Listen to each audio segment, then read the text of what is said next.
Maybe like all be mute There or we go. I just saw the fucking like filler screen for this Popcat stream. Roman. Who doesn't love good old Popcat Roman? Are people chatting in stream? I can't see anyone chatting. Oh yeah, they're chatting.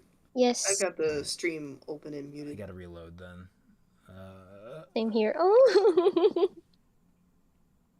Okay, there we go. What the hell? Why wasn't I seeing this? It's so weird. Won't be actively talking in VC, so I'll probably be the only one muted. Now, everyone kind of mutes briefly for things. I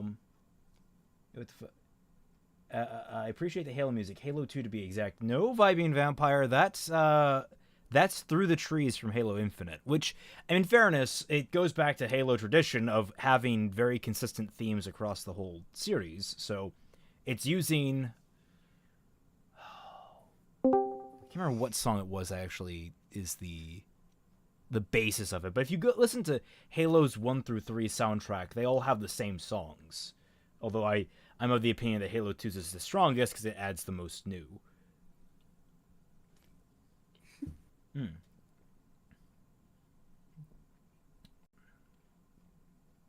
Okay, I only have a few minutes here to be in, but what if I just see? That was Popcat Roman. That's what you just saw. Giving everyone time to get in. Shoom, you're here! Thank God I don't have to yell at a screen anymore. You're so nervous. Don't be nervous, Noel. Everything will be fine. It'll be fine. And I'm not even muted. I'm not even muted and I'm typing. Okay, wait, can everyone hear me? I've had trouble with this before. Yes, Yeah. I can hear you. Alright, delightful. Yay! Oh, it's so great. I can't tell you. I have had so much trouble with Discord the past few days where I just can't get the freaking microphone to work. Been there, done that. That is a that is a miserable experience. Especially when like I juggle between two different microphones, but then my webcam also has a microphone that I don't use, but it sometimes registers. I've had to manually go into my computer and turn off the webcam's microphone. And I still know the CIA is listening to me through it. I know you're there. Yeah, my FBI agent. I feel bad for the poor guy. I'm really the most boring person on the planet. It's what they deserve. I'm gonna literally did so well with the soundtrack of Infinite. I thought it was a cover of the song that plays when you drop pod. No, it is not that song. And I'm actually of the opinion that Halo Infinite's soundtrack is great, but I still think I like Halo 4's better. Plus, Halo 2's OST has Breaking Benjamin as a feature. Yes, that is true. It's awesome. I was really disappointed they didn't use the updated version of that song with the lady from Evanescence. I was really disappointed they didn't update that song, but I guess that licensing would have been too much. Yeah, Infinite's great. Infinite's great. So, anyway, welcome everyone to the second art stream of Fixing RWBY. We're just letting people kind of trickle in here. If you know people who are interested at all in the art of fixing RWBY or interested in art and deep dives into how art is done, please send them the link to the stream. Let them trickle in. We'd love to have you people here. We find these to be really fun streams, and we're going to be getting some really cool stuff this particular installment. So yeah, please spread this around. Get people nice and excited for it, like we are. So just kind of not breaking the ice. I was gonna try and say something better than shooting the shit, but I can't come up with anything better than that. How are you all guys doing? How's everyone here in the Sketchy Huntsmen doing? Huh? Get a little Very nervous. Oh, don't be nervous. That sums it up. Nervous. Yeah, very much so. Hugs for all the people in the stream today. I really need to disable the snap feature on Streamlabs so I can adjust these things properly. Fixing RWBY Volume 6 when? Tomorrow. Oh god, if it were due tomorrow, that would be... that wouldn't even be script. I would just be sitting here recording raw and just being like, all right, gotta do this all on the first take. It's gonna be a 7-hour long video because half of it's just gonna be going, and then 7 hours of gurgling noises. And it won't just be boss talking, it would also be Mupa, Coffee, Jade. The only comments I have to contribute, though, are like, I'm fine, though.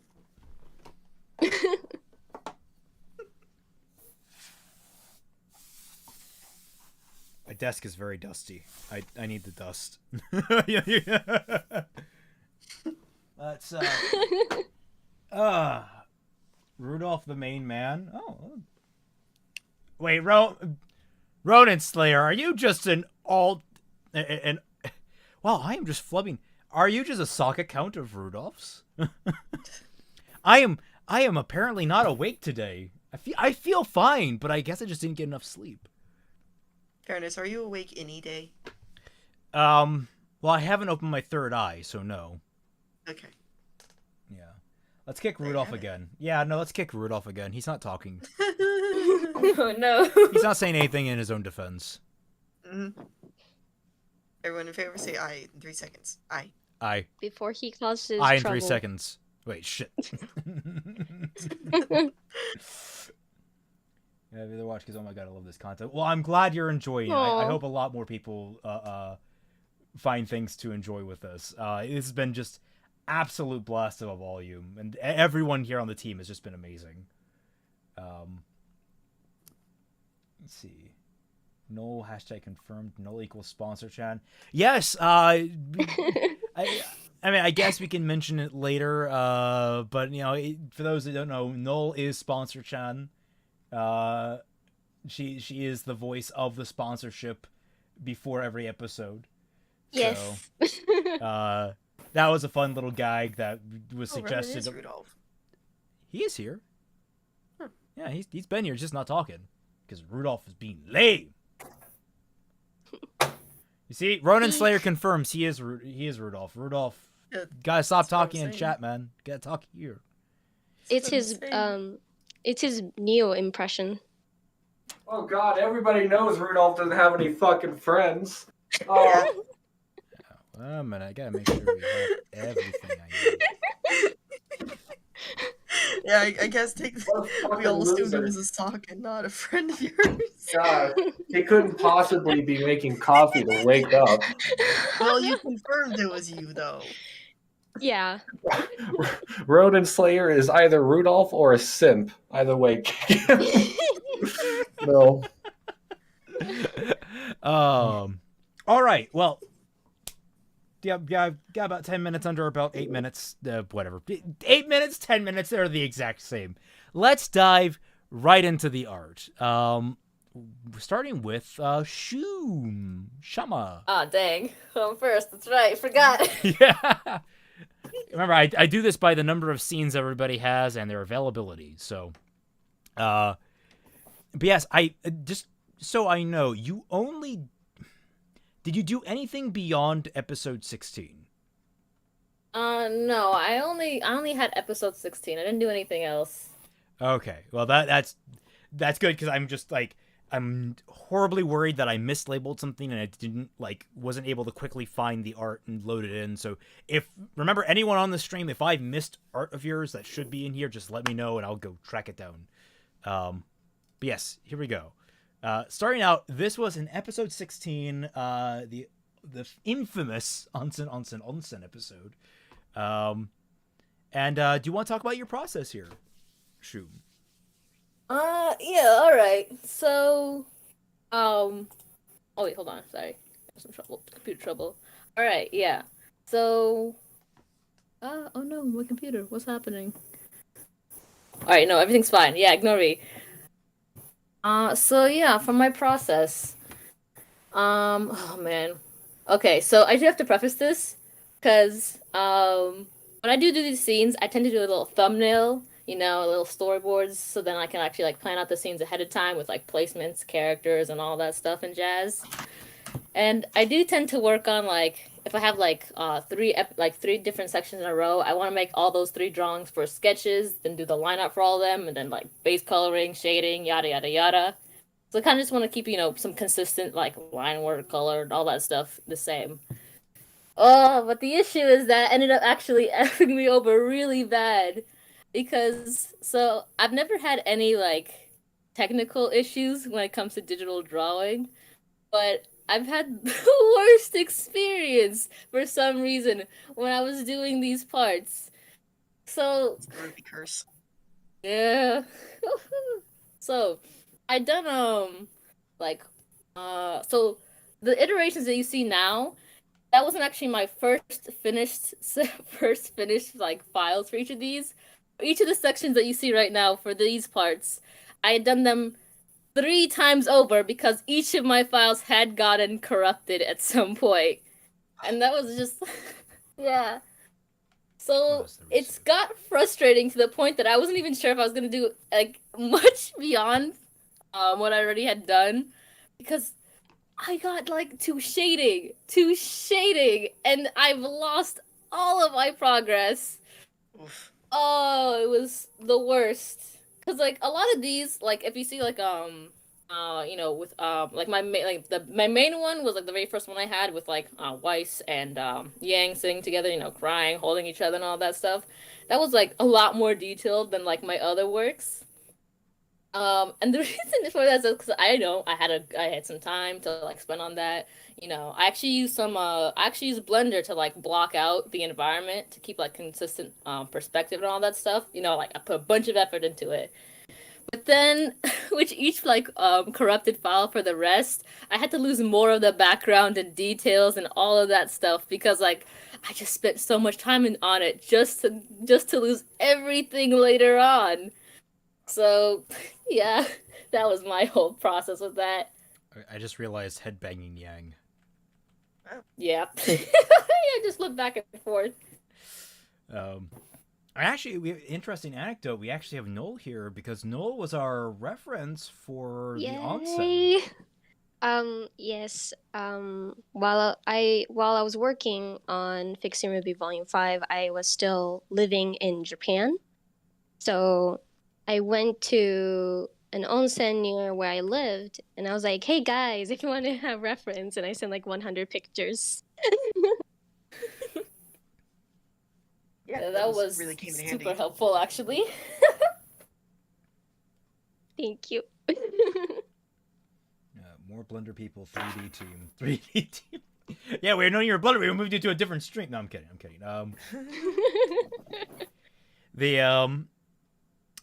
Any more interesting anecdotes you want to bring up about any of this? Were you one of the people that forgot Weiss's scar? I'm trying to remember because I like to make note of just like weird little flubs that were consistent between everyone. No, I think I got it. I think it might be just a bit too light though, so it might be hard to see. No, it's not hard to see. I'm just trying to remember like if any of that happened. Like some people have like really crazy like stories. Like how do I keep forgetting Sun's Tail? Just apparently forgettable. Yeah. But no, I think I got it for all of them. Yeah, I think so. Yeah, I really love how warm they all feel. Like that's one of the favorite elements of your style. Is it just all feels very warm and cozy. I don't know how to otherwise like eloquate that. It's not just warm. It's vibrant as well. Yeah. I really don't know how you manage to make everything look so saturated and vibrant, but you can everything still feels like cohesive and has a center of focus. It's impressive. Thank Good you. job. Thank you. It's almost neon, like especially Really with the good hair. color balancing. Yeah. And it's also one of the reasons, for those that don't know, my new chibi Kelpie is actually drawn by Shoom. So, I can't remember, was this Free art figures. No, it wasn't. I commissioned. Oh, okay. Yeah, I know. that was not free. I like considering it was more of a personal work. I shelled out for it. Okay. Yeah, no worries. I got paid for that. Fixing RWBY is volunteer. Everything beyond that, that's I feel morally obligated to pay with my limited funds. Okay. Well, Kitsune, you're in here. For the record, Kitsune can only type. So someone in here, please volunteer to read for Kitsune in the chat. I can read. Okay. Kitsune. Never mind, go ahead. It says, hello, what? Oh, he says, I don't know Kitsune's gender. They say, hello, everyone. She, her. You can tell because she's actually Pura.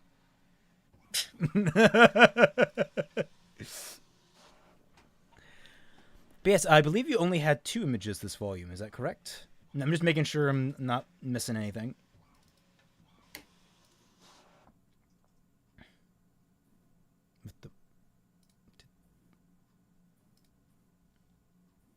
Oh, Coffee's trying to talk Kitsune into using text-to-speech. Oh my god, I don't know how that would work out. See if that works. I don't know. I mean, you can try it. You can try it. I mean, Yuri was messing with it the other day, but it sounds pretty wild. Yeah. You TTS? use like this kind of slash. Like, wow, you use. Oh no. I can't even do it. There I we don't go. know how to do it. You use either. this kind of slash. Use this kind of slash and then type TTS. So slash TTS. I'm differently abled, so I've never It had should to pop think about up. that kind of thing.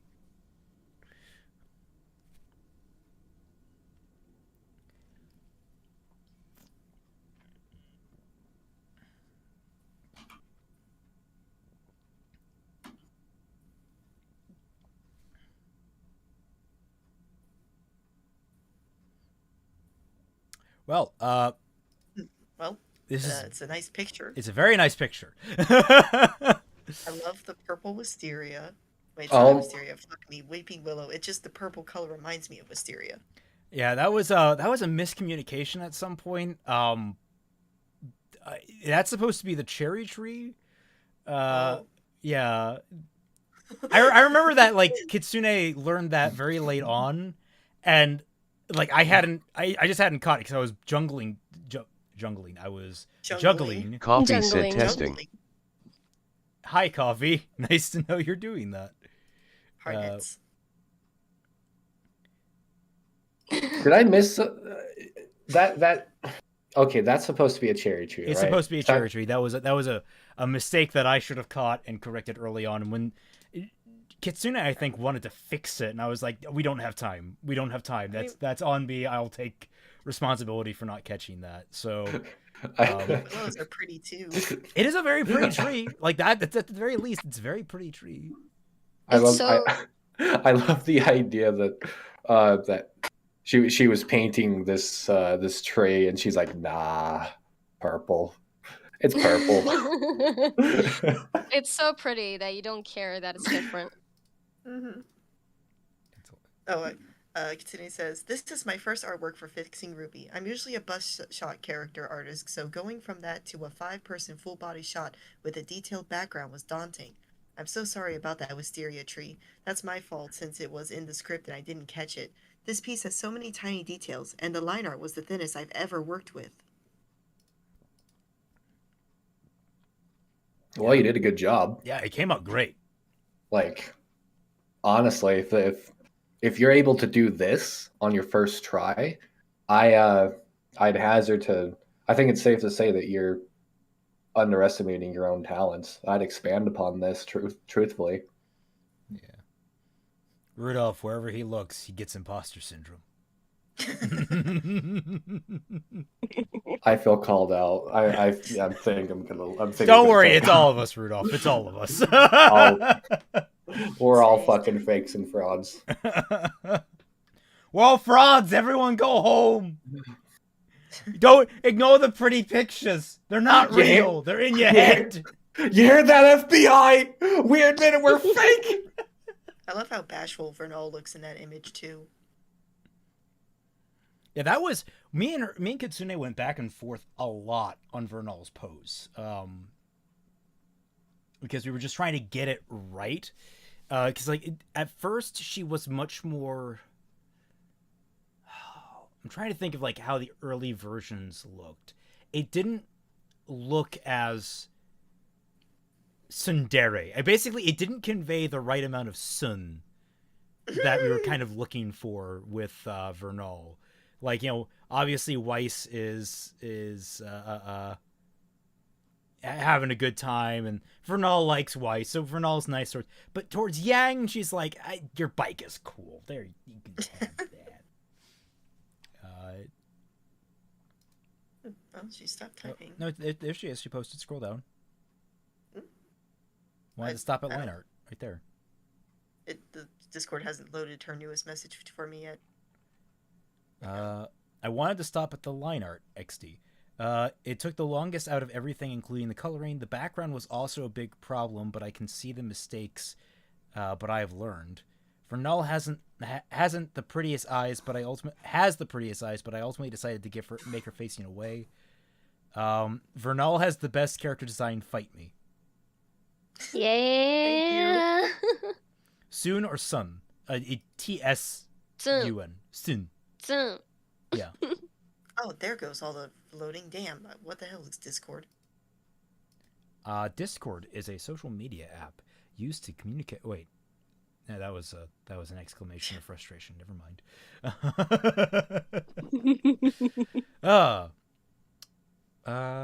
This is really difficult doing it purely by text. It's all right. This specific work took me so long, I don't even have a time frame, and when it was done, I was done. No more for Volume 5, Kitsune says. And like Al Pacino. I Me back. I understand that feeling, Kitsune. So anyways, I decided to do another.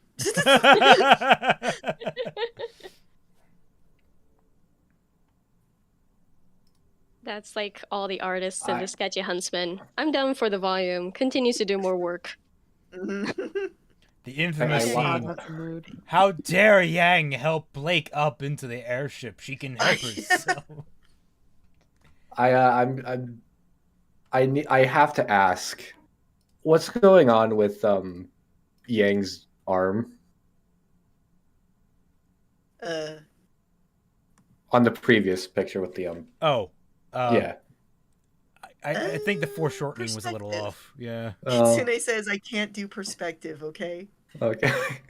Well, hey, you jumped in perspective quality because I remember the earlier version of this you were worried about, this second image, where the airship that they were getting on was basically just like probably less than a foot wide. I remember that, and then like you went to everyone else and you got a lot of tips. Kitsune says Floof was a savior. Jay also saved my ass.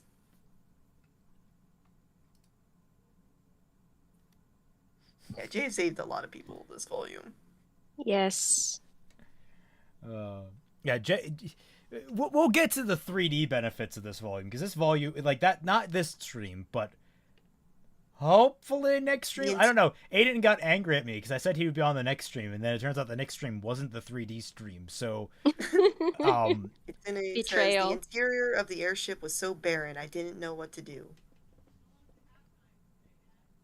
Yeah, they don't really. There wasn't much to go on those airships. You don't realize how nothing a lot of the objects and vehicles in RWBY are. Like the airships in Mistral have like this whole like Final Fantasy-esque, you know, it's a boat that flies design, but then they don't really have anything else to it, and also has this weird like bottom section. Superficial. Yeah, it's very weird. Cindy says it just has 2 openings on each side of it, so fair, but then someone said add a fire extinguisher. Everything needs one. Valid. That was Jay. That was totally Jay. I can already hear him. He's like, oh yeah, no, I know, because I have been on many planes. It's true. Fire extinguishers are pretty much everywhere.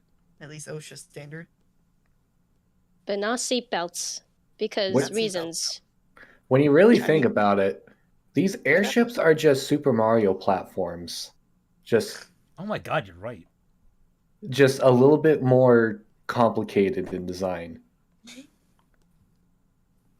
With that being said, it is therefore confirmed Jay in that the chat RWBY says, girls I do refuse any engorgement. Well, keep your fetishes to yourself, man. Wow. What? What? Kitsune says, anyways, I learned my mistakes from the previous work and decided to ask someone for perspective help. This was actually the easier of the two artworks. I was waiting for Kitsune to say, I learned my mistakes from the last piece, so I decided to make new ones in this one.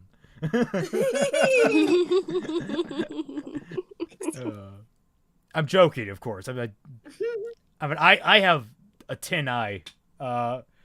Like, this looks perfectly fine to me. It's like, I can use this. This conveys exactly what I had in my head. What? Missing seats? I never thought about that. That's why I have a team of people that remind me, hey, airships should have seats. And then I have to remind them, hey, you weren't on last volume. I wish I could have corrected it back then, but I can't now. Thank you, Volume 4. You just gotta hold on for dear life and just trust in the rule of cool. It'll be fine. I'm just really glad we got to redesign the manta for this volume. That was way better, because Jesus Christ, that UPS truck sucks.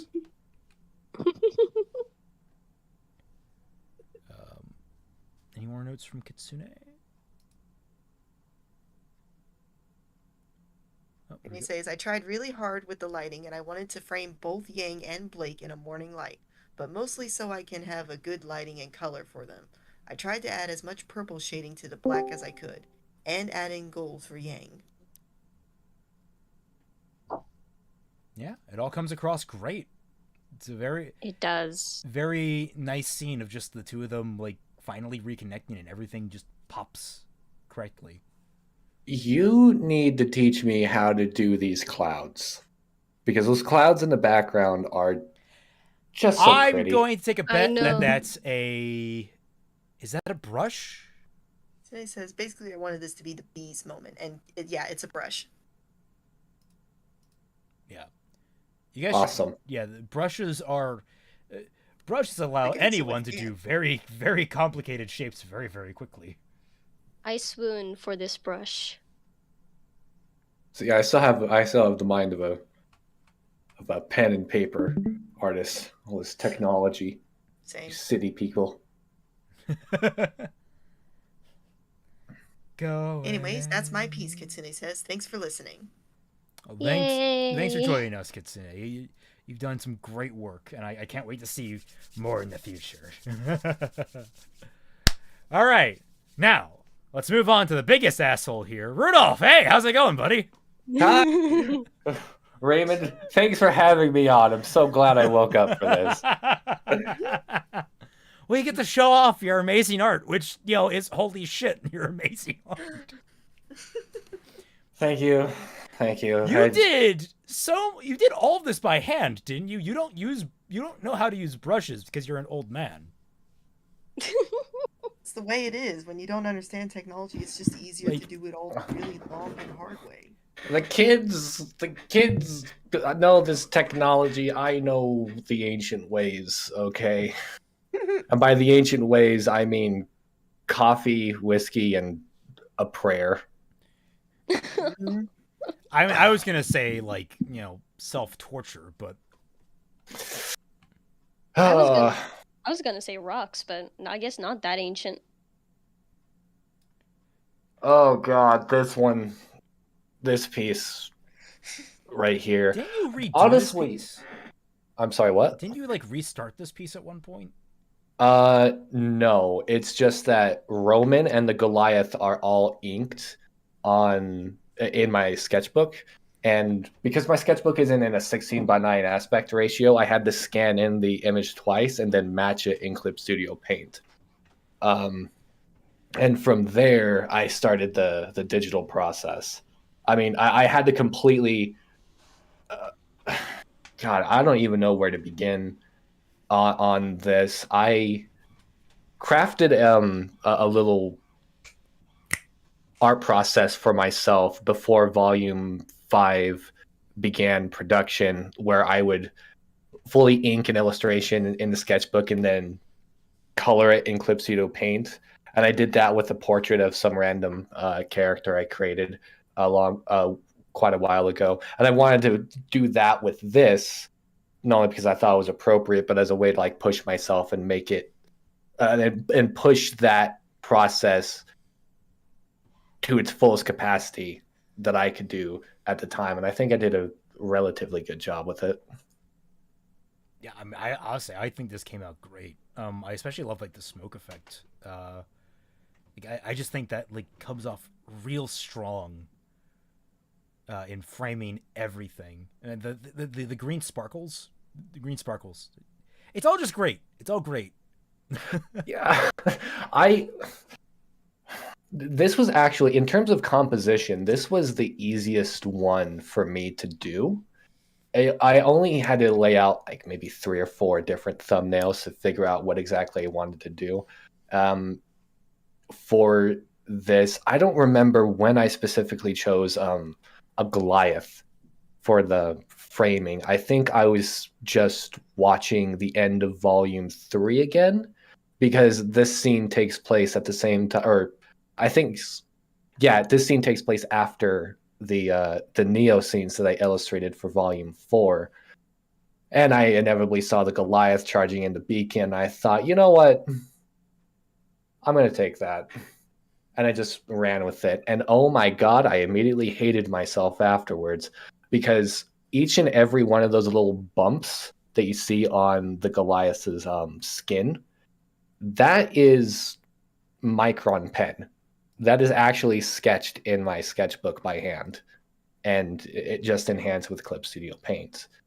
The tusks, however, had a much more geometric and bumpy look to them, but I found that it was just too noisy visually with the texture on the skin, so I just decided to completely remove the tusks that I inked and replace them with real tusks from an actual elephant, just photo bashed onto it.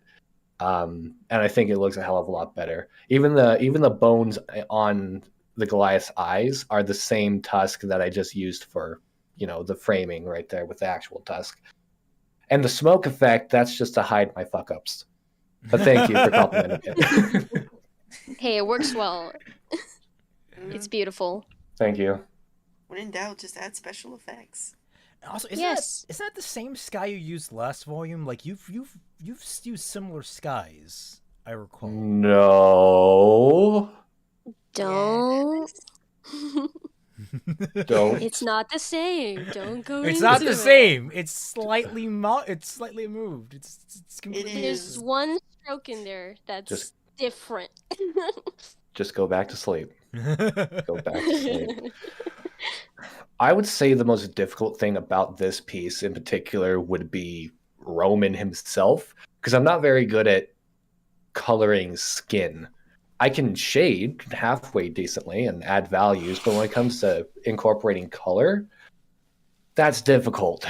And this Roman here is very complex in terms of lighting. The hair near his face is being lit by the fire that is being covered by the smoke, but the back of it is being lit by Ozpin's aura. And really that hair is completely digital. I don't think, well, no, it's not completely digital, but the vast majority of it was just painted over because it needed to be adjusted. Ink and pencil are very, very messy when you scan it in. And a lot of cleanup needed to be done before I even got to the point where I was ready to paint. And in case anybody's wondering about the sparkles, it made my caveman brain happy, so I added them. It's pretty. Just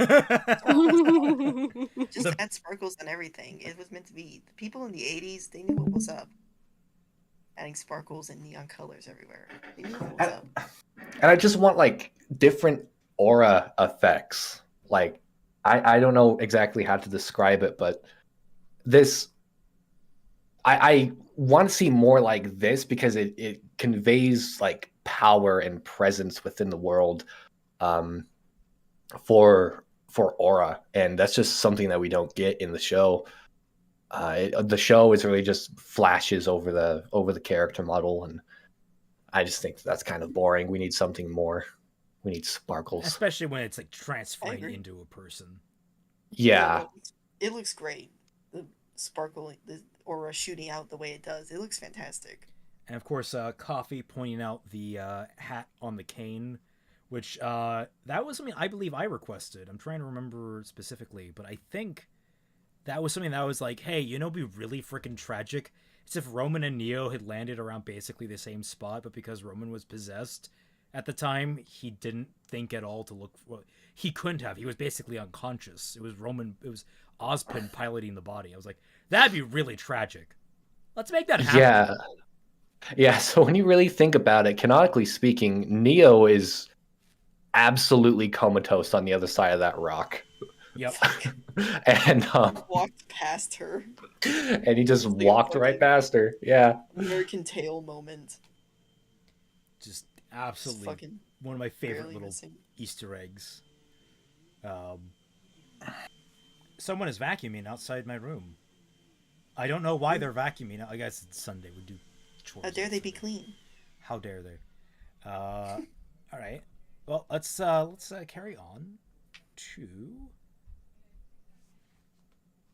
probably my favorite of your works this volume, if I'm being honest. This one just came out like really striking.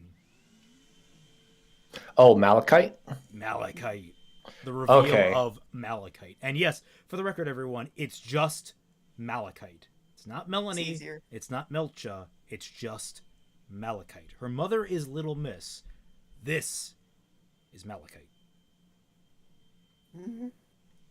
This is also my favorite piece of art that I've done for Fixing RWBY, period. I wanted to do something different, and I'm fully I admit it's because I didn't want to paint in color like I did with a Roman. I pushed that to its extreme. It came out well, but it just wasn't something that I could replicate long term. So I wanted to simplify it a bit and try out an art style that I'm going to be using for my own book with this, which is black and white with the selective coloring. And I think that it came out really, really well. This one was complex to pull off, deceptively so, because the first two panels are on one page, and when I imported them into Clip Studio Paint, the composition was not good, because it was just a one small panel that took up the left third of the page, and then Malachite took up the latter fourth, which sounds like it would work on paper, but in order to fit the aspect ratio, I had to zoom it way in to the point where it broke the composition, and you couldn't see the full arch, cut off character details, and it just didn't work. So in order to compensate, I got myself a cup of coffee, sat down, and I sketched up and inked out the rightmost panel, the close-up of Malachite screaming, in about 4 hours, and then scanned it into Clip Studio Paint, and then finished the composition. And from there, I could start, painting, which was actually a lot of fun. The funnest part of this piece was obviously the graffiti on the wall. I loved thinking about how I can make this wall look as grungy and as abused as possible. Looks fantastic. Not only that, just in a way that conveys a story to it. So if you zoom in to the skull on the left, there's on the right eye of the skull is the Shini Dust logo. On the other side of the wall, you can also see a White Fang logo in the middle of a heart. So clearly there's some sort of like Faunus Punks running around some black or some White Fang sympathizers, and also just a lot of other things that could be left up to interpretation, like the graffiti and stuff like that. Oh yeah, and the one of my favorite details, the little addition that Coffee actually added, which was booba down in the bottom left. Well, it's backwards, because didn't you flip this image? Yes, this image is the center panel of Malachite is flipped. It's the other way around in my sketchbook, because I had already inked it when I realized that, oh no, I got the claw on the wrong hand, and I just never got around to fixing it. It's fine. Maybe whoever wrote that graffiti is just wanted to have a giggle. Yeah. Maybe they just like obscure and make someone have to stare and look at the writing longer before realizing it just says booba. My favorite graffiti is right here. If you guys look real closely, you can see a few little cameos in there. Yeah. Real close. Oh wait, is that an animu? That is, if you look right above Roman, that is my channel. That's my brand logo. Right below that, it's kind of hard to see, but that's angry Kelpie in an explosion, and written above him is lesbians, and directly below him is Floof. Well, Vesta, but yes, Floof. Anyway, to the substantial part of this, the fact that I was chosen for the reveal to illustrate the reveal of Malachite was really, really exciting to me, and I wanted to make this. I in my own typical fashion, I wanted to make this as creepy and intimidating as possible. I really wanted to make Malachite look like this deranged, like, sociopath, kind of like this, I don't know, almost like this ghost, this malicious poltergeist. And I just, I don't know. I didn't come up with this scenario. Mupa actually came up with this, I think, of Malachite. Yeah, it was really old bit of concept art when we were still talking about Malachite and what we do. Right, that was the original concept. Yeah. Yeah, it was just a really stark, sort of muted color type of photo where it was just dark alleyway, silhouette of Malachite against white, and Roman in the corner. And she's like, Roman. Yeah, I love that. I saw so much potential in that. Like, I'm not good with geometric shapes, so to make it more interesting to me, I made the alleyway have a circular roof as a framing device, and I figured, you know, I had a hard time justifying putting buildings in background because that kind of blended in the edges of the alleyway. So I just decided to make that, since Roman in the next scene escapes her by jumping onto a boat, I figured it'd make logical sense to have this alleyway near some water, and not because I'm lazy. So I think it kind of very fits. It's very fitting for Vale because Vale is kind of like baseline fairy tale city type of deal, and archways are very much associated with Romanesque Gothic architecture, which is what we usually tend to associate with fairy tales as well. Do love the Great Gatsby reference of the all-seeing eyes of God. That was not intentional, but thank you. What was the intention with those eyes then? Oh, it looked cool.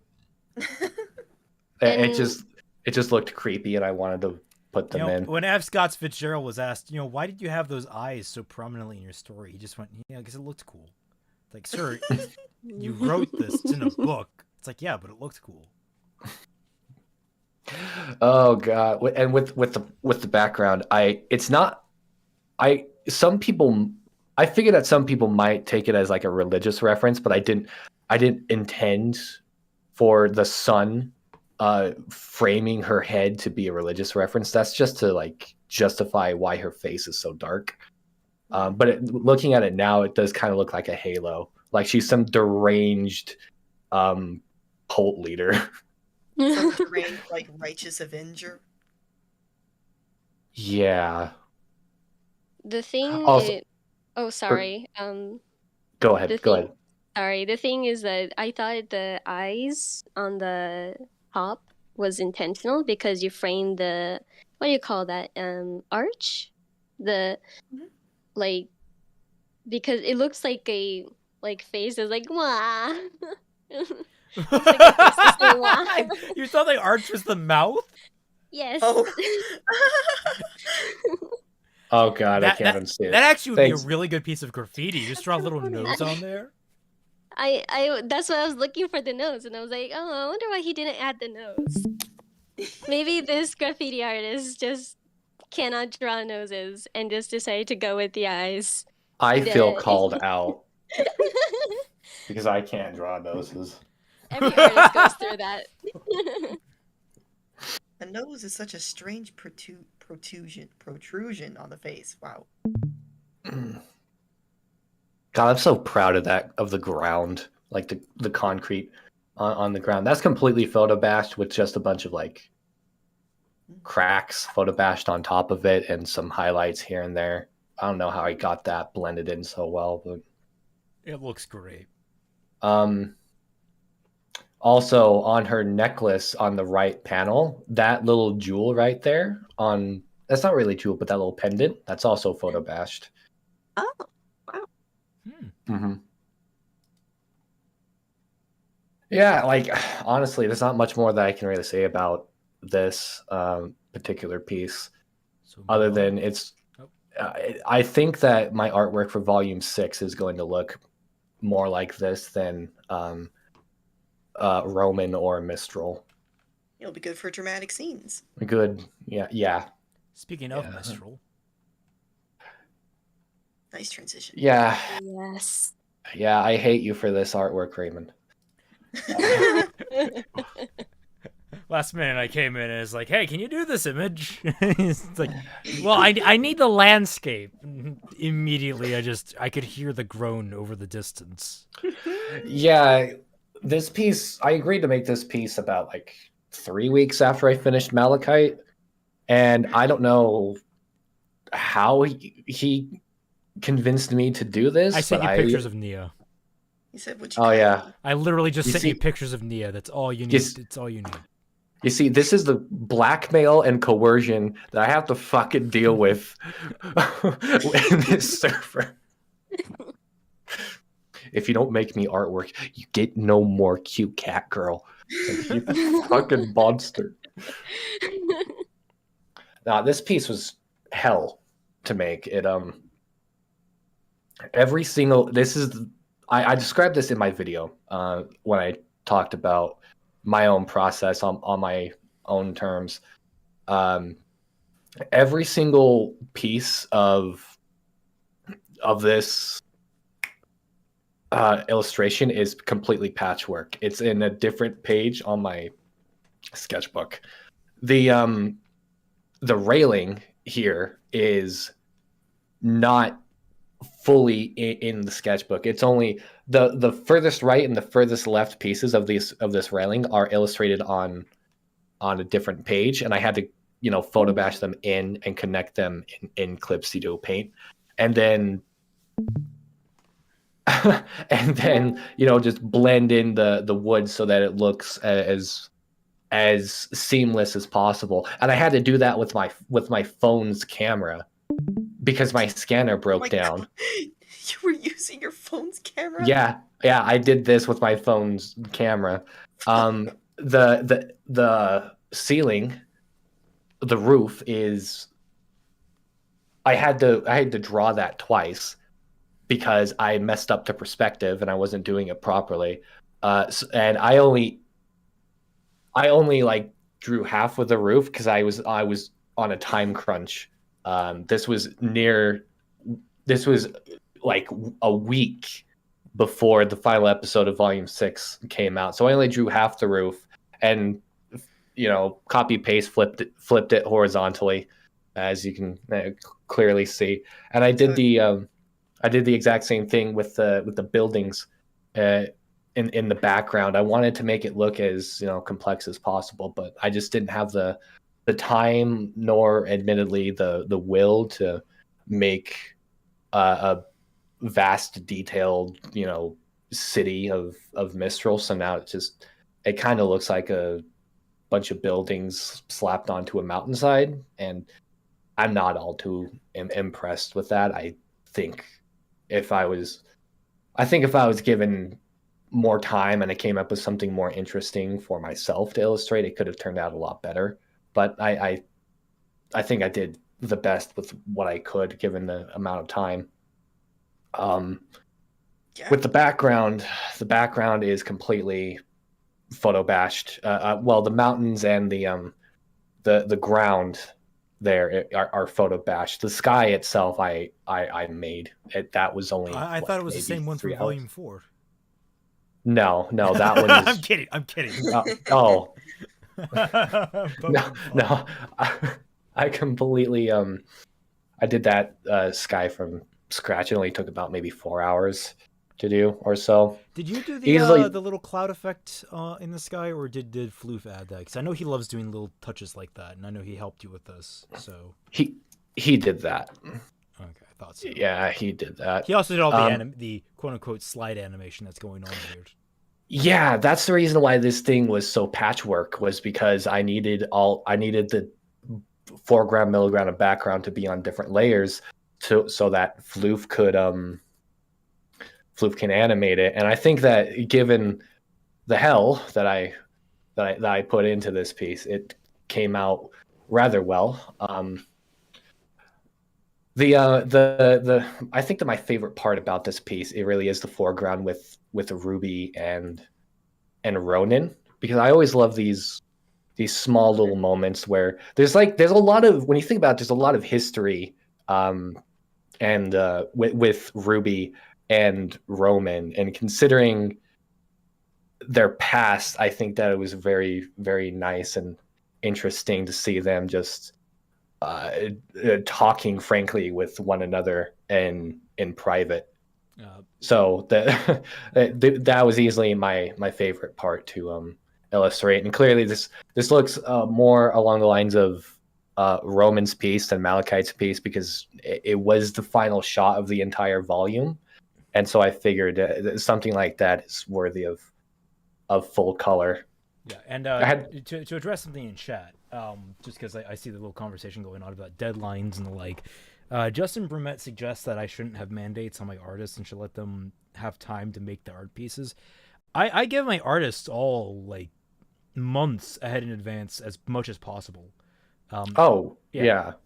Like, Time. When it comes to time management, having deadlines is very important for the production of anything. If you're a creative, especially like me, who is terrible, I am horribly lazy. I need to set dates for myself. Like, you need to get this done by then. And of course, my brain would be like, why? You don't have anything that's like required of it. It's like, no, I need to get it done. Like, it's you need that deadline. And so I put that in place because I know artists kind of need deadlines. It helps it gives a structure for like, okay, I need to have this done by now. And it lets you think about what corners you need to cut, what kind of work you need to get done, that sort of thing. Like, there's a benefit to having deadlines, and sometimes you don't meet your deadlines, but you still have to get it done. And so I'm like, you know what? The sketches look great. I'll take them.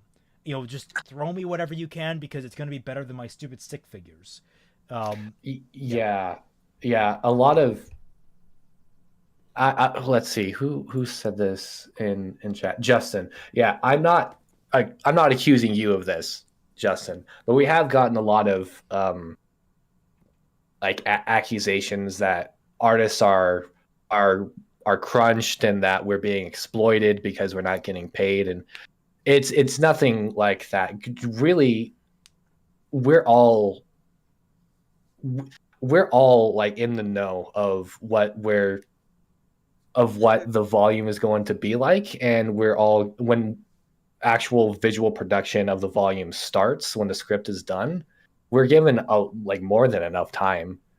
Really, the reason why this piece was crunched was because I did not I didn't know that I was going to be doing this until I was convinced to do it, and even then I procrastinated on it. Like, the reason it was crunched was not because of Raymond, it's because again, I'm lazy. And he's right. You know, we do need schedules and deadlines. And fun fact, I missed the deadline. I missed the deadline by a day. This was a day late and $1 short, but I like it. It's not my favorite piece in the whole world, but I especially don't regret making it. I like the I think that my favorite part about this is how it contrasts Butterfly's piece, because she did this same exact scene but from the camera facing the characters. So I had to take that artwork and work around that, which is why I added the lanterns where they are, because you don't see that far. You don't see that much of the patio in Butterfly's work. I don't know. I don't know where I'm really going with this. I'm just trying to find some things to say about this one. I like it. I think it did its job well. Yeah, I think it came out great. It's beautiful. Jay says, giant Roman hand. It's not that big. It's fine. Large hands are attractive anyway, so it's all right. Yeah. Plus, he can play the guitar easier, and we all want to see Roman with a guitar. I don't know if that's necessarily true. Actually, it might, depending, like, if it's thicker, not necessarily. I mean, if it's a longer hand, definitely. Listen, his hands are the perfect size for holding Neo's hands. It's okay. Yes. Yes, I agree. Okay.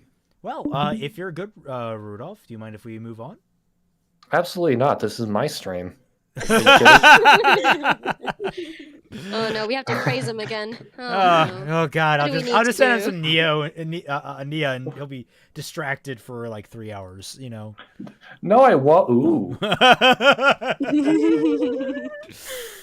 All right, Flee, Valion. Rudolph, flee. Hey. You are up, man. Just be clear. You did episodes 11 and 20. Is that correct? Yeah. Okay. So we'll start off with episode 11, scene D1. So take it away. Okay. For this piece, I kind of do this in the this is the fourth piece that I actually made. The first one is the landscape shot, the wide shot from Yang and Neo getting away. So well, the idea is you have 3 pictures and you scroll it down. Yeah, nah, this is the one that I do first, because prioritizing, I'm very bad at time management. So doing it from the backwards order ensures it will make sure that there's something being made. So, and well, it's like artists being artists. You don't feel like it's not good enough, you know. And damn. Yeah, I was gonna say on that note, I was actually really happy you made this piece first, because, like I've said multiple times, I will take chicken scratch from just about anyone so long as it conveys the idea. And I talk about the Renaissance style for an image that conveys an entire scene's worth of information in one image. Like I love that's kind of how Fixing RWBY started with its art style, with its art focus, was just give me an image that can best convey this one scene. I'm giving you like basically a focus. Here's an idea of what's happening. Give me an image that conveys all that. And this, if you hadn't finished the other ones, would have conveyed just about everything I needed to about the chase in one image. Sans maybe the psychological stuff that we later got to, but like overall, I could have literally just put this on screen for my entire monologue, and it would have worked until they got to the camp. I really respect this this piece of artwork. This piece of artwork, considering the context of it, is a hell of a lot more beautiful than it has any right to be. I mean, you have the ruins popping out of the lake. Like yeah, it just conveys a story. You can tell so much about just the area that they're in just from looking at it, and it's that willingness to tell a story visually with a single image that really like separates good artists from great artists. So I think that you did a fantastic job. Oh, thanks. Well, maybe my advice is for this piece, I think we all agree that using 3Ds for landscape is probably for the best, because damn, perspective is really hard if you don't have the talents for it. Or a good reference. Yep. Yeah.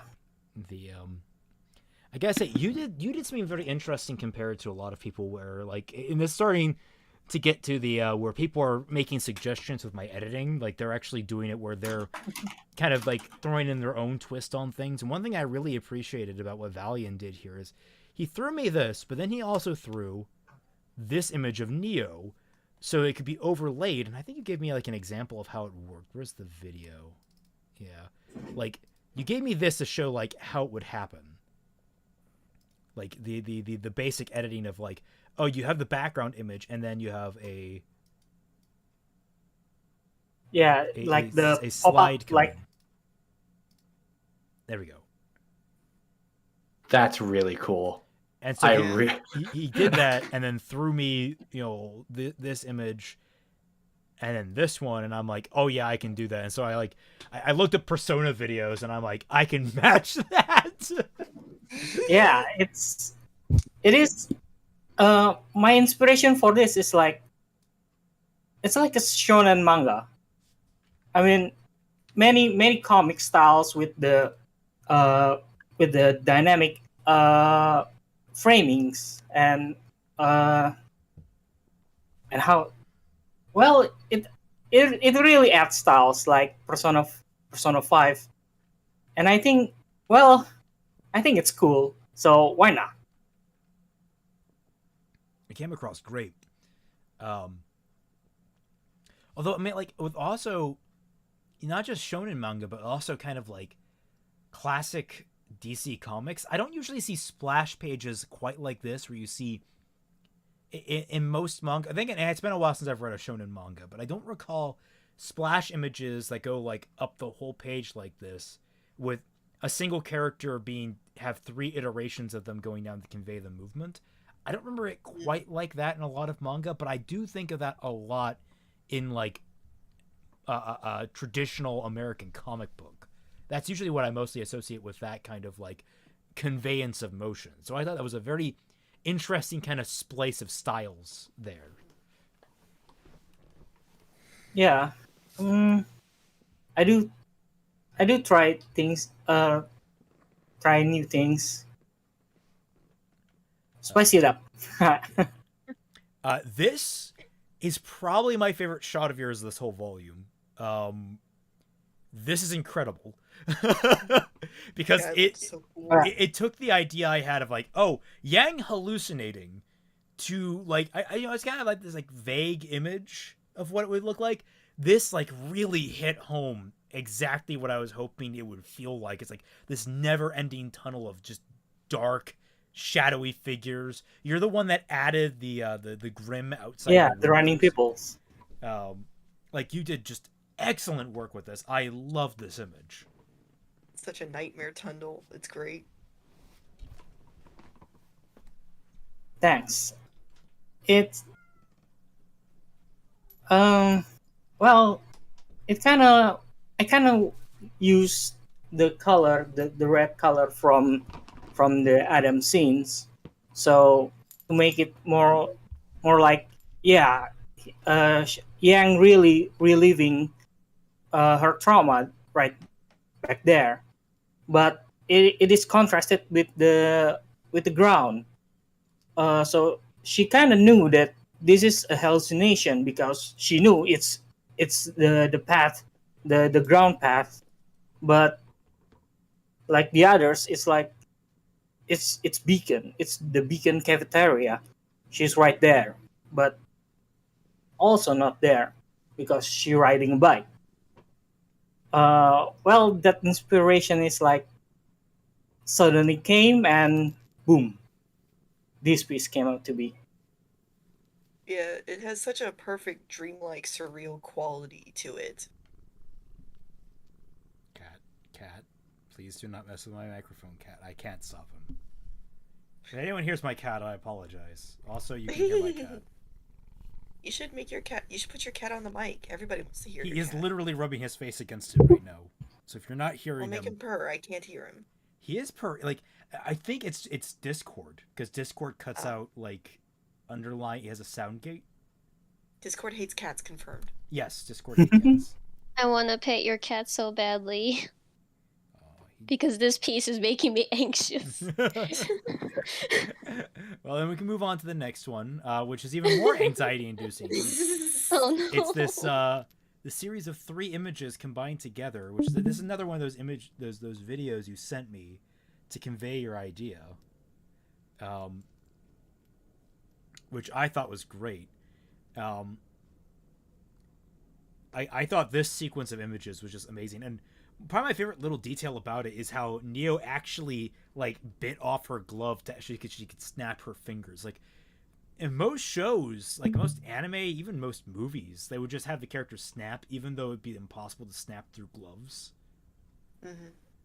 I like that really brief flash of Adam that we see. In addition to the hand, that's obvious. You can see Adam's figure very slightly behind it. Yeah.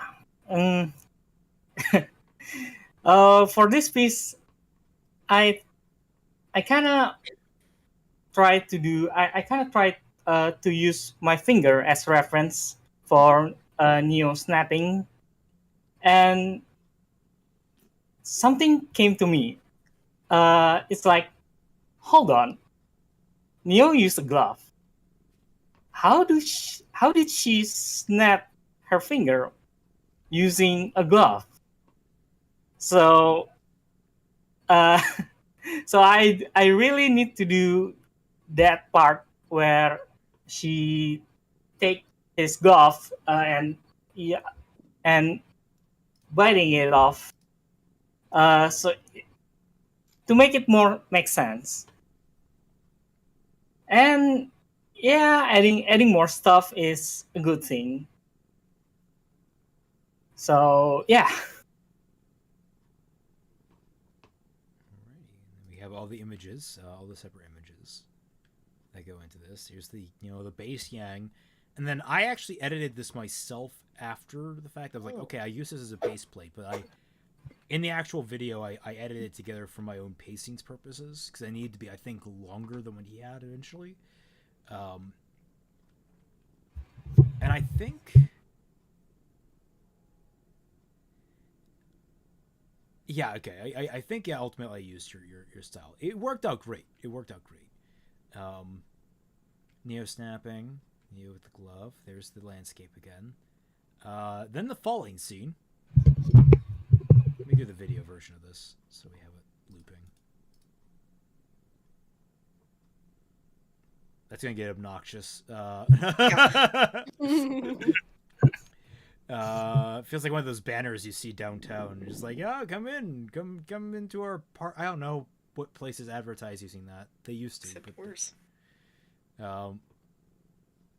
Buy a lotto ticket. I don't know.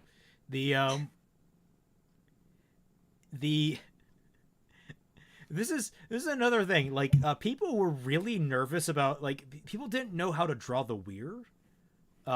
Which, for those of you who don't know what a weir is, it's like kind of a very shallow waterfall. Yeah. Where it's more like it's more at like I had it like a 45-degree angle in my mind, but it can be at like a 30-degree angle, or maybe a little steeper than that. But it's basically a waterfall where the water isn't really falling; it's more just kind of like gliding over a flatter surface. It's doing it at a much sharper speed than a typical incline would permit. It's like water going down a ramp. Basically, yeah. So, my like, I was like, okay, he's gonna draw an awesome weird shot, and it's a ramp. Boy, you guessed wrong. Yeah, I was like, okay, you know what? This is still awesome because you gave us this split shot, which was freaking amazing. I love the expressions. And I was just completely like, oh, this is pleasant. I'm flying again. I'll pause it right Yeah, and Yang's being left out by Neo. It's kind of. You bitch! I should have had Yang scream that. Maybe next volume. We'll have a place where she can scream. The weir is I believe it's W-I-E-R or is it W-E-I-R? I always get my IE combos mixed up. I think it's I-E-R. It's E-I. E-I? Okay. The wire then? The wire? Weird. What? No, it's weird. What? It's E-I. Wire. Wire. No. Weird. Why? Google! Solve this! It's weird. It's EI. See? I knew it. Weird. I'm good at spelling. Yeah, okay. Alright, I stand completely corrected. That's fair.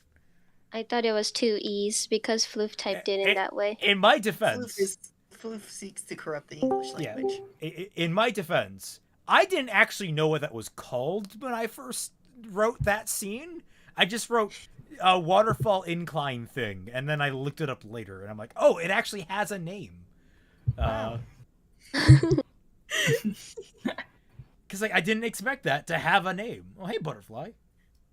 I mean, it's a low angle, but it's also pretty impressive that it goes for 100 feet apparently. Yeah, it's huge. Like this is a huge superstructure, and we'll see it when we get to Noel's pieces. Because Noel was a crazy person, and Yes. she didn't just draw it at like a close-up shot where like, oh, the bike's going down it like I was expecting. No.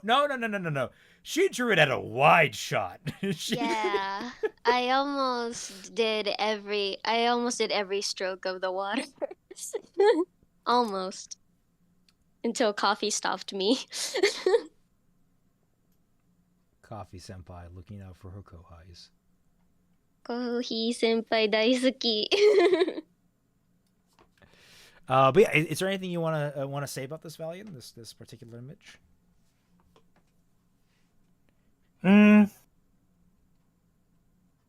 I think that's it. Sorry, I'm a bit nervous right now. So Don't it's be nervous, okay. man. It's perfectly fine. This shot reminds me of Volume 2 when they did those split screens for like one fight and never did it again. It's an underrated. Oh, yeah. It's underrated, and honestly, the composition here is awesome. I really love what you did here. So be proud of yourself. That's basically what I'm trying to say. Thanks. I got you, fam. I don't understand. He comes in here, sits in my lap for 10 minutes, and then wants to leave. And it's been like, just, he keeps doing that. That's how it be with a cat. That's what you get for being a cat person. I honestly think he forgets that he was in here. I think he has like cat Alzheimer's. Like I'm not kidding. Dumb cats are valid. He used to be... He's not dumb. I'm gonna clarify. He's not dumb. Okay. That cat, Okay. he has opened my door so many times because he knows how to work the doorknob. It's not a handle either. It's a doorknob. He knows how to twist the doorknob. He's not dumb. He's malicious. I think malicious is a Malicious weak stuff. word. Go for evil. Also, I should note, my family are watching the Bengals game downstairs, so if they win, you're going to hear it, probably. Hey, so is mine. Apparently, the Halo TV trailer came out during that. I forgot that was happening. Does anyone care? I don't care. That was an interesting thing too. Oh. God, they're making a Halo TV series. Yeah, it doesn't. It looks okay. I mean, I don't know what it's about. Hopefully, this trailer. Anyway, we're off topic. This piece. Do you want to talk about this piece, Valion? And any interesting notes about it? I think this is the most we revised this piece. Like, first of all, the trees. I draw the sakura trees for the background, and I only know I later know that there's only one sakura trees. So it need to be changed. Although you just need to change the color, is that it doesn't really mind. And then Aiden comes along and he sold me a 3D a 3D yurt to add in this piece. So why not add another yurt to make it more lively. The first piece is kind of bland because there is no yurt and I think there's only 2 trees in the background. So yeah, it's kind of funny. Oh, and there is from the very first draft, there is I draw a raven in the background for this piece, but Celtic said no, there is no raven in the background, so I gotta take it out. Yeah, it was a good raven too. It was like it's one of those things like you overdid. I love what you did, but you overdid. You gotta take it out. That's the worst feeling when an artist does good work, but it's not to what's happening in the scene, and you're just like, you have to change it. Like you like I was really worried about the sakura tree because you drew the sakura tree. I'm like, it's not happening on that island. It's happening. Yeah, it's happening on the shoreline of the lake. So it's like you can't have the sakura tree there.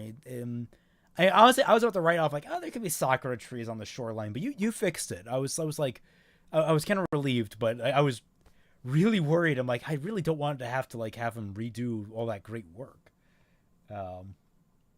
Yeah, I think I have a misconceptions about this. Is this place is like there's so much sakura trees, but there's only one gigantic sakura tree in the middle.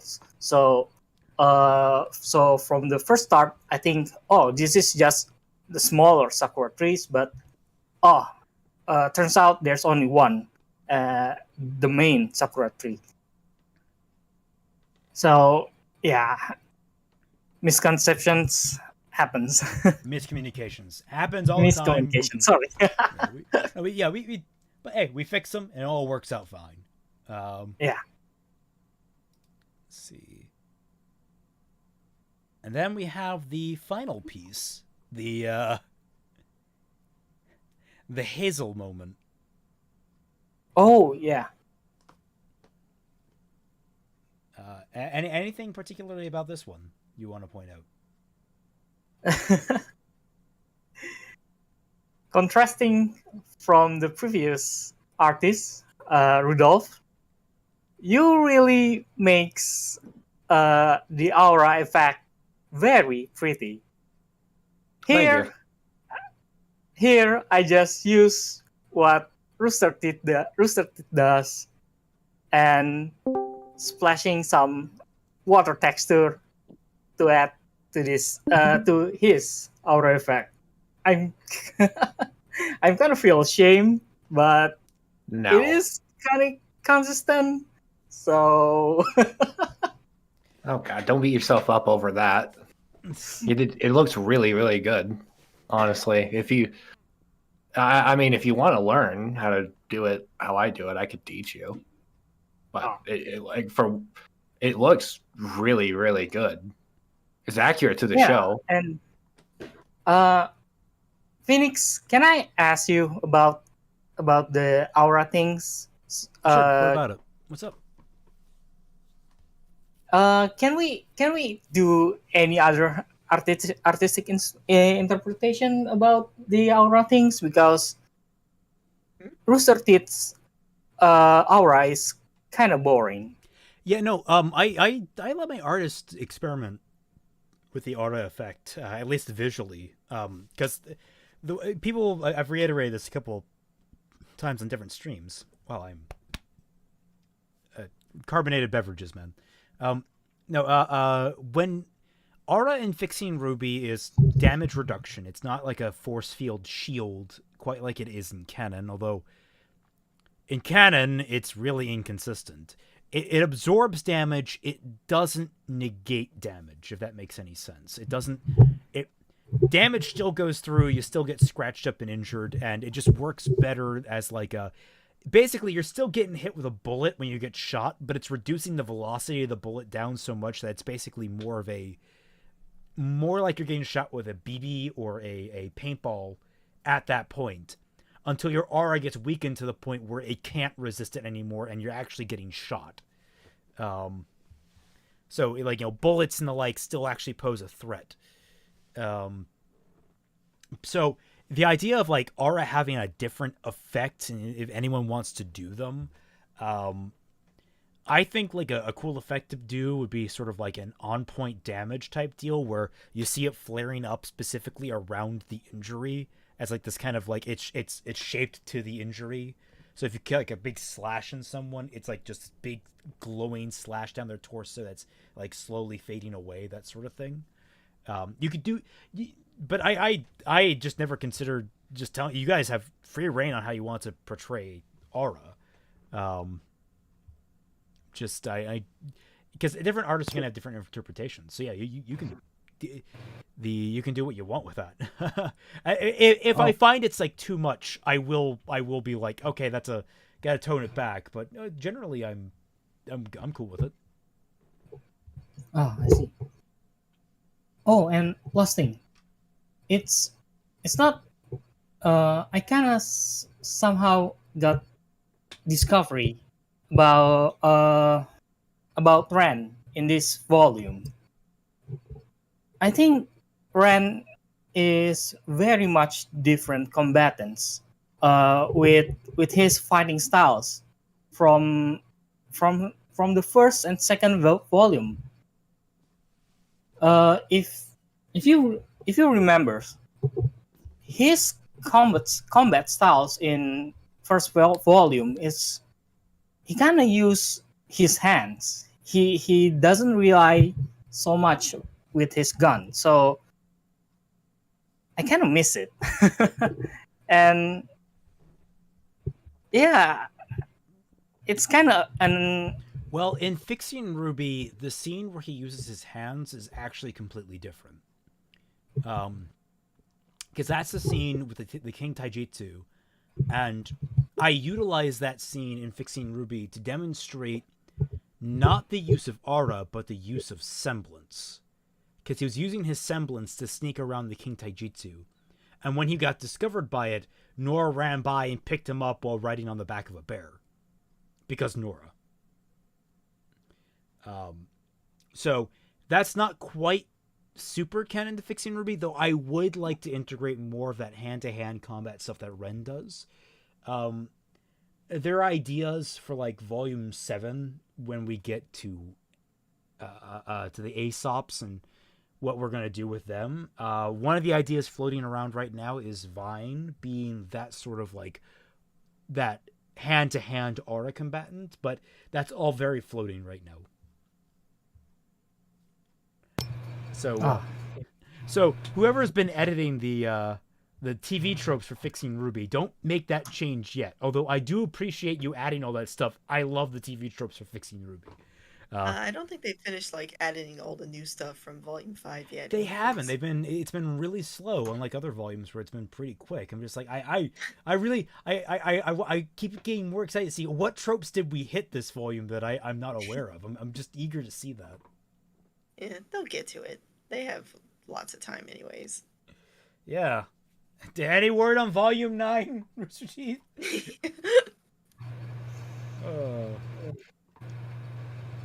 Caltech's getting too long of a break. We need that Volume 9. He needs to keep working. To be again. fair, I've been having a good time editing my book. So I mean, You look? yeah, it's actually something that I wrote before the beginning of Volume 5, but I just hadn't gotten around to editing. So now I'm editing it, and I'm actually feeling pretty good about it. Cool. So, any more thoughts, Valion? Yeah, I think that's it. Alrighty, let's move right along. We're an hour and a half in, and we've gotten through 4 people. Yay! Is Chloe here? Oh boy. Chloe, how you doing? Howdy. Oh boy, oh boy. Take it away. We're all ears. Boxes, man. Perspective, man. Jeez. So I don't like perspective. I really don't. But thing is, I really wanted to force myself into making some pieces this year that had perspective, and then, that's when conveniently, you put out the call for Volume 5, the artist and whatnot, and I'm like, oh gosh, should I? And you in the video it put an emphasis on background artists and perspectives and who has and whatnots. And so I waited till the very last minute to email you and reply. That's when I made my decision, really, and that's how usually all the other piece turns out. Just waiting till the last minute and spur, and then it all happens, really. Yeah. It looks great. Thanks.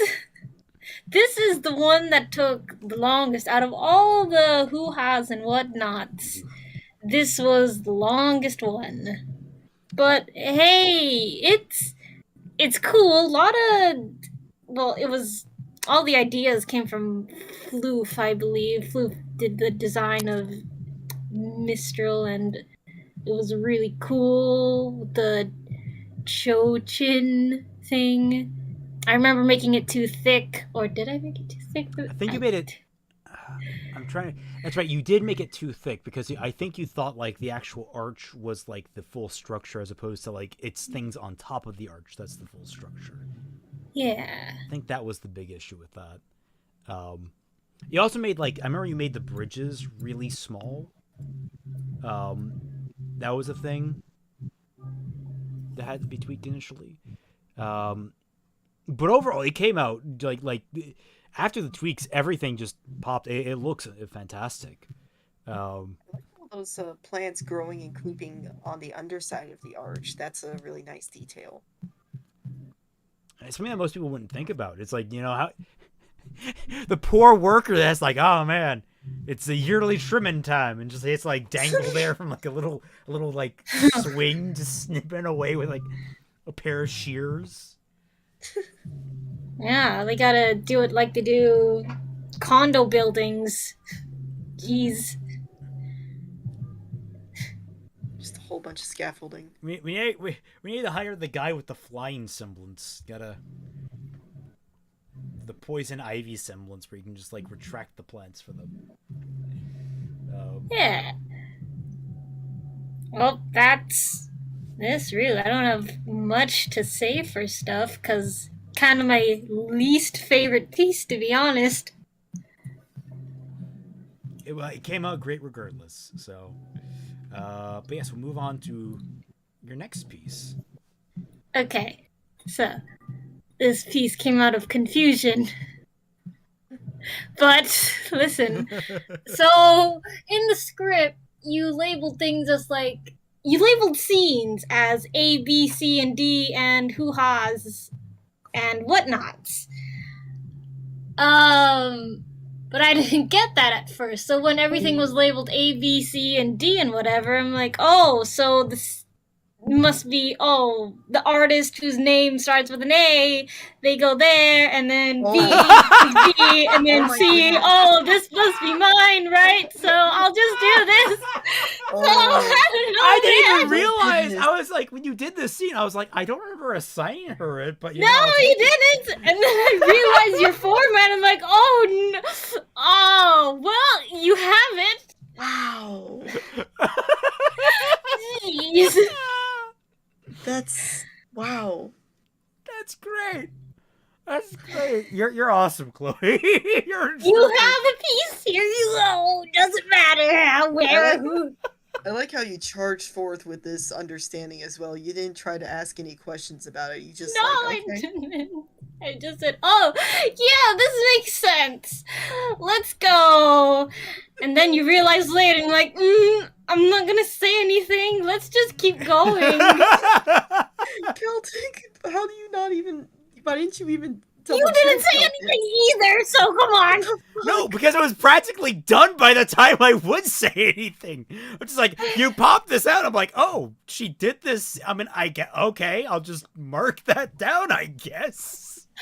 Oh my Both god. aces without knowledge. Oh, that was miscommunication of the highest degree. But positive results. Or like a refusal to communicate.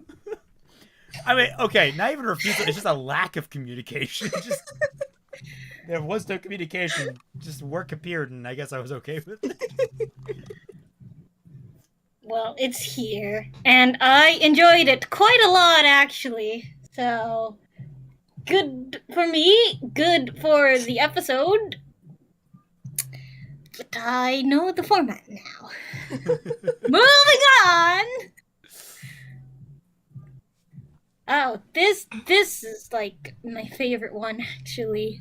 It's my favorite piece, because I don't know, I think Raven's face turned out nice, and her pose, and Weiss and Vernal turned out. Oh, also, Vernal. I didn't know Vernal was so tall.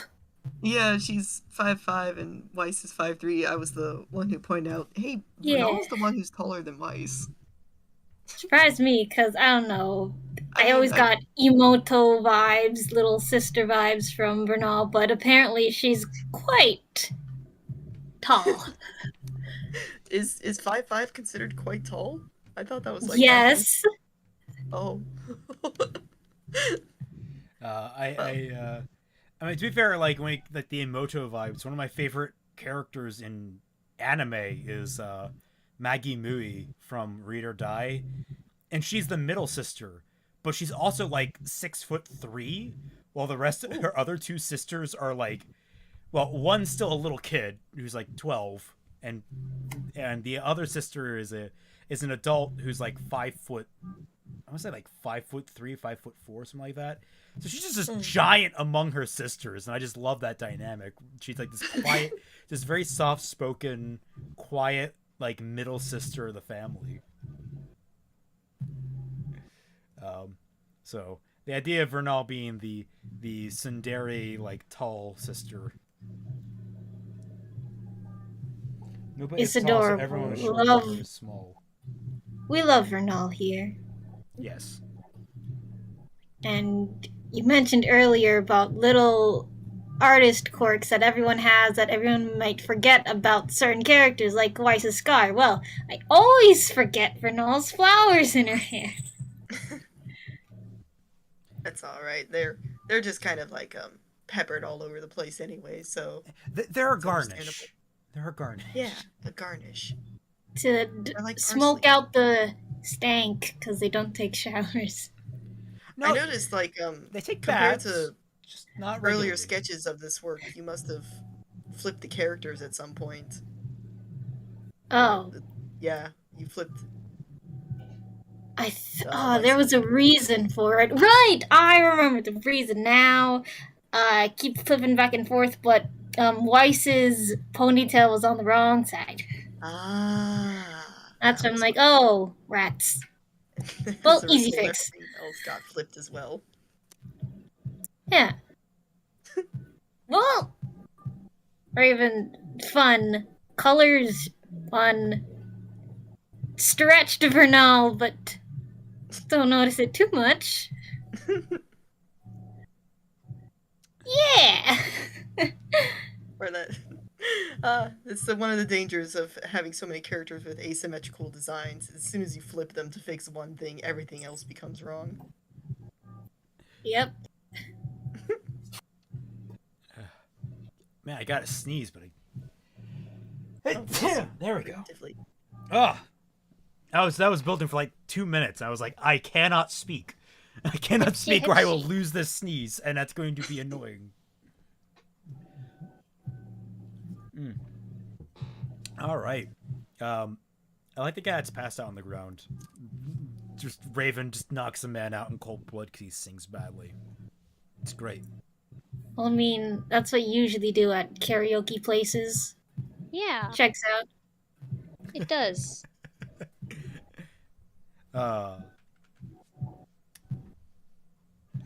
Vernal's face here is perfect. Oh. Why is this like, help me out here? And Vernal's like, what do you want me to do? I'm being called out.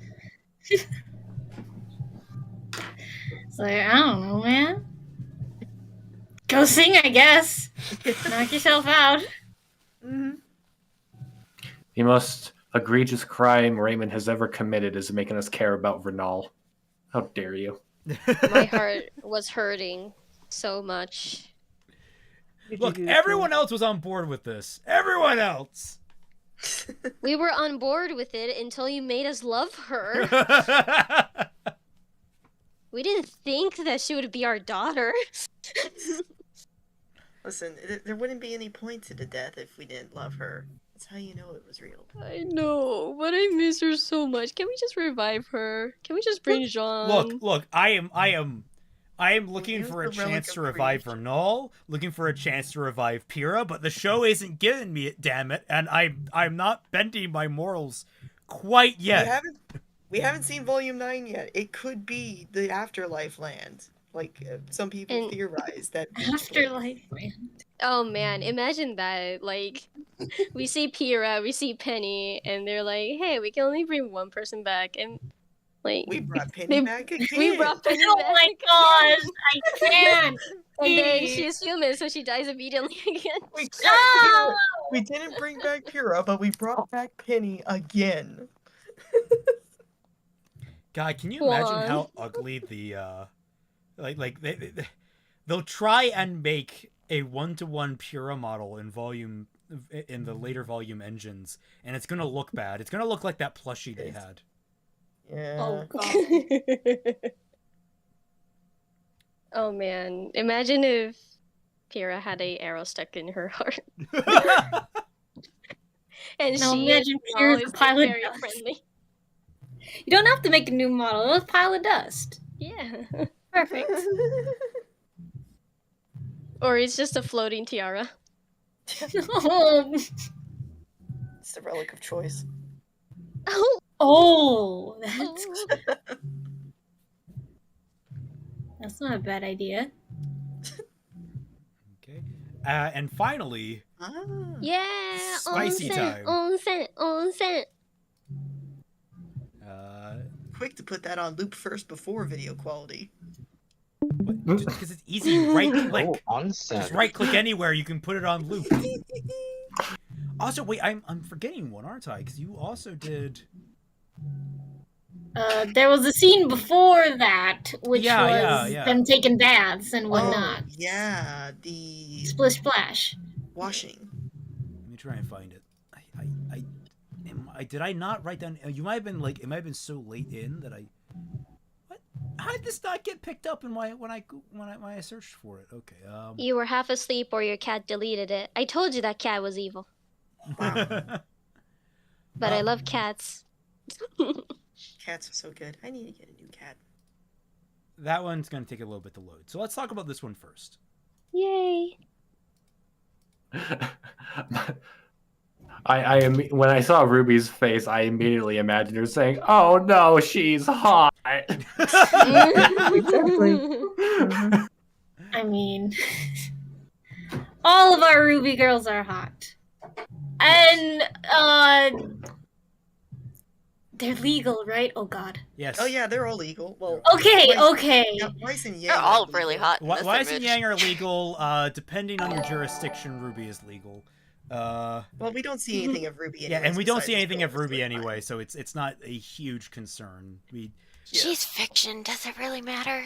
I meant hot as in they're attractive young women in an appropriate... No, dude. Okay, look, you're gonna try and like Don't. cordon your language off. They're still going to hate you. Just own it. They're hot. Just own it. Yeah. Just own it. Who gets it? Even though, in fairness, I don't typically use the word hot for people. It's not like it's not a word. It's really weird how I grew up when I associated the word hot with like, oh, they're also kind of vapid. I don't know why, so I don't use hot all that much as a compliment or anything. It's Yeah, very 90s. Yeah, it's very 90s. Yeah. That's why you use the word fine. She's I- fine. Like, damn, he fine though. Oh. I like how you use the bubbles and the smoke Steam. the steam to separate the three girls and make this panning shot possible. I think that's a really neat trick. It's very Atmospheric beautiful. perspective. Cool. They And the have some fire really dust big in the tits. back. Jumping in from some chats we got in. Speaking of reviving Pyrrha and Vernal, it really does make you wonder why Rooster Teeth never considered having Salem, with all her magical might, never gained the powers of necromancy. Imagine a future RWBY volume of having to fight a grim Pyrrha Vernal. Oh my god, please no. They might be going... I mean, they did. They did give her that ability. They had the Hound, which I don't know if that's necromancy so much as like... I think the Hound was made from a living person, though. Yeah, I think that's more like just biomancy. Yeah, but I mean, like... Is the closest thing to necromancy, though. Let's be Yeah, honest. at the same time, like, when you consider it, like, in Resident Evil, there's technically nothing in Resident Evil is undead. They are all living beings with, like... The zombies, they're technically still alive, they're just infected with a virus. They're not dead. So it's like... Where you draw the line of what's technically necromancy is all very semantic at that rate.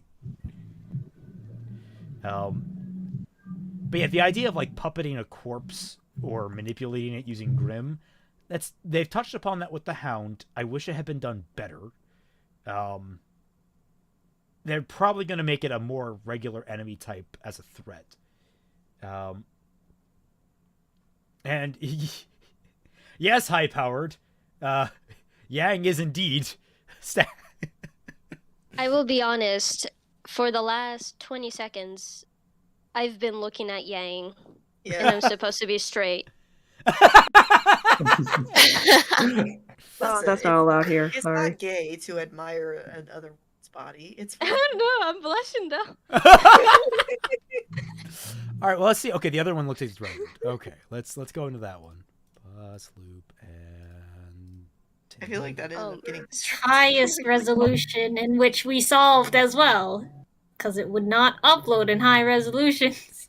Also, another miscommunication of different resolution, please. So I downed the resolution, and then she said, no, good high resolution, but higher resolution? Yeah, that was a lot of miscommunication on that one. To be fair, I will argue that's not my problem. I had very clearly laid out in the assignments chat all the rules for resolutions. So, did come out as high.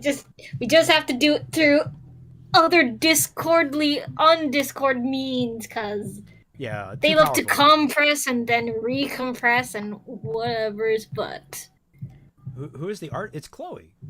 Chloe here's the artist. That's the artist. That's who we're talking about right now. Hi, howdy. I'm on Instagram. Check me out. It's Cho_Cho201. Is that correct? Yes, sir. Yeah, you can find her there. I really should have thought beforehand to get little name cards that I could put up, but that's a lot of effort. It's okay. We can just say our names. I'm Null, but these people changed my name to Sponsor Chan, but I don't object to that. Object. I cannot speak English. Yes, I am the Sponsor Chan. I will take over RWBY, then the world. Got the mood off for it. But yeah, also, interesting, I don't want to say it's a miscommunication on this one because it's artist interpretation, but when I actually described this scene, the way I had imagined it was it was all going to be super close-ups of these things happening so that you could literally just crop out any kind of potential cleavage and keep it all very ambiguous. When I wrote the onsen scene, I had a very chaste view of it where I was doing everything in my power to write it we're going to crop it this way. We're going to make sure the focus is over here. We're going to make sure that everything is below water. We're going to do all these things. And then every artist is yeah, but what if Yang's boobs? And but what if? Yeah. They're perfect. Listen, they're wonderful. Artists, they're wonderful. We're used to drawing the nude form. It's not a big deal to us. We don't even think about it. Yeah. Yang's super hot though. What the hell? Noel's over here having You're thirst. Could I get you a glass of water? I really want a glass of water. I'm blushing. It's a drawing. It's a paper digital drawing. Relax. There's plenty of water in the onsen. No. It's lines and colors. Oh, relax. No, look at white. No. Yeah, Yang's nice and all, but she gave RWBY red hair, so as a man of culture, I'm obligated to say RWBY's best girl. Okay? No. All right. Well, look, we can all agree Vernal's best girl. Yes. All right, there we go. We're all in agreement there. Yeah. Rule 34 agrees with these opinions. Oh. Rule 34 wants them all.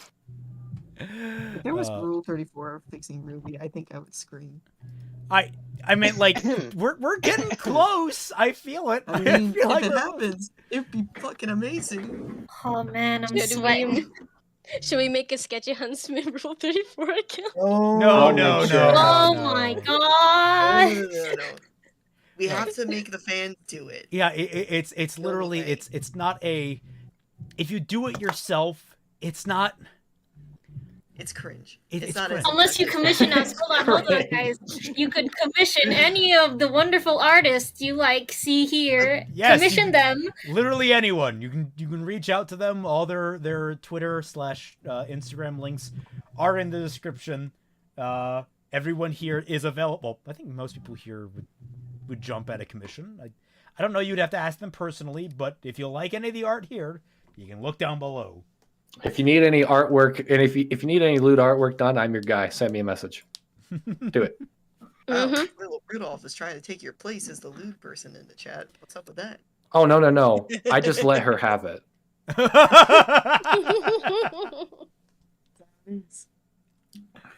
All right. Was there anything to comment more on like the process behind these, or? Not really. Just sort of simply speaks for itself. Made on mental canvas, you can do a background objects in which you want to move with inside of it. You layer them up, and then the camera does the rest of the work for you, really. I don't have much to say. Alrighty. Well then, let's jump right along. Is Tyyne here? I think so, yeah. Oh shit, it's my Where's turn. Tyyne? Okay. Tyyne! Yay! We can do your art now. Just making sure episodes 11, 14, 16, and 20. Is that right? Mm-hmm. Okay. So, let's jump right into it. First image that I have here is I'm gonna cry. the reuniting hug. Yeah, this is the first one I did. I actually sketched out the line art by hand and then scanned it in and colored it digitally. I usually am not a digital artist, so I had to bust out the good old tablet and get used to that again. Because I had been doing basically sketching and inking for a while before then. And I'm like, okay, back into coloring. I'm not very confident in my coloring skills, but I'm glad it came out okay. Oh, it came out great. Yeah. And yes, I used a brush for the shoujo bubbles. That's fine. I should get a brush. I have been slowly accruing brushes because I realize it makes like being an amateur, like a really shitty amateur artist like me, a little bit easier. Where I'm just like, I will draw. I can do very basic things, very minor edits. Like it helps like edit a lot of things together. So it's like, okay, I can do that. I've been making a lot of maps, so I might have to get that. That might be a good thing in the background. Yeah, I also drew this before I found a brush for the chains. So I was hand drawing her chains. Oh, and I got a brush and I'm like, yeah, no, I'm not drawing those anymore. All right. Next up, we are getting ready to leave scene.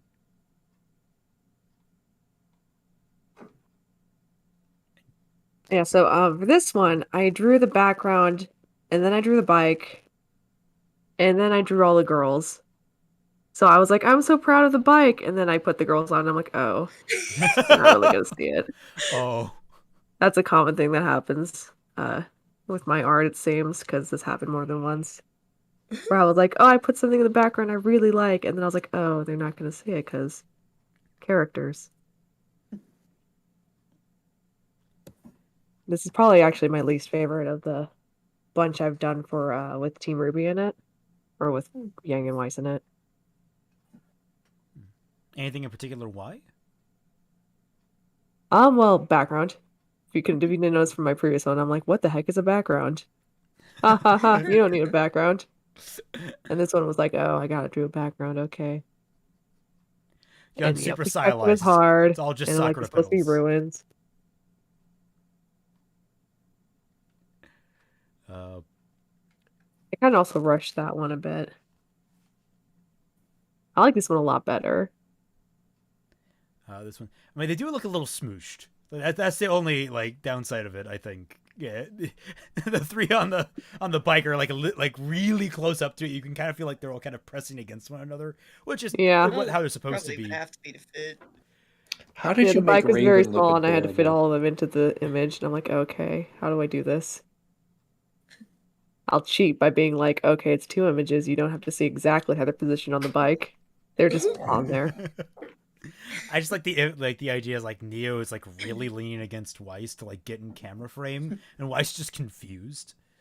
It's like some opening. Thankfully, I did not forget Weiss's scar in any of these. Ice cream sandwich. Ooh. Oh, you're right. That's a good OT3 name. Oh crap! I have a new ship now. Thanks. Sorry. Superior form of freezer. You know, I had considered the Blake Alaska, but you know, ice cream sandwich. It has such a good name. It does. Also, Blake Dalaska is terrible. Yeah, the Blake Alaska name is terrible. The ship, it's okay. It's okay. I mean, like on a theoretical level, but the name needs work. Damn. Oh yeah, definitely. I mean, there's probably a different one. Like I don't know, baked Alaska with chocolate sauce. I don't know, something like that. No. I don't know. I don't know. Naming conventions in RWBY are cool, but also really stupid. You gotta come up with something that's not ice cream themed for them. Like the Blake ruins the ice cream dynamic. Yeah, lots of uses of brushes in this one, for like the tree and the leaves.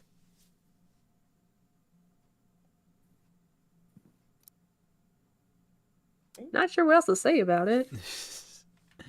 Okay, well we can move right along then.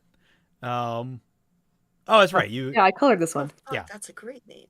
High Power just said Banana Split for Blake, Yang, and Sun. I think that one actually is their nickname. Oh, okay. Never mind. High Power gets no credit. You know, I should probably have pulled up somewhere the RWBY shipping chart just to have it on hand. But yeah, this was art done by Soon, who we'll get to. Like we'll touch, but Tyyne did the coloring here. I also added the little rubber duck because other people had rubber duckies, and I'm like, we have to continue. Did all the rubber duckies have the little towel on the top, or did you add that? I think they all had the little towel. That's adorable. Little towel ducky. I want that little ducky. Be great. Also, Uncle Crow would be drinking osake in the background. Not background, in the back. Yeah. Oh, you always. It was massive X. As we discussed last time, the Mambuba.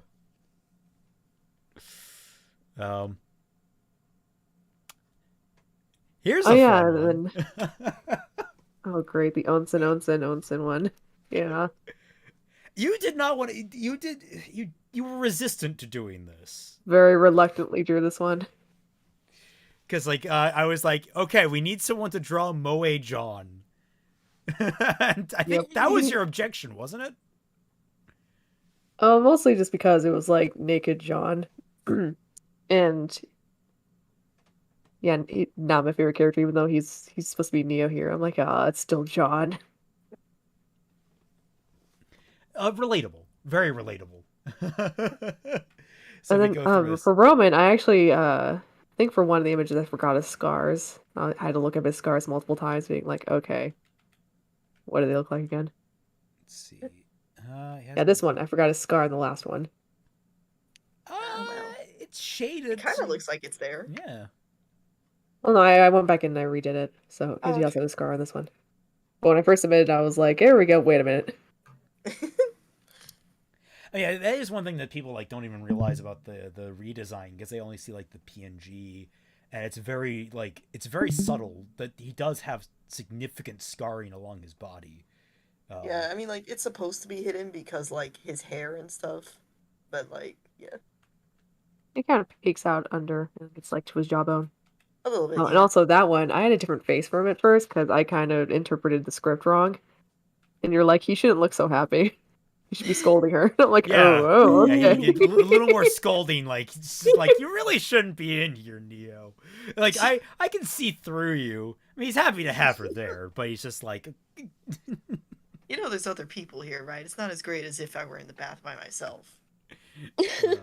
Yeah, so I had, excuse me, I actually had Ron the other two by hand first. And so you're like, oh, his face is wrong. I'm like, oh, shit. So I went in digitally, and I'm like, let me just erase his whole face and redo it digitally. So I did that. And this one, I did all digitally. Because I'm like, I need to have another scene. I don't want to have to draw it in my sketchbook and have it there forever.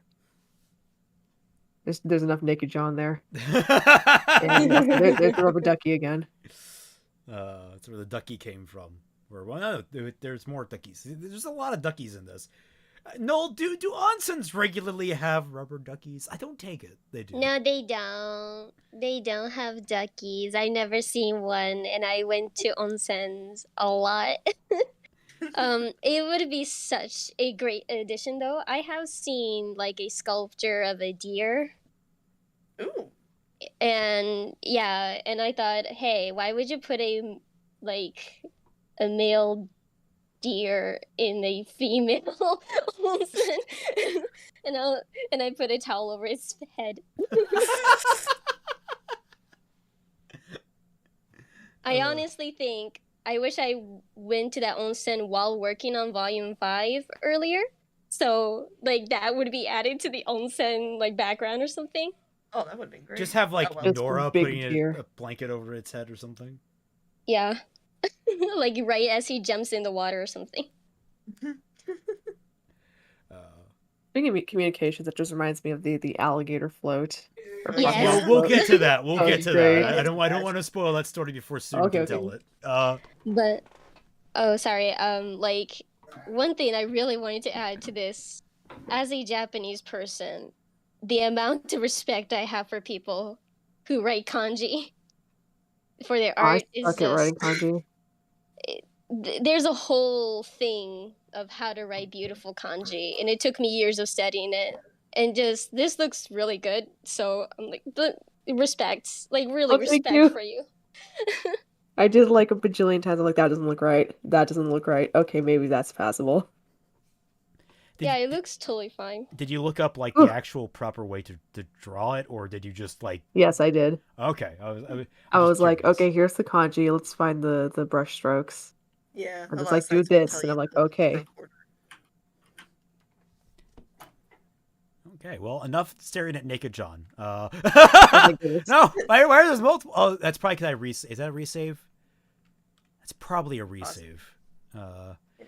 There's This is actually there's my some favorite weird shot of Raven. there are some weird things that happen during the volume where, like, people will send me a PNG and I'll have to resave it as a JPEG or something because it just won't import into Premiere. It's really weird. It's like a weird file issue that occasionally would crop up. So you might see resaves of different images in here that crop up.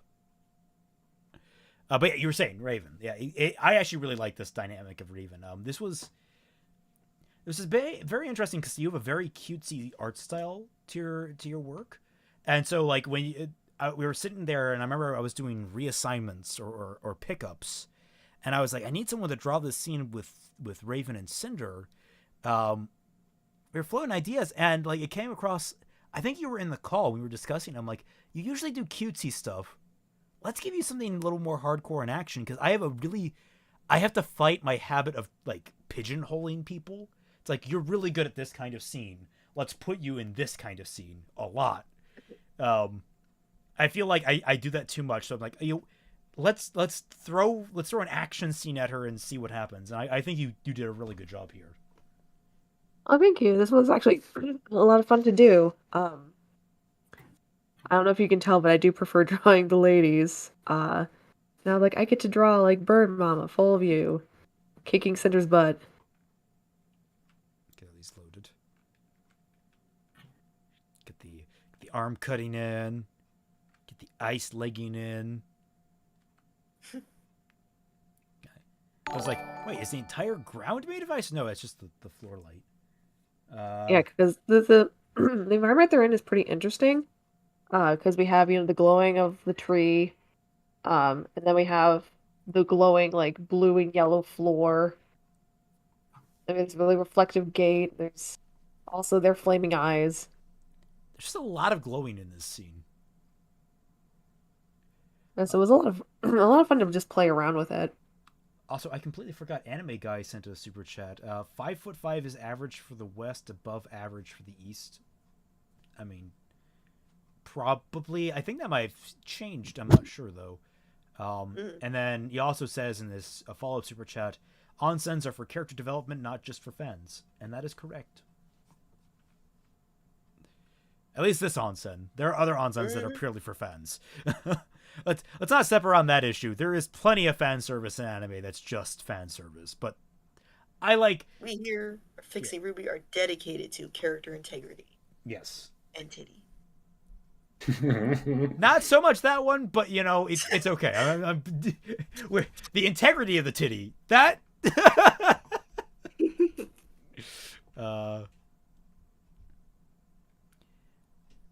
Titty. Okay. Um, Were you gonna say something, Rudolph? no, I was just making a joke.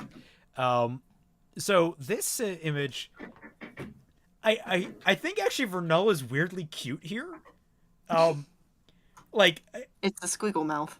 it's not just a squiggle mouth, but it's sort of like the way she's holding the Tonto. It's like she's supposed to be like flinging her blade, flicking it to throw the blade, but like the way it's like paused mid shot, it's kind of hard a little bit to tell the swish lines here. It looks sort of she's just like, you're threatening my mom, I'll poke your shins. It's like, it's really cute. Yeah, she's like,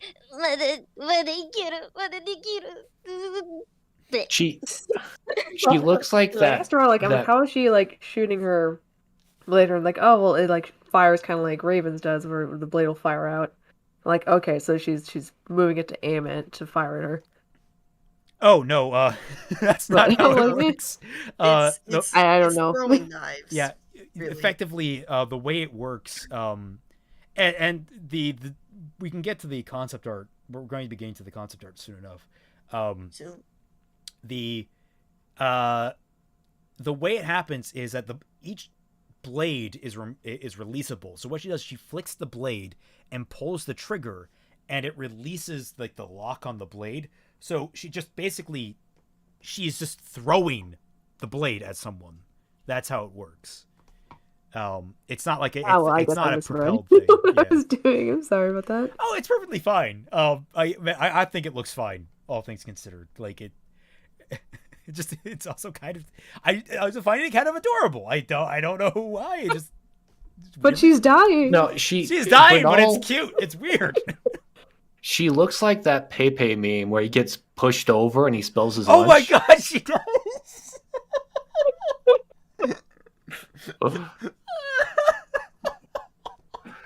Like, I didn't spend nearly as much time on this one as I did with the Raven one. Otherwise, I probably would have added some blur effects on her arm to show more motion. I mean, this was getting near down to the wire, so I don't. Now it's like I just need to crank this out. Yeah. On this one, I actually really like this one. Mostly because JJ helped me out with one of the backgrounds. Thanks, JJ. Yeah. I remember that conversation, because that was just a still from one of his things, and like you painted over it, right? Yeah, I just went ahead and I lined over a lot of the details to make them come out a bit more clear. And I also redrew the moon. I didn't like how it stretched in the image. Yeah, I think that this is really good. It's like just for the other background. Oh, sorry, go ahead. Oh, you go. For the other background, I actually again, I drew the whole thing, and I did all the little paintings that are in the background. I went ahead and I looked at actual RWBY and see like art for the backgrounds they had in that area. They had a lot of paintings. I'm like, ooh, I'll replicate some of those, and they got covered again.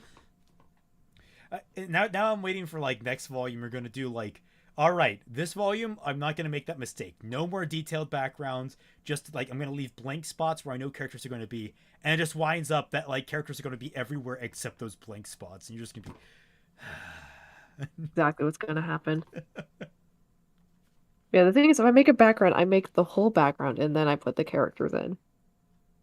So I have a full background. I don't have to worry about like, oh, I only drew the parts that they're not covering. It's like, no, the whole thing is covered. But then, I do end up with the issue of like, oh, I worked so hard on this background, and you're not going to see most of it.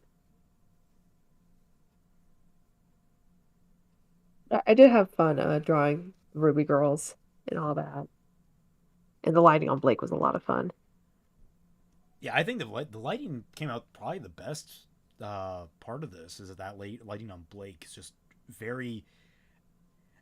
I get the feeling of the tone outside, like the like the night air. I kind of get like the feeling of what it is at that time, where like it's kind of cool out, but there's fire everywhere. So there's also this weird like artificial warmth coming in. Like, I don't know, I think it came out really strong. Okay, let's. Oh, this is Yang being dead inside. Yeah, you nailed it.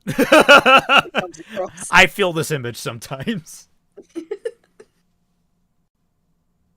And again, I also did the whole background, and I was like, I have to look up reference for what the inside of the vault looks like again, and I drew it, and then of course you barely see it. I looked over there and I'm like, oh my god, you really did start drawing the desert. Yeah, I drew a desert in there, and Yang's hair is covering it, but that's okay, I guess. Oh my god, you put so much effort into this. You should release like the backgrounds too for people to like appreciate. Maybe I'll go through and do that, because I'll be like, look, I did backgrounds, I swear. I got off my butt and I did backgrounds for once.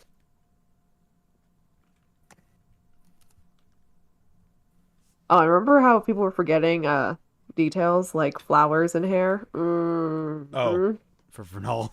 Well, she's dead, so it's symbolic. There you go. No, those leaves are in her hair. Those are totally flowers. Yeah. Yeah, there she is carrying her out of the vault. So yeah, I drew the background of the elevator. It Whatever. It's like a dark comedy with you. You just keep doing all this hard work, and it's like none of it gets like technically noticed because it's covered by your other work. I think I have that same leaf brush. I really like the leaf brush. I was like, yay, I don't have to draw a million leaves. Yeah. Yeah, no, like when you were like, oh, does anybody have something to resubmit? I'm like, oh shit, I forgot her flowers. Did you resubmit? I just didn't have time to get around to working on it again. I was like, did you resubmit? Did I miss that? Did I? No, I didn't have time to resubmit. I just gave myself a little heart attack there. No, life happened, and I didn't have time to go back in and fix stuff. Oh, I mean, it still looks great. Vernal looks well and properly dead, which is good. For this scene. Yeah, let's. Oh wait, was that it? Yeah. Yeah, that was it. I think so. Anything I else? did a short animation that wasn't used. Oh yeah. That was those Cinder blocking Vernal's shot and getting impaled. I didn't get used because there was another artist did an amazing job drawing Cinder getting the shank. Oh right. Oh, you sent that to me like a day and a half after Netlady submitted hers, and I was like, oh. I don't know. I don't have that downloaded. I wish I had that downloaded. Tyyne has posted it on her Twitter. I think it got retweeted. It's there, yeah. Okay, well, if people want to go find that, it's up. I guess we could go find it. Briefly, we have time. There's always time for Tyyne. Oh, thank you. Let's see. Fixing RWBY.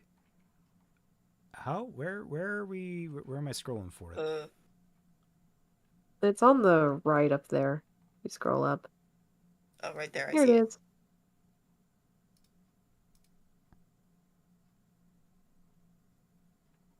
You get stabbed. Yeah. Maybe one day I'll go back and do all the in-betweens and coloring. In fairness, I would have actually used bits of this animation, like this first moment where she's deflecting the blade. But like the timing of those scenes are so close together, it would have been a flash in it, you miss it type deal. Which if people don't know about editing, if you do that the wrong way, it's more annoying than anything to the viewer, because the viewer's like, if you have something on screen for only a few frames, it's more like subliminal messaging than it is an actual image in the video. So I remember I was like, I just like worked out in my head. I'm sitting there, I'm like, I couldn't time that. That's probably why I didn't download it. But it would have been cool if I could have included it. Oh yeah, it's totally understandable. I was like, just getting caught up in everyone's hype. Everyone's like, we're animating, we're doing so much work, and I'm like, oh shit. Bar has been raised. Meanwhile, I keep my standards low. So that everyone can be impressed when I do try. All right, well, now we get to move on, and we're here. Soon. Soon! Soon. Someone. Oh fuck! Oh fuck!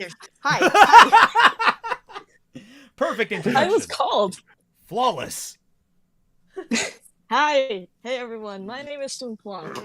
What up? She likes that bara chest. That bara titty. The bara titty. Hell yeah. That bara booby. That's it. Yeah. All right. So okay. Hi. You awake there? I feel bad because like for those of you who don't It's know. 7 in the fucking morning. Yeah, this is I woke up at like 3 and I tried to like go back to sleep. It's like, yeah, maybe do. And then I woke up. It's like, hey, maybe I'll check like Boss's stream. And then I was like, okay, so. And then it's like, oh, they're like, you guys are like already in the middle. So I was like, oh shit, I have to like. So I'm playing Metal Gear Solid. I'm in another person's room because everyone else is fucking asleep in mine. Wow. I mean, to be fair, yeah. it's going to be quieter on your end than it has ever been. No. What? Trust me, people will call. People will say, Plonk, why the hell are you here? Trust me. But yeah. Hi. But yeah, so diving right into it soon. First image. Anything, or where would you like to start? Because you have quite a portfolio here to choose from. Well, I can go first with the doodle that I made of Raven and Wise and the turkey scene. We're gonna have to start from like way in the past. This is what I think sold me on the turkey scene.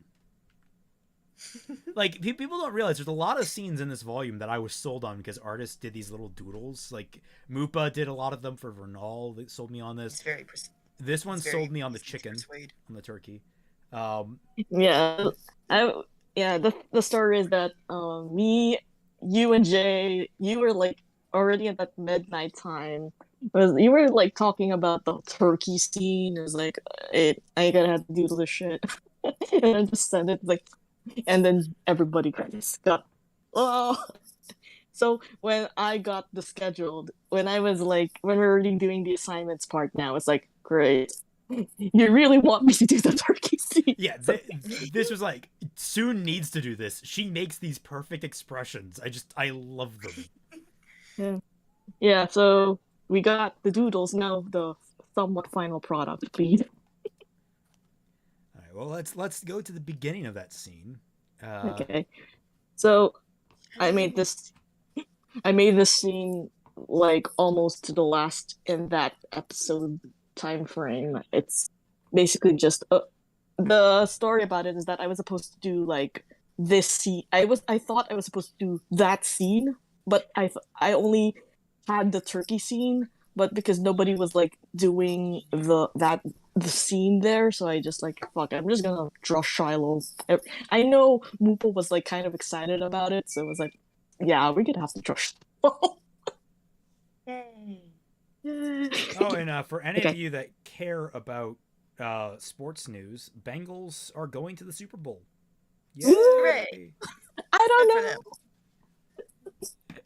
All right, please. I thought it was a baseball team, to be honest, at first. No, our baseball team is the Reds. Oh, okay. Which are the oldest professional baseball team in America. Nice. Wow. Yeah. Anyway. All right. Yes. Wait, did we have more to add about this image, or do we want to move on? No, not really. It's just yeah. Oh yeah. I don't know what I do with Charlotte in this one. It's like, fuck it, put him in the corner. I know he's supposed to be walking away, but now I'm imagining he's like at the end of the Blair Witch Project where he's just facing the wall, just staring at it. If you really want to put it in the in story thing, it's like Shiloh is regretting what he said. It's like, oh fuck, why did I say that to my kid? I'm gonna go to the shame corner now before he even catches me. Yeah. Ah, yes. This scene. Raven, that's just such a what the fuck is happening now? What fresh hell is this expression? Hell yeah.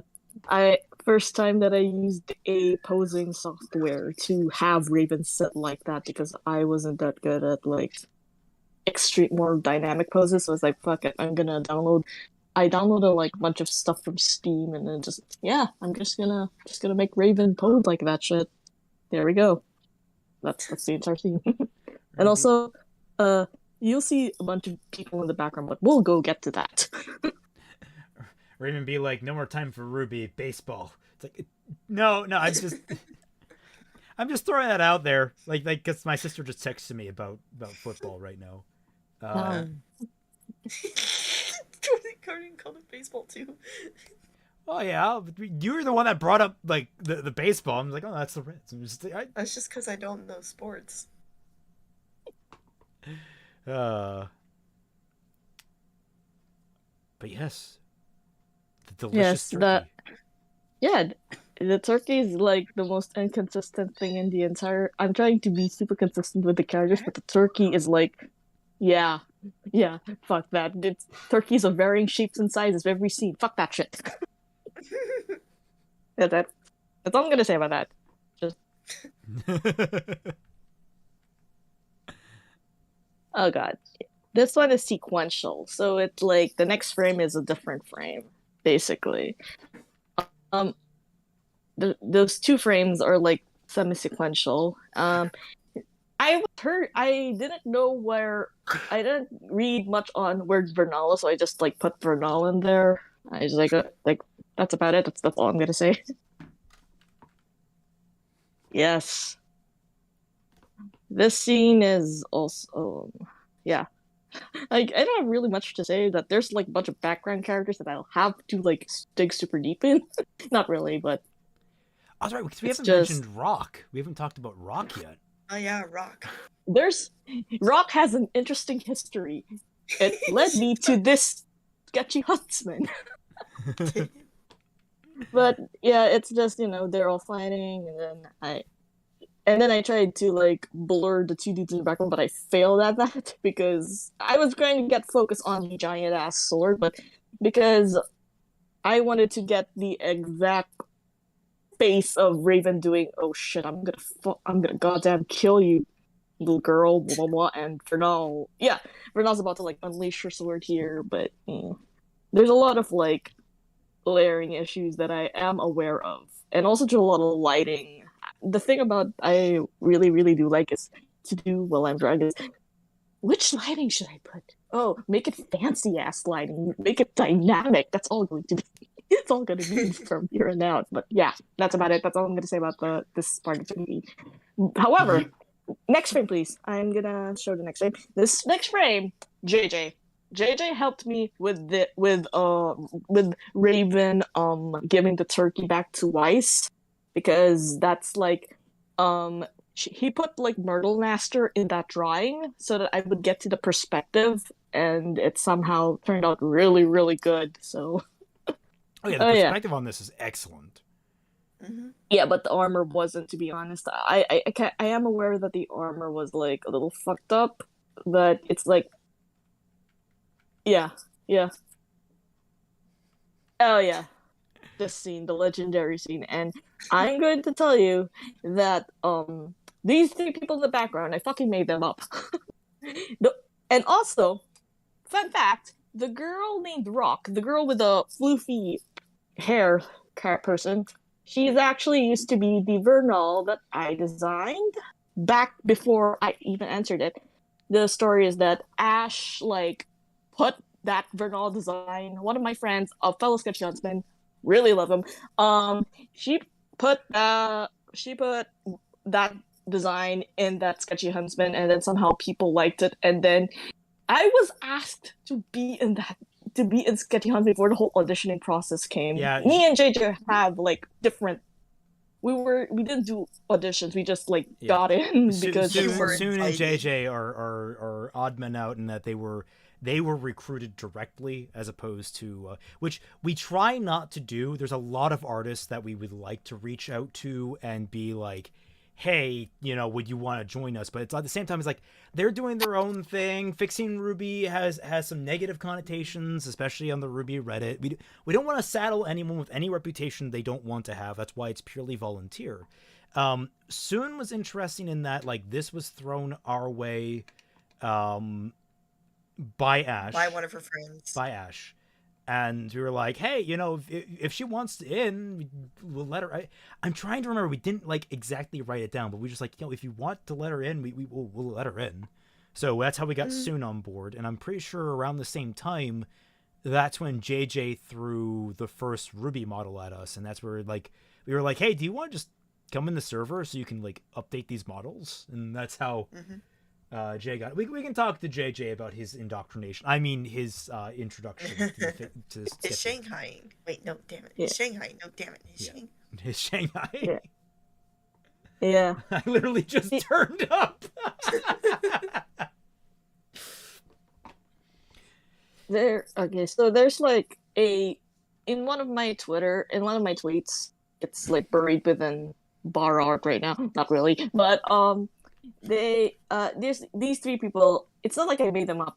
The one with the hat, I made it up. The dude with the bandana, I just repurposed my waifu to look like one of the bandits because I really love my waifu. But yeah, and the girl, that was the Vernal.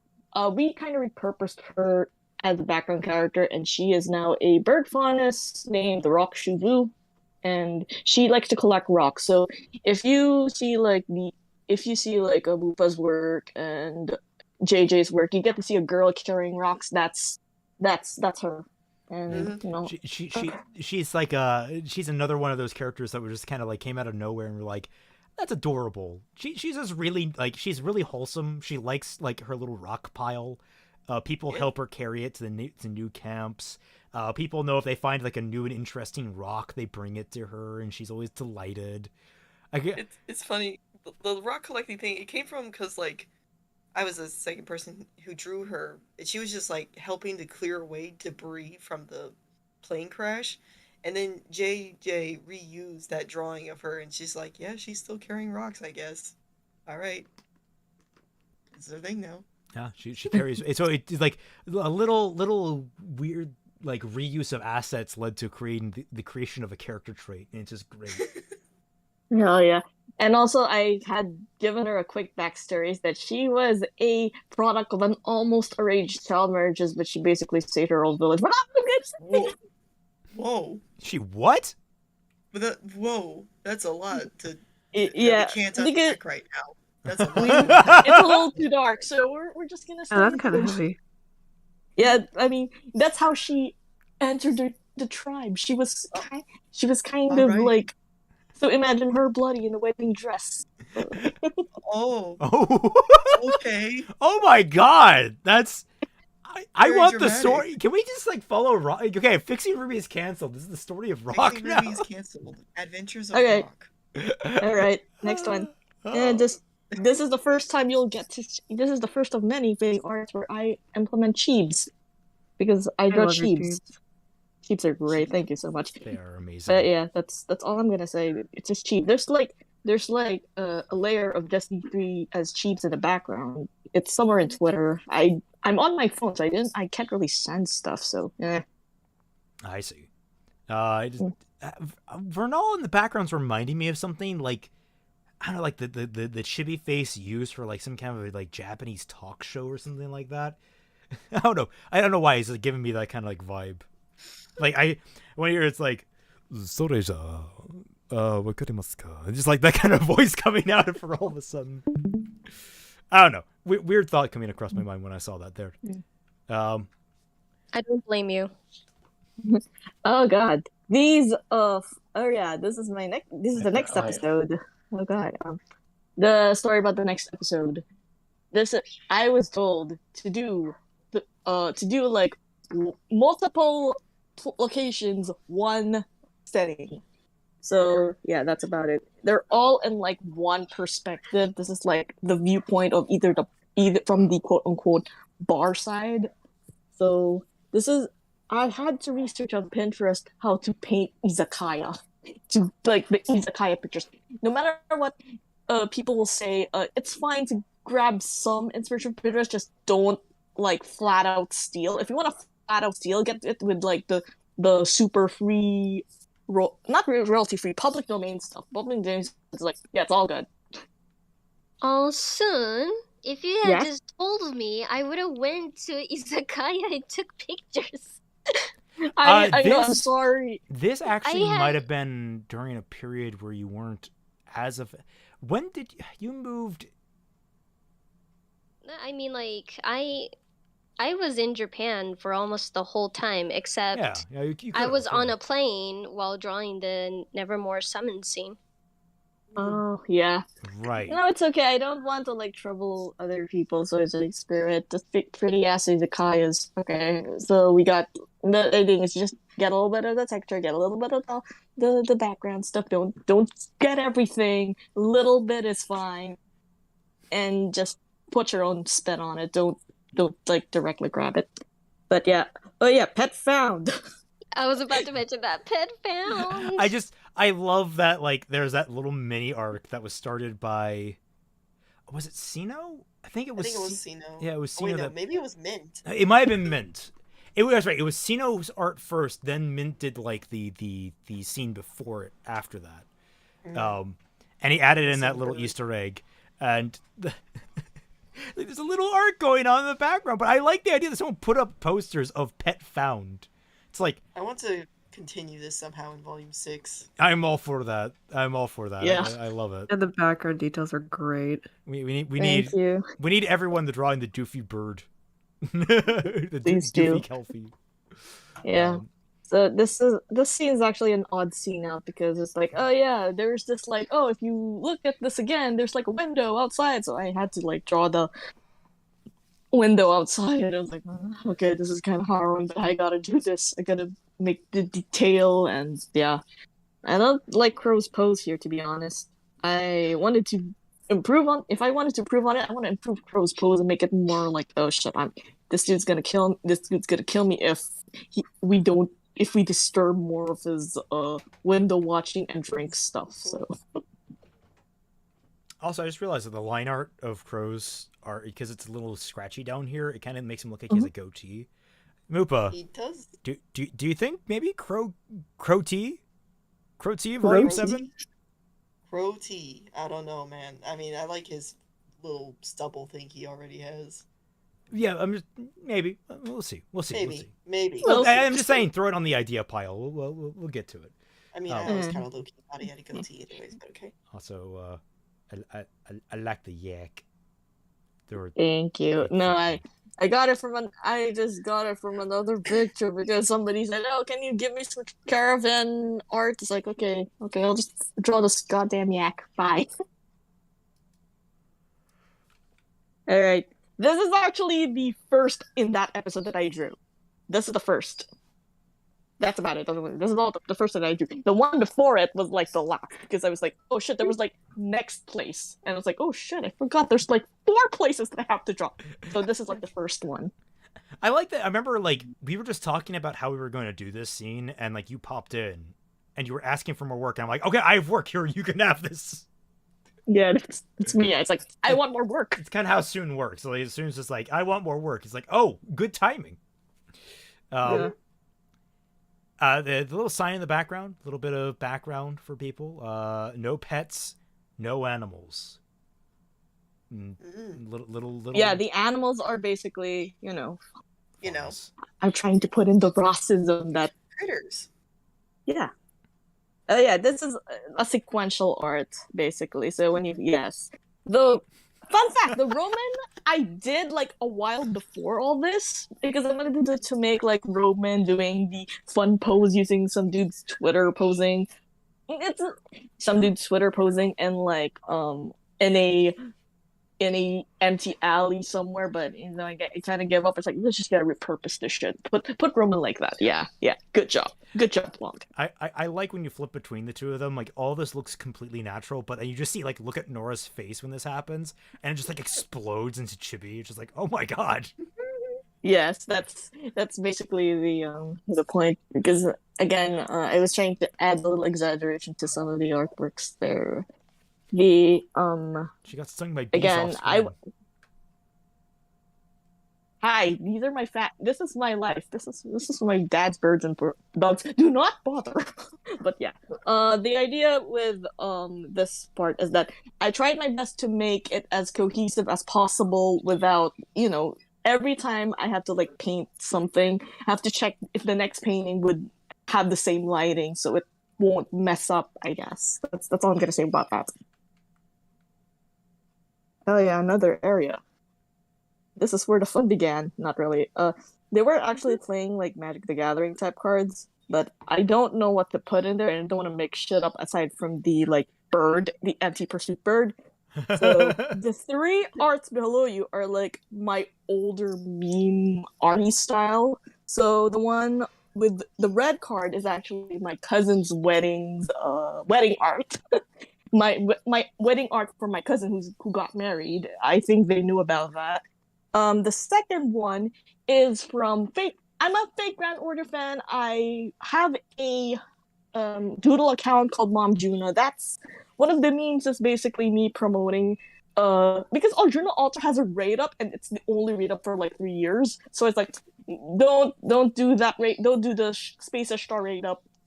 Roll for Arjuna Altar. He only has one rate up, so that. And the third one, it was like a commission request, and it's like Vion and Diluc from Genshin Impact doing the JoJo thing. And yeah, so basically all these three old art. That's it.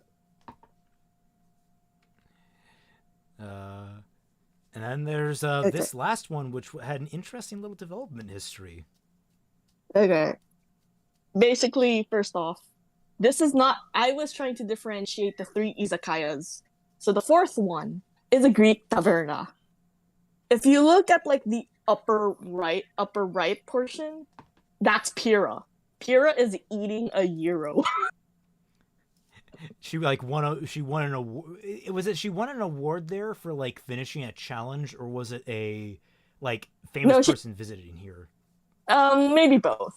She won the biggest. Maybe she got a little bit of both because it's Pyrrha. But I actually really like the idea that Pyrrha had like the biggest stomach of Team Juniper, like. Just like surprisingly, but like it makes sense considering she's like the most like active and fit. She would need the most energy to burn. My metabolism. And that's why like Nora was crying that Kuro was like thinking Ren's like a hot girl, and then they laid the bar, and then Nora was like with the Euro saying, "Pyrrha's place, Pyrrha's restaurant," and then. Yeah, that's also the board is a Rooster Teeth joke. If you know your offensive Greek hand gestures, Crow is doing that to the Rooster Teeth. I'm going to get banned. I'm sorry. His hand is kind of cut off. Yeah, that's the thing. It's meant to be a little subtle. I'm sorry. Yeah, and the blue cat. That's again Fate Grand Order related. That's Arjuna Altar as a cat, and that's just an AU thing. So, yeah, the wine glasses in the bottom. Everybody like. Everyone chipped in different symbols. Like obviously the Sketchy Huntsmen symbols in there. A Crimson Claw, that was one that I recommended as a name for, and like I think I quickly threw together like to like. Wolverine slashes to form the logo for it, but that was a reference to the Crimson Claw, who were going to be like the special forces section of the White Fang in Over the Seas. So interesting. Yeah, and of course there's also Jay Yuri. Yeah, and also Crow's favorite drink that I think Coffee drew. So there's like an interesting link between Crow and Raven, I guess. Yeah, and I mean, just like it's a very popular and Mistral type drink. Yeah. Okay. Fun fact about like John's phone. I was trying to make it like the first, quote unquote, the first iPhone, and the charm is Pumpkin Pete because I think I wanted to put still that little reference in there. Yeah, I thought it was And- a nice touch. Yeah, I think that's it. That's basically the entire thing. Hell yeah, onsen scene. Yucky. The controversial onsen scene. And basically, it's just me trying to dodge censors and try to not make bosses' videos demonetized. So I had to hide. I had to like put a little deck in there to hide it, and a little more fog. What was best about that was like you drew this without the duck first, and then you're like, oh, that is a lot of boob. Yeah. I can't remember if I was the one that said like that's a lot, and then like you suggested the duck, and so like you added the duck. And Oh, I yeah, thought I the added duck the ad duck. was great. Thank you. Coward! Look, motherfucker, I don't want to get demonetized. You need to Yeah. fight the machine with Booba. Yeah. Listen, Yeah. the duck is Rebel. allowed. The Yang's bobbies are his pillow. Yang's Bobby. Booba pillows. Look. I guess in fairness, I could just label it like naked yoga, and it'll get monetized. So, fun fact: you can find that on YouTube. It's just there. It's monetized I don't think I want to find it. because YouTube apparently, hey, if you say fuck too many times, demonetized. Naked yoga, where you're basically flashing everything to the camera. Oh, that's perfectly fine. You want to know That's why? absolutely disgusting. Hold on a sec.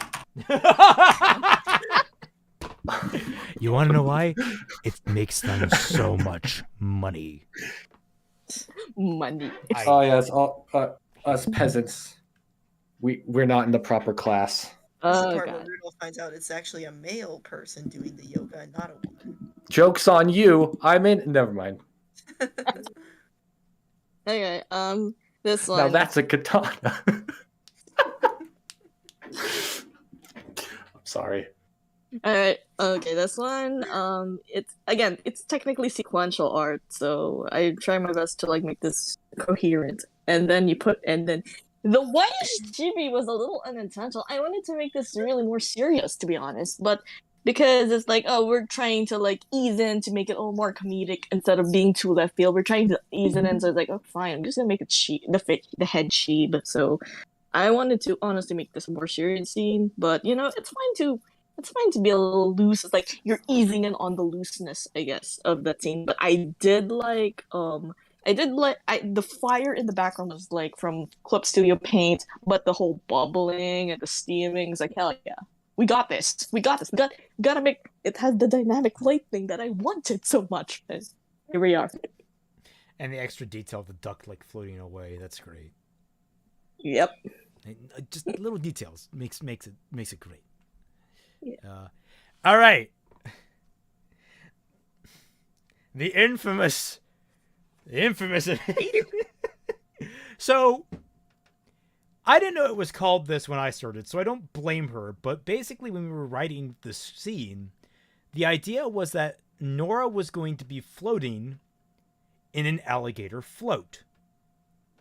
As in, an alligator float is where your head is the only thing exposed to the surface, like an alligator floats, where, actually, if I can just show you, alligator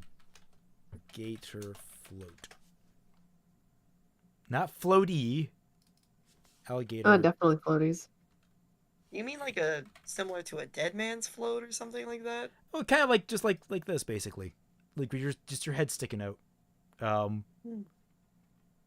Actually, there's a really goofy like image of what they look like. Under. Sounds like a type of hat. Yeah, there's like that one image from like an aquarium, and you just see their whole body drooping. Yeah. They kind of do this goofy Like droop that. thing, where they're kind of like sitting there, standing there. It's actually really cool. Like just from a, like, oh, they learned how to like be lazy with it. It's great. So silly. But no. So that's what I had imagined. And that's what basically, everyone, we were discussing the scene when we were writing it, and when I was being strong-armed by coffee, that was basically what we agreed was going to happen. Soon didn't get the memo on that. Soon thought I meant alligator floaty, which is fair considering, again, I just Googled alligator float, and that's the result it gave me, was alligator floaties. So I don't blame her for this. I do, however, find it hilarious and ultimately adorable, because I love this alligator floaty because it reminds me of an alligator floaty that I had when I was a little kid. Also, just the concept of Nora bringing a floaty like that to an onsen. Yeah. Then again, Ruby bought a freaking water gun, so I can't blame them. These girls are just breaking all the rules. Hell yeah. Yeah, I didn't know what an alligator floating was until, like I said, the art, and then Boss told me, yeah, that's not what an alligator float is, but I like that alligator float because it reminds me of that floating I had. You're good though, because like Boss asked me what I would think an alligator float is, and I literally said like a alligator floaty. Yeah. I literally again, thought the same thing as you. Yeah, I reiterate, I didn't know that was what the pose was called until like we were talking about it, and like it came up in the conversation, like, oh yeah, an alligator float. Like that is what the pose is called, but it's such a little used term that if only my arms were strong, Lama Fao. Yang's doing her best Samara impression back there. It's Sadako. Oh. No, it's Cousin It. Cousin It, by way of Sadako, by way of some... Is Samara the American version? Is that what I'm Yeah. Okay. Samara's American, Sadako is Japanese. Okay, we need Sadako versus Samara. Right now. I was genuinely confused. I never heard of Samara. Yeah, Samara is like from the American version of the ring. Because apparently Americans... Even though, doesn't the American version of the ring happen in Japan? No. No. Or am I There's an American version of Ring? Yes. Yeah. Well, Why would they do that? I thought... There's like some countries do that, where instead of dubbing a film, they'll remake it. That's not good, is it? Well, no, it can be good. Apparently, the American version of the ring does hold up. I have vague opinions about the practice. I mean, even like other countries do it to American movies. Like there's a fucking, what the fuck was that one movie? Dinner for Schmucks? Like the French remade that movie for their own film markets because they weren't gonna dub it.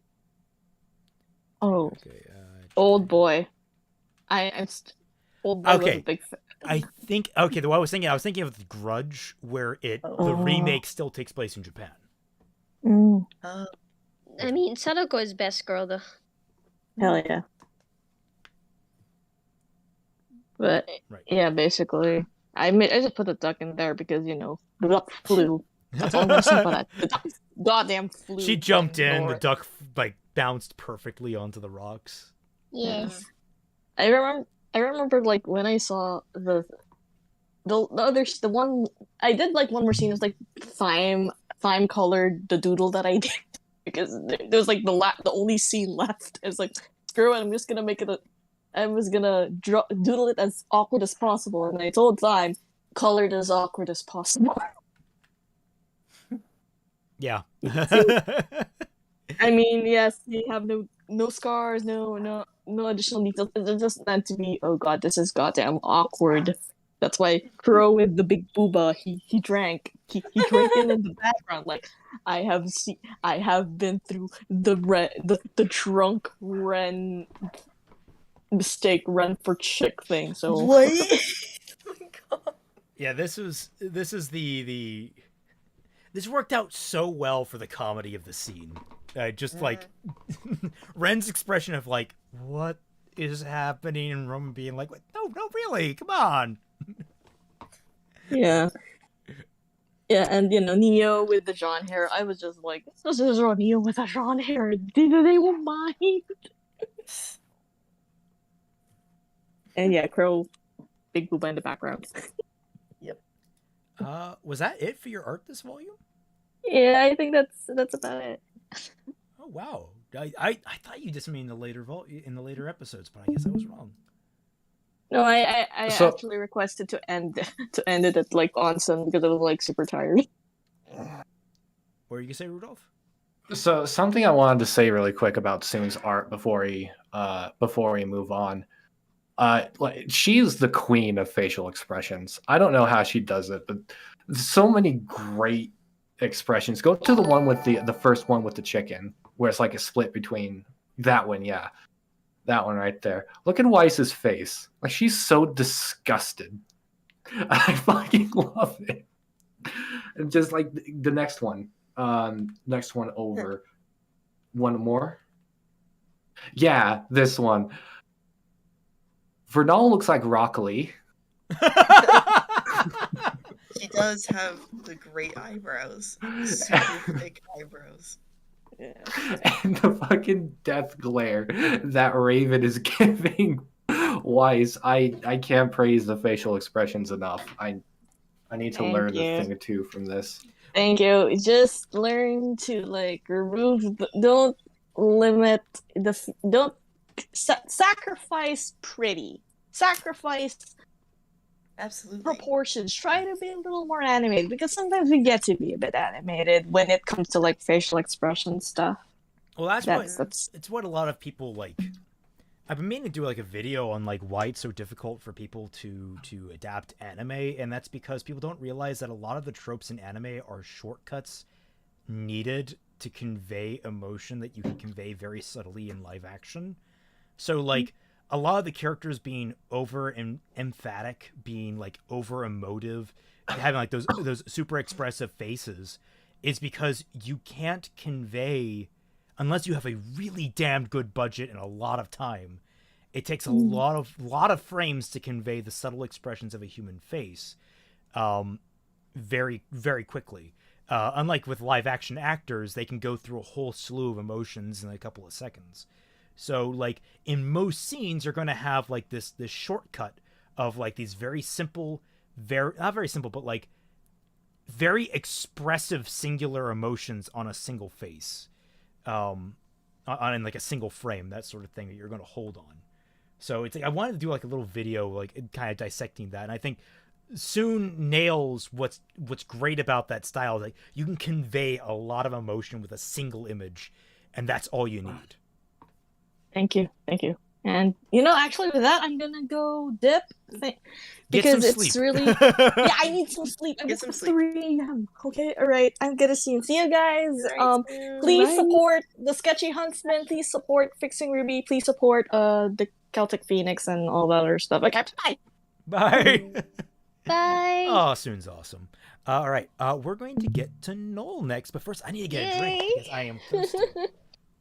Oh boy. So everyone, please talk with it between yourselves.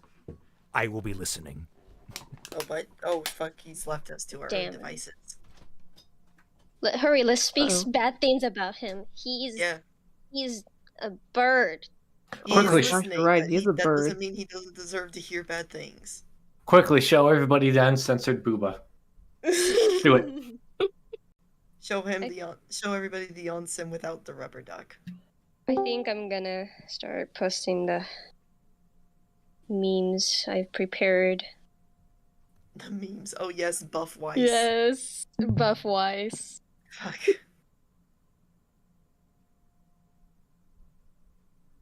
For those of you in the chat down there, Buff Weiss became a meme within the Sketchy Huntsmen based off of a doodle that Noel made of Weiss being unnaturally buff. Yeah, it's a thing that I started doing because I found my art was very unnatural. While everyone was like, "Hey, it's totally fine." I'm like, "No, it's not. This is what it looks like to me," and that's how Buff Weiss was born. My beautiful creation.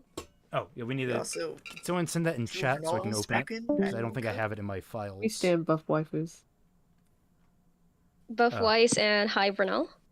Mm-hmm. As it should be.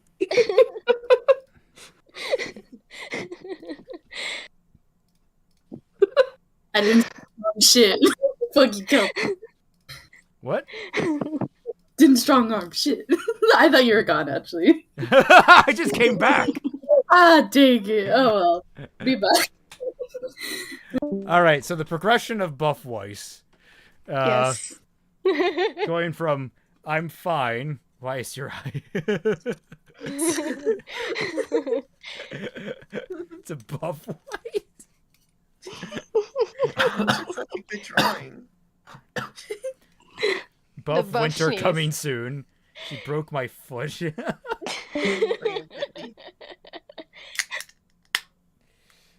Okay. And then the next one was Hi Vernal. Hi, Vernal. I love how small it is. Well, I am a very libertarian sense. I personally do not condone any sort of illicit drug if it is illicit in your area. But Listen, she's a bandit. She smokes weed. Yeah, What's it's wrong with fine. that? Yeah. I mean, it's still out. Fine. It's actually still federally illegal. It's never gotten repealed on the federal level. You can still get caught by the police. It's not like we're telling other people to smoke it. We're just saying Vernal smokes it. Yeah. Exactly. Don't cancel us, bro. Well, I'm just saying on a personal level, I don't like weed either. So I'm just like, I don't approve of that either. Which means he tried it. No, actually, I That's a have not tried confirmed it. swear. I have not. I'm just kidding. I'm Don't just very take much it of the mindset. seriously. I know. I'm just very much of the mindset you shouldn't need drugs to modify your mindset. You should have full control of your mind at all times. I'm really weird that way. It's why I don't like. It's another reason I don't like drinking. This is damn it, Emerald, stop being gay. Ruby, let's have tea. Chess match. Mommy Salami versus Iron Metal. Buff Schneeze. I don't have friends. Volume 8 OP. Totally Penny. So this was The opening, right? while I was trying to draw the assignment, like in voice chat they were talking about like the openings of RWBY, and I was like, I wonder what I remember from the volume 8 opening, and I drew this. Not And much. yeah, not much. I don't remember that. Also, if you look to the bottom right of that one, you can see Weiss being impaled by Mirror Nest. Yeah. Then enjoy Oh, yeah, Weiss he's and High working on the Vernal eating background. soup now. Soup tastes good. So, most of the time when I was working on these assignments, I was in voice chat of the Sketchy Huntsmen Discord, and I was always mute because my family would kind of interrupt. So I would write in the art as a way of communicating, hoping that someone was watching me streaming. So that's why I wrote eating soup now. Soup tastes good. Noel's always a delight when she's doing her artwork. Tiny Vernal. Okay. All right, let's get into the actual art, shall we? Is this the first image you did? No, technically the no. one with the girls line on the flowers was the first one. Right. Well, I mean, like, is this like in order? Is this the first one you did? I'm just trying to remember. If I Most missed it. likely. Yes. Yeah, fun fact, this was kind of like my first time drawing a background. Oh. So I still do not like how Raven looks in this. She looks like a gorilla with, with a like tall head. She looks like she's about to pound Weiss because she's asking for a tent that comes in white. Well, the irony being that there are several different, like, it's just the miscommunication on my part throughout. Like, I should have clarified. None of these tents are white or blue, and then we have several tents variations that I think white or blue. White and blue. In many of the background arts, a lot of the tints are just kind of beige or white. Yeah. Oh, this one. Okay, so I really was scared about this one because I had Raven have pointy teeth. And the only reason why I did that was the two reasons I did that is because one, Vernal has I don't know how to say it in English. We call it yaiba in Japanese. In English, we the would just call that like a little fang. fang, yeah. So I was like, hey, maybe she got that from Mommy Raven. So yeah, I added it in. The other was because I wanted her to look menacing, and I tried to do that with her hair being as pointy as I could. But I thought, no, I need to add in fangs. I mean, I think from just scale alone, she just feels that much bigger than Weiss from how you've structured it, because she's pushing the center of the frame while Weiss is not, and like she's taking up much more of the image, and Weiss is just over here like this very small. There's a lot of air around her, like she just feels outgunned right here. It's great. Thank you. It was. So for a lot of the art that I did for episode 9, I took one of the images, I don't remember which, of both Raven and Weiss, I think, from the side, and I kept using them over and over again because my god, I did not want to draw those bangs over and over again. But I did have to color them all over again. So it didn't really make much of a difference. I kind of see what you're talking about. Yeah. I really feel like I've grown so much while working on fixing RWBY Volume 5. In my own way. We have all grown in our own way. Yeah, because I had just, I think at that time I had just started posting digital art, and I mean, let alone, I never even done scenes before. So all the tents that you see in the background are the same tents that I drew like first, and then I just, it's in the background now. Good, less work for me. Done, next scene. And this one, oh boy. Raven still kind of looks like a gorilla to me. She looks like she has a very tall head. Maybe she has a tall brain or something. I don't know. I got a fire brush just for this, and it really was helpful later on. Yeah. You might notice the backgrounds. Yes, they're the same until I draw new ones. Reduce, use, recycle. Yeah, it's just like I have one background, done. I do not want to do more work than I have to. That's how it be. Okay. Sorry, I was tying my hair there. Oh yes. Oh goodness. I love this. You were excited to do this. Yes, I wanted to draw this so much, but the miscommunication was such a problem when I first started drawing it. Because like technically my first language is Japanese. Although I speak around the same as much as I do in English, sometimes I'm like, but boss, that wouldn't work because it's this. And boss literally had to take a video of him, like, what the hand movement will look like. And I was like, oh, you meant it that way. And I literally just, like, took a screenshot, put it in there, and I did not want to trace it, so I just sketched it as close as I could. I mean, it came out great. Thank you. Weiss looks so good when getting slapped. Yeah. She looks good.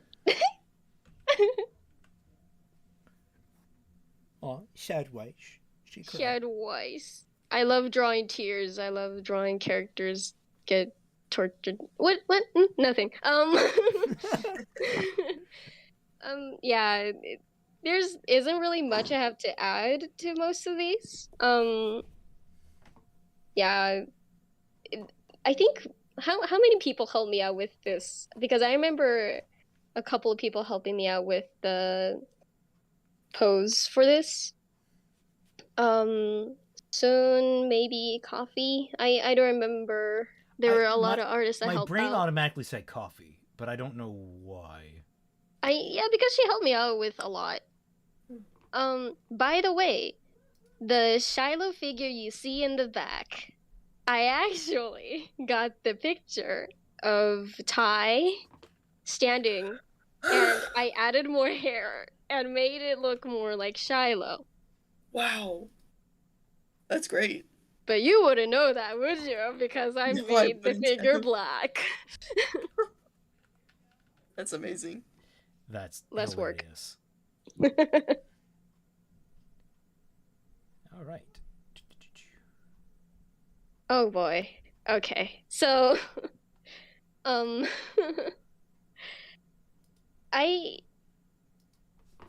don't think any of you noticed, but I actually forgot to draw her Weiss's shirt thingy here.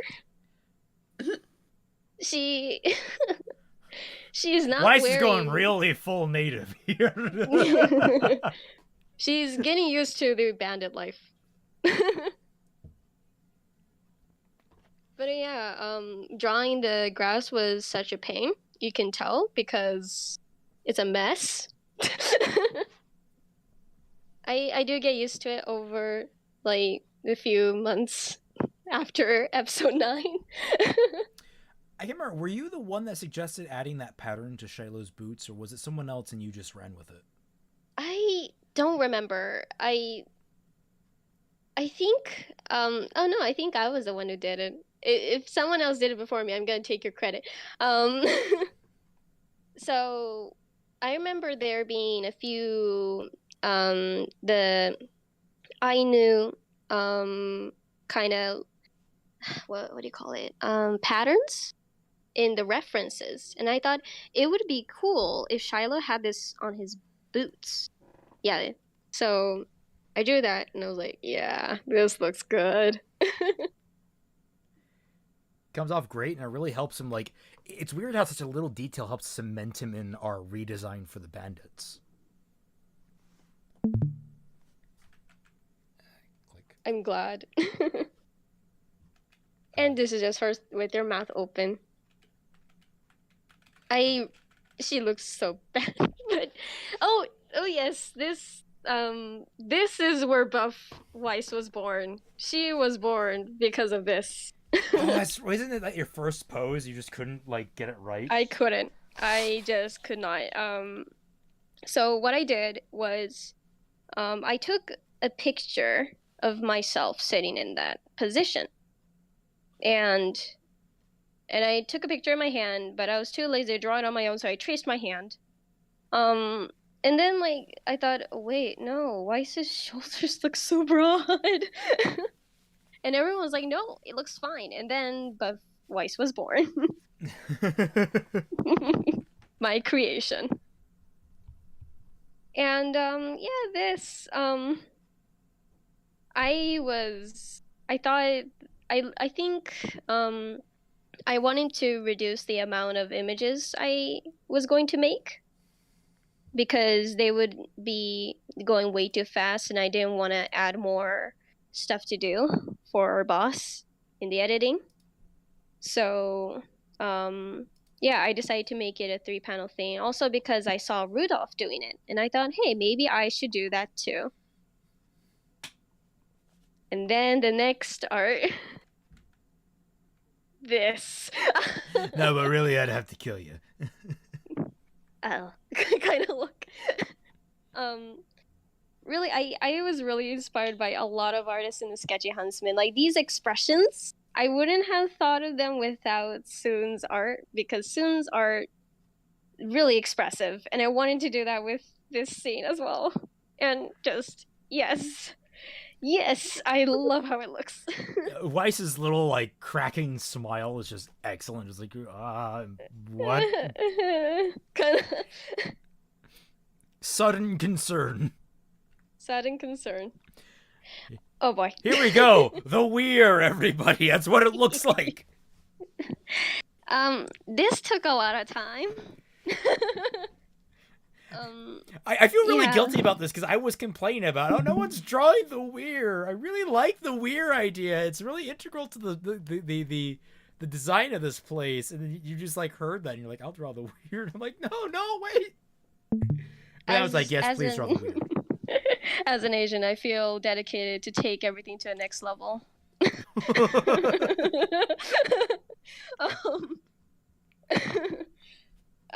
This weird, I don't know how many hours it took me to draw it, but I was planning on drawing everything without copy and pasting anything, but then Coffee and JJ were like, girl, you're gonna die if you do that. So I was like, oh, fine. And I started copy and pasting the weird that I drew on the left, putting it randomly on the right, middle. And yeah, it was a lot of work, but it was fun. Also, the trees at the bottom, like right next to the figures. I just put that in there because I did not want to draw tents from that perspective. Hey, because like if I had the art for the tents, why would I want to change it? Just cover it up with trees. And also, you can see at the very far end there, little Vernal walking. Although it's on a different isle, I think. No, Yeah, it's on a different island. Yeah. Yeah, but I was like, I took way too much time drawing this. I'm not gonna get rid of it. But yeah. This was also when High Vernal was born. Because you'd be smoking out there. No, it's because in voice chat, I think JJ mentioned she's even drawing the little Vernal in the background, and I'm like, you know what? I'm gonna put a Bushni in there. And then I'm gonna have Vernal leaping in joy while smoking weed. Unfortunately, I don't have that image anymore. I really wish I did. I curse myself for deleting that. It looks so good. But yeah, that's all I really have to add for this picture. Okay. Thank you. Here we go. Okay. This is what got me into episode 9. I was in the voice chat while was it when you guys were writing this scene? I think either you guys were writing it or JJ was trying to show it while using the 3D models, and I thought, oh, that's cute, and I made a little fan art, and then I was like, hey, great, you volunteered. Yes. I was like, oh, you sure you want to do that? And I did not regret a second of it. I genuinely really think this is one of the best art that I produced for this volume, and it is the background for my laptop right now. Vernal, my baby, I miss you so much. Also, I had to draw those flowers. That was also a pain. And I didn't draw Vernal with flowers because there were already flowers in the grass, and I thought it would be a little too crowded if she had flowers in her hair. That's fine. Thank you. Yeah, this was just a wonderful little piece. Like I can't remember. Like you surprised us with like the sketch of this, I think, or did you have this like colored? The sketch. It was just a rough sketch. And you're all like, oh damn, this is good, and I was like, oh really, thank you very much. Because like this, we were Arigato. like, yes, this will make it hurt all the more. Yes, got evil plans. Okay. Oh my gosh, the eye looks worse now that I look at it. I don't see it. You complain about this eye. I don't see it. I now know why this looks bad. It's because of from Weiss's perspective, her left eye. From our perspective, it's the right eye. The one with the scar. It's too pointy. But it looked worse before this. So she's just very, very good with how she stylizes her eyes with her makeup. Look, her makeup was one of the few things that survived the crash. She's allowed to accessorize a little bit. She just likes very sharp eyes. You gotta have them eagle eyes when standing up to lets her Raven. borrow her makeup.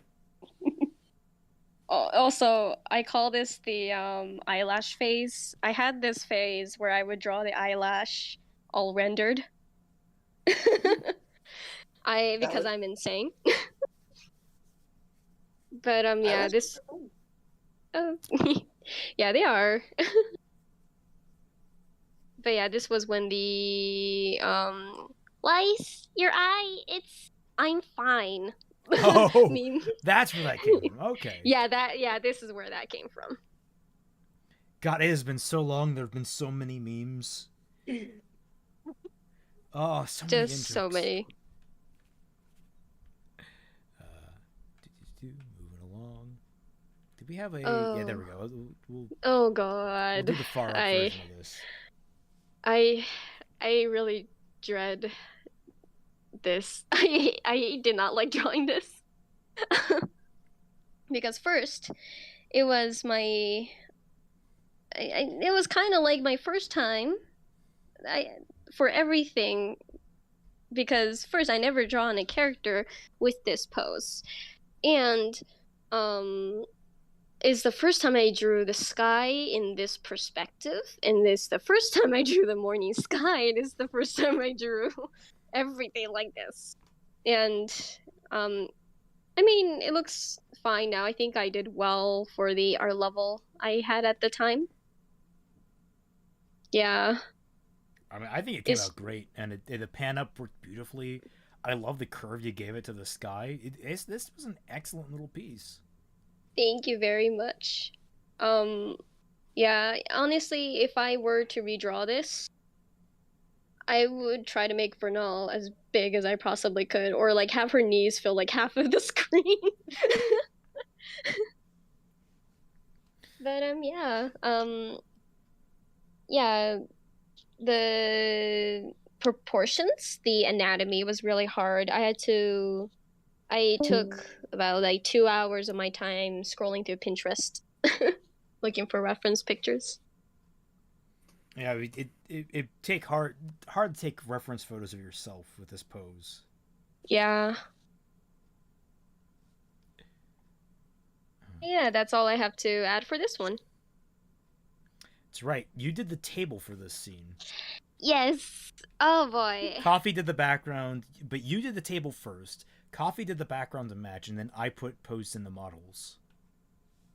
This was so much fun. The pot thing, the hot plate in the middle, is actually the exact same thing I have in my house. It's the same thing. It was already out because my family and I, we didn't have sukiyaki, but we had a little yakiniku party. So I was like, hey, snap, got my reference. But yeah, this was so much fun. I never drawn food before, and it looks delicious. Now it's making me hungry. I had a very light dinner. I guess lunch, technically speaking. Gonna have to eat something later tonight. We have chocolate croissants. Oh man, give me them. You're only what, a 12-hour drive away? I'm pretty sure. Yeah. I'll Uber. God, that bill would be enormous. Yeah, that's why I'll run before they'll make me pay. All right. Yes. Oh boy. Yeah. I'll do the lightning version one because it's a little bit brighter. Yeah. Okay, so I wanted to make a wide shot, and I wanted to add perspective in it because I was really inspired by all the artists who were doing beautiful art for, oh God, why can't I remember the name? Mistral.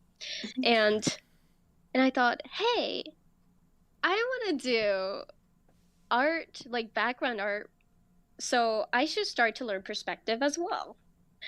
That was a really stupid decision that I made because I suffered, I don't know, like 7 hours trying to get it right. And it worked out fine, but oh boy, drawing the manor was such a hard thing. But yeah, this was a pain, but in the end, I really enjoyed drawing the mountains, the forest. I wanted to make it look as like misty, rainy as possible, and that lightning in the back is I didn't hand draw that. It's a brush, and if you look at the reflection in the water, you can see the lightning, but I don't know if you can actually see the lightning, but yeah, you can. You can see it in there. Yeah. What I liked about this scene, what was a lot of fun, was figuring out how to implement it in the actual video, where I did that very gentle fade with it. Like, that was actually one of my favorite things. Like, when you sent this to me, I'm like, oh, I know exactly what I can do with that. And yeah, I was really happy when I saw it. It looked so great. Oh boy. I usually draw women for this exact reason. Gira was such a pain for me to draw. You were struggling with him for weeks. I was. I just could not get it right. Iliad and Kali. These three are the trouble bunch. I could not get it right, and I had to keep doing it over and over and over and over again. And the thing is, I took a reference picture of myself of Gira's position, then I realized I'm not buff. So, yeah, I had a lot of help from the other members of the Sketchy Huntsmen, and in the end, it worked out. Kali was the fastest I rendered drew, yeah. And if you look at her ears, I am so proud of her ears, and I wish I didn't make it as dark as it is, because like the outside of her ear, there's actually a texture on it, and I was so proud of it until I put a vignette on it. Vignette. It's like vignette, and it's all gone. All the detail is gone. But yeah, I was very confused about how Gira's design worked. I was trying to figure out how it would like reflect light, and that's another reason why it took me so long. It's because of this damn thing he wears. What is this? It's a cloak, I think, that has like armored pauldrons built into it. It's like a shoulder decoration thing that goes across with the chain. Now that you mentioned like how you would refract light, I'm just imagining like a little glare is like coming off the screen, so it's bouncing off his metal and right into Ilya's eye, and it's like it's annoying her throughout this entire scene, but she doesn't bring it up. You can just see her like constantly just trying to adjust her head to get out of the light. Yeah, I have no idea what the fuck he's wearing. Yeah, it was awful. Ilya, God, I really wanted her to wear the jail outfit so badly. I did not want to draw the zippers, and I was so depressed when I did. I'm sorry. Figured out that I would have to draw them, and I was like, oh no. I honestly wish we could have redesigned her outfit, but like her and Gira were ones that were very low on the list. So like they barely skimp by on passable when it comes to design. I mean, Gira overall I like. I just think that his like jacket, when you really think about it, makes no sense. But that's about it. Yeah, and I also think if like we redesigned them, they wouldn't like.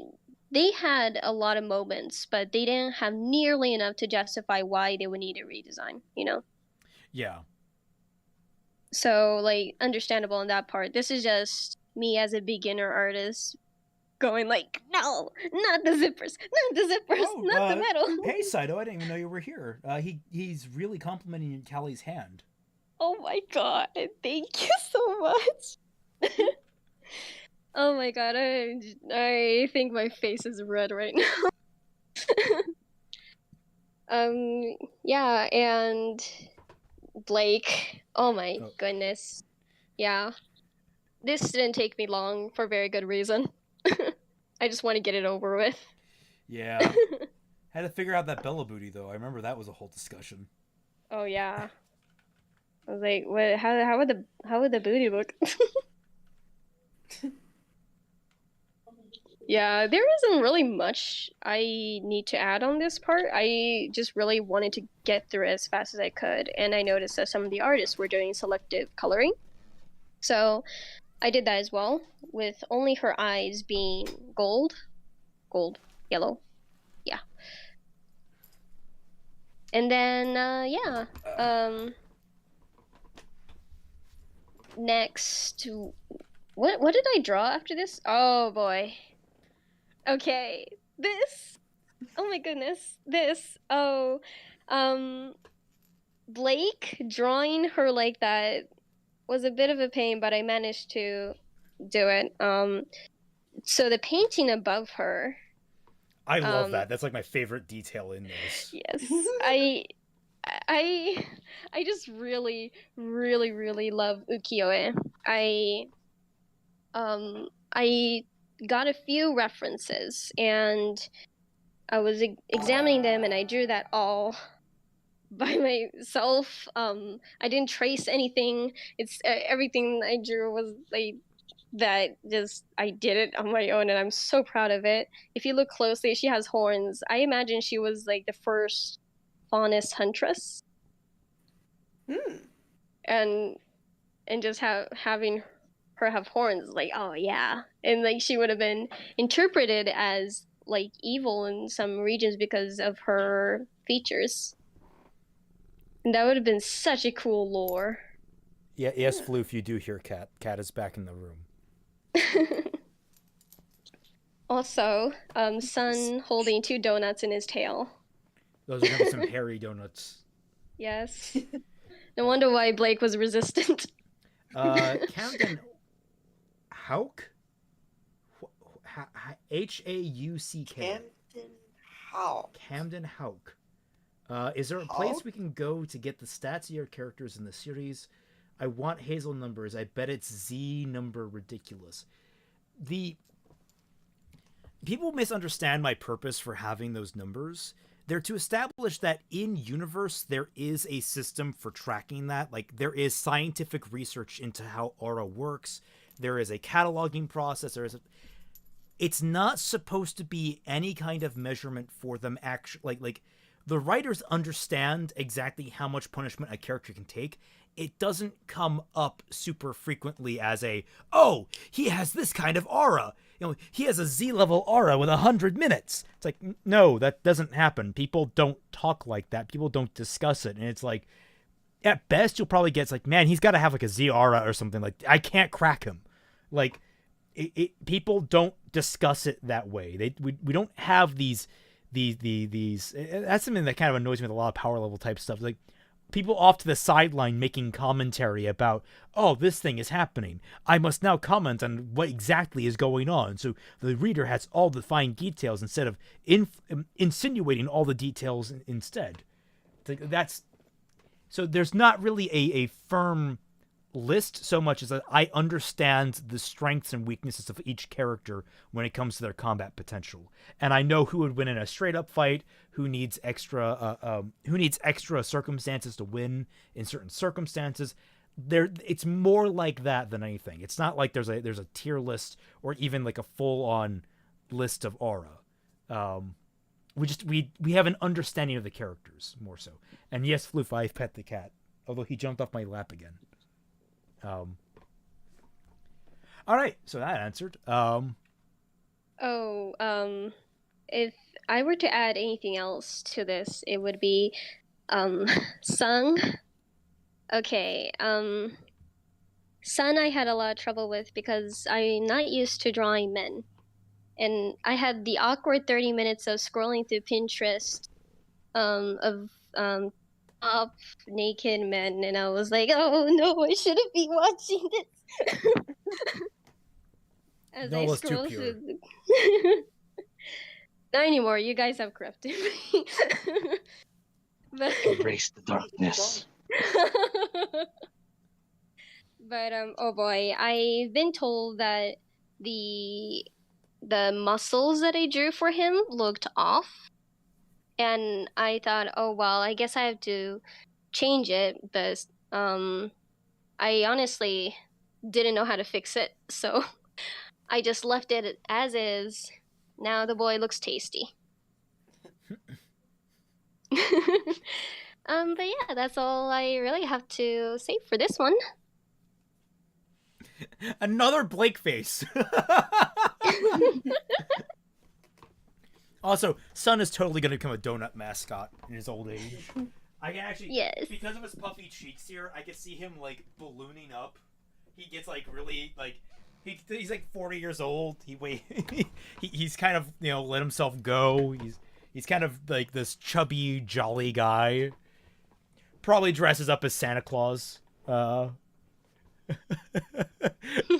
become a donut mascot. Oh man, this I drew in 10 minutes. I think 10 to 20 minutes. I was just like, okay, I'm just gonna draw chibi heads. But honestly, I don't really draw a chibi either. The first few times of me drawing this, and I was like, yeah, this looks fine. This looks fine. Boss will accept it. And he was like, yeah, I'll accept it. This came out great. I loved it. This I've been told that Sun's tail holding the donut in this way looks weird, and I still don't get it, but apparently it's something that I should have changed. No, I have no problem with it. I don't know who else would have complained about it. It's not a complaint. It's like hinting to something, and I don't know. I don't think it's safe to get into what that means. Oh. But No, that was a misunderstanding on my part. The part about like, the way Sun's tail was drawn just had to do with like it gaining a certain amount of thickness in the middle while indenting. Oh, okay. I don't know. I think that's a different thing. That's like constructive criticism. Yeah, no, the misunderstanding thing was on me because at first I thought somebody was saying something about Blake eating the donut off of Sun's tail, and I was like, whoa, hold on a minute there. Okay. Still reiterate, that's going to be one fuzzy donut. I would not eat that. Yeah, but Blake probably gets, fur balls anyway, so... I, for one, am all for it. Let's go. He has a great esophagus. Yeah, I used the same background as I did previously for this one. I don't know what I did wrong with Blake's face. Her face doesn't seem right to me even now, and I don't know how to fix it. But, yeah, that's all I really gotta say for that art. And the next one... Okay. I drew this on a plane, I think. The one with Ruby and Yang, Emerald, Mercury.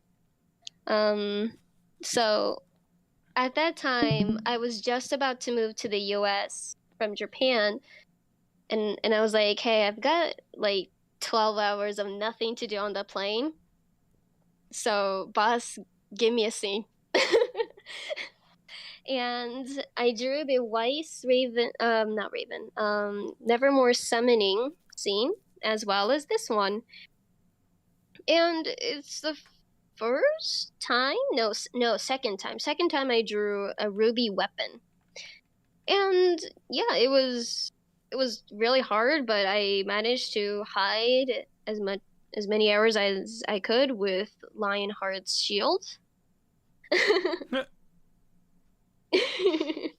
But the background, I was trying to make edits, but then boss was like, actually there's this in the background. Yeah, that one's probably my biggest failing as a we very minorly redesigned this hull so that this podium is no more just like a little weird like podium stand like platform thing, and more so it's actually the middle landing of a 2-story staircase, so that it goes up into the balcony. Did we lose Butterfly?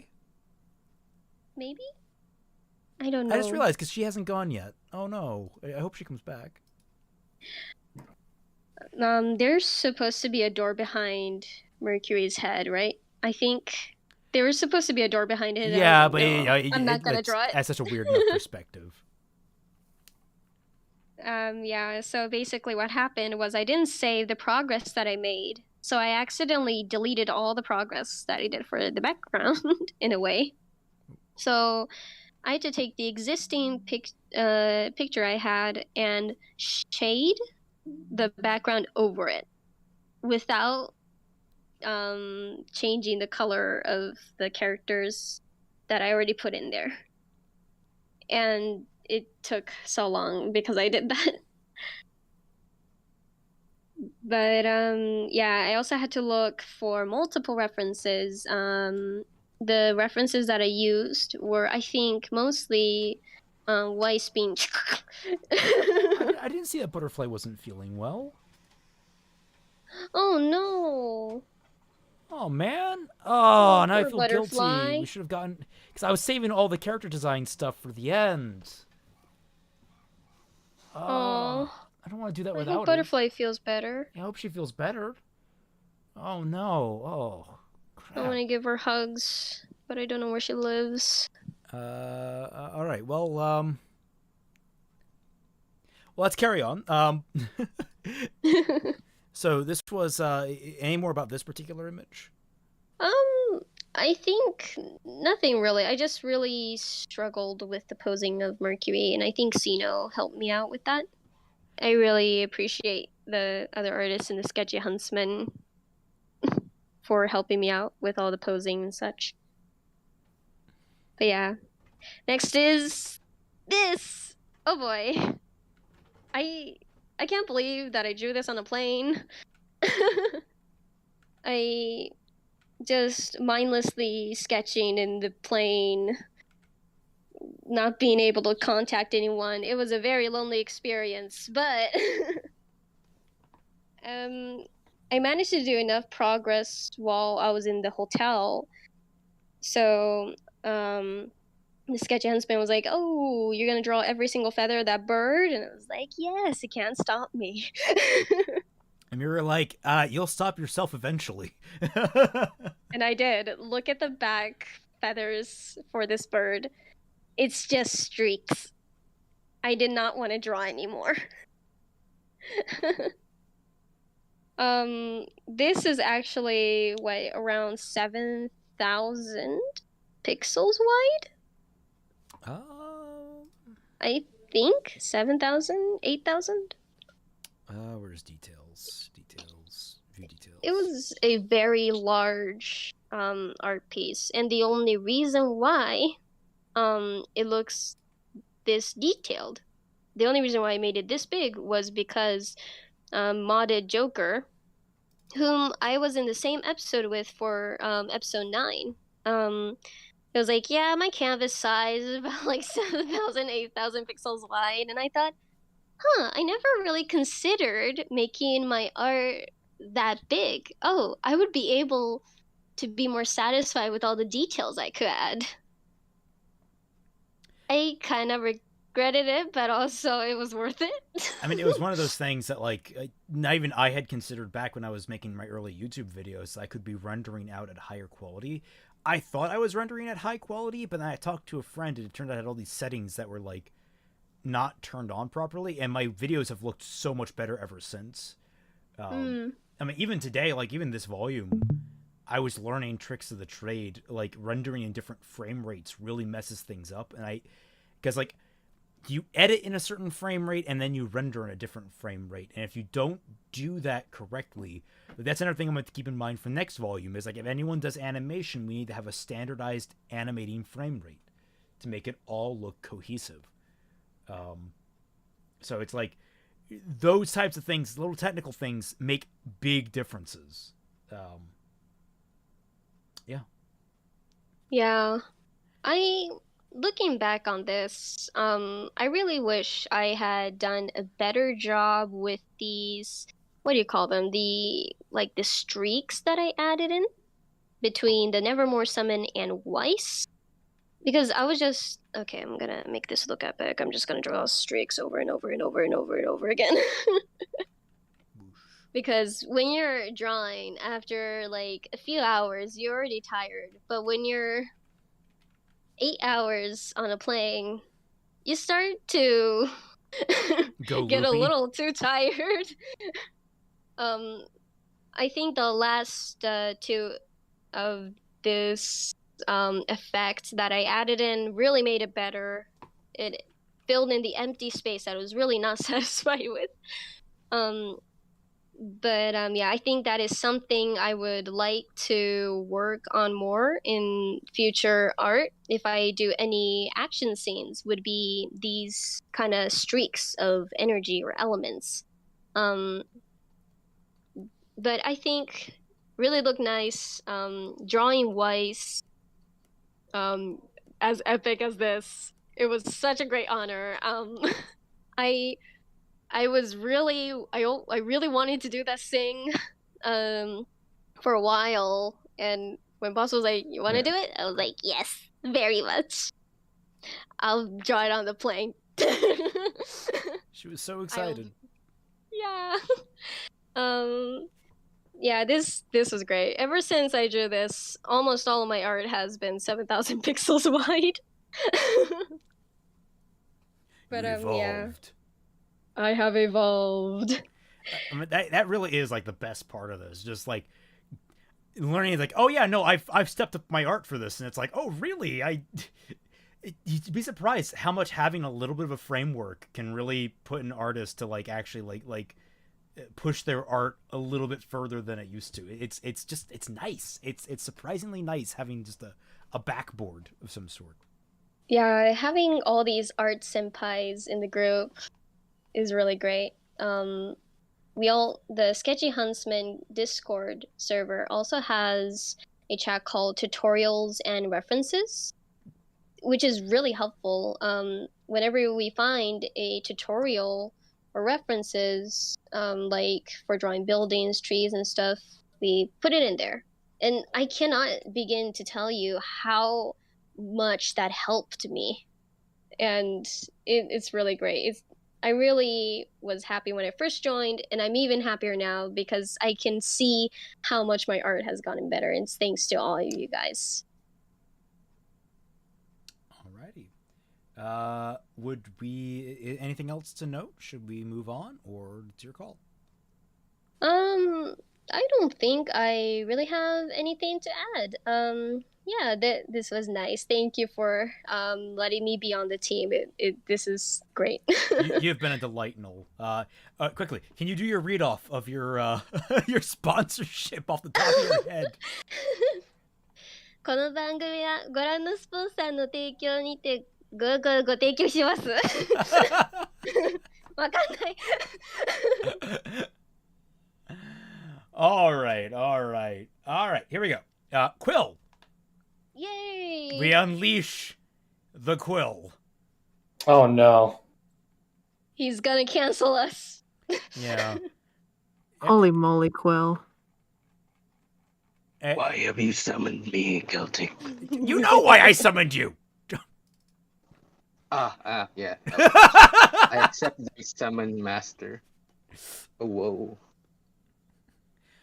Quill has. Why is it that Quill became infected by Perry and has become somehow worse.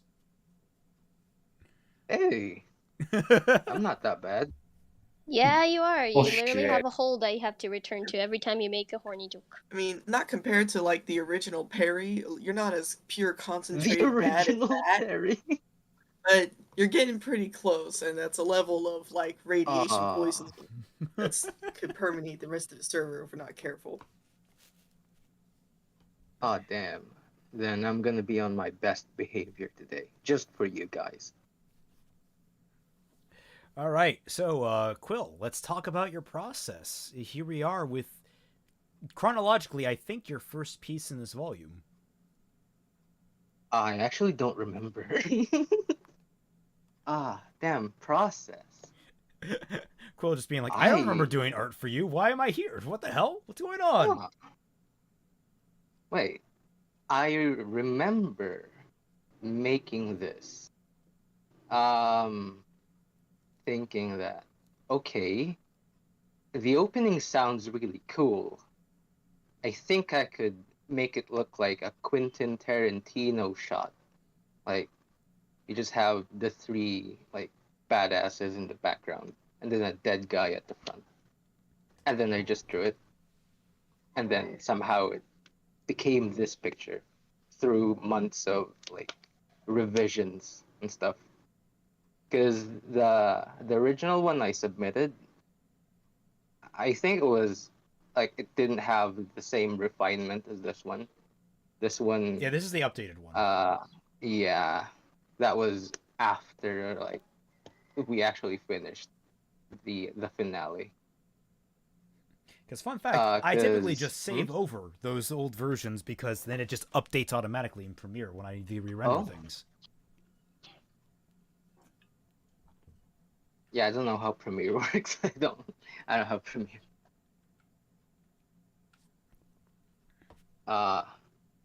Anyway, I really don't have anything to add to this one because this was an afterthought, to be honest. This one was the Floof was the one who colored this, right? I believe so. I just put Prickly Pen 960 plus, and the plus just means that there was a bunch of people that helped work on them. I think that Floof was the one who colored this because at the time I made the line art, and then I didn't have time left to color, so I asked a bunch of people. Yeah, who were willing to help.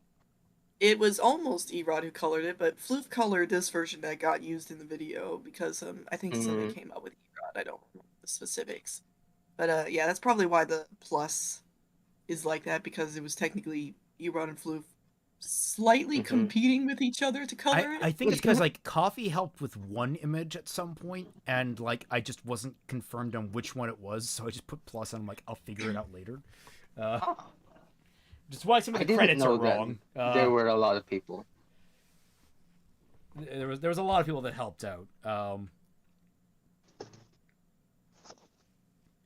This one. This was a fun image. This one was whack. Because I made like a sphere guide so that I could like do like a fisheye effect, which I'm not sure if I did it right, to be honest. It looks perfect to me. Like I like the distortion on the curve. It looks great. And probably the color also helps. I'm not the one who colored it, so I don't know who to credit, but whoever did it, like they really enhanced my really bad line art. So thank you to whoever made the colors. You helped like 3 of them, very collaborative here. Yeah. Yeah, that was for episode 13. Like most of the drawings I did for episode 13 didn't have.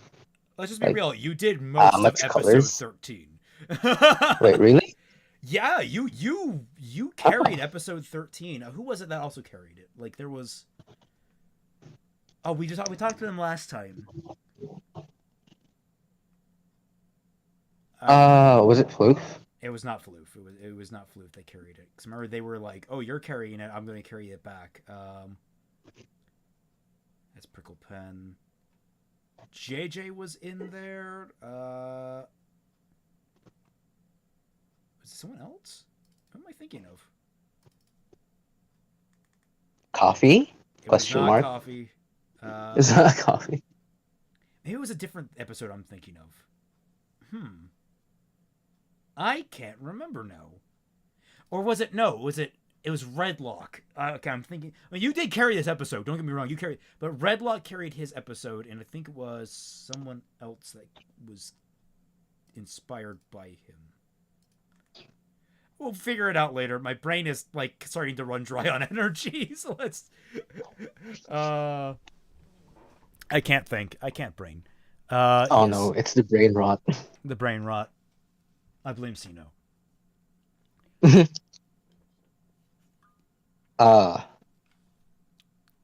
So I think.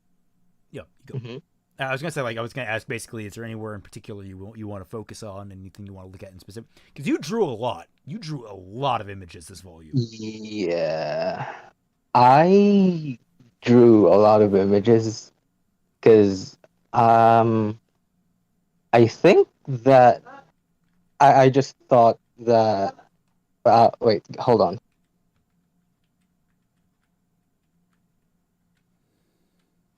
Right, it was Ash that colored. Okay, I'm back. I drew a lot of images because I remember that you gave us, like, in the script, it's like in a paragraph format. So like there'd be like sequences within the paragraphs, and it's technically just one scene. And then I'm like, I don't really know how to like make it work. Like you're describing the thing, and then like a different image pop up, and like maybe if I just drew like a lot of images, and then it might just work. And then eventually that turned into animation for some reason. And another reason it might not work is because ants were destroying your computer. That was yes. If you've never seen an ant infestation in a computer before, neither had I. And then I learned it exists. And it was literally destroying his computer. It was one of the weirdest elements of this. It happened twice. It happened twice. So, it happened for episode like 13, and then it also happened for the finale. So basically, while I was working, 2 ant colonies had to be wiped. It was in my piece. It was super bizarre. But if you saw this man's work layout, you'd understand. Quill is a crazy person. Quill, you are a crazy person. Mm-hmm. Every artist is crazy to some degree. Yes, by requisite. Mm-hmm. Got the big confrontation. Mm-hmm. Yeah, this one I also didn't color this one. I think it was Floof who carried the coloring for like Floof, my definitely. drawings and volumes. Those are his clouds in the background. Yeah.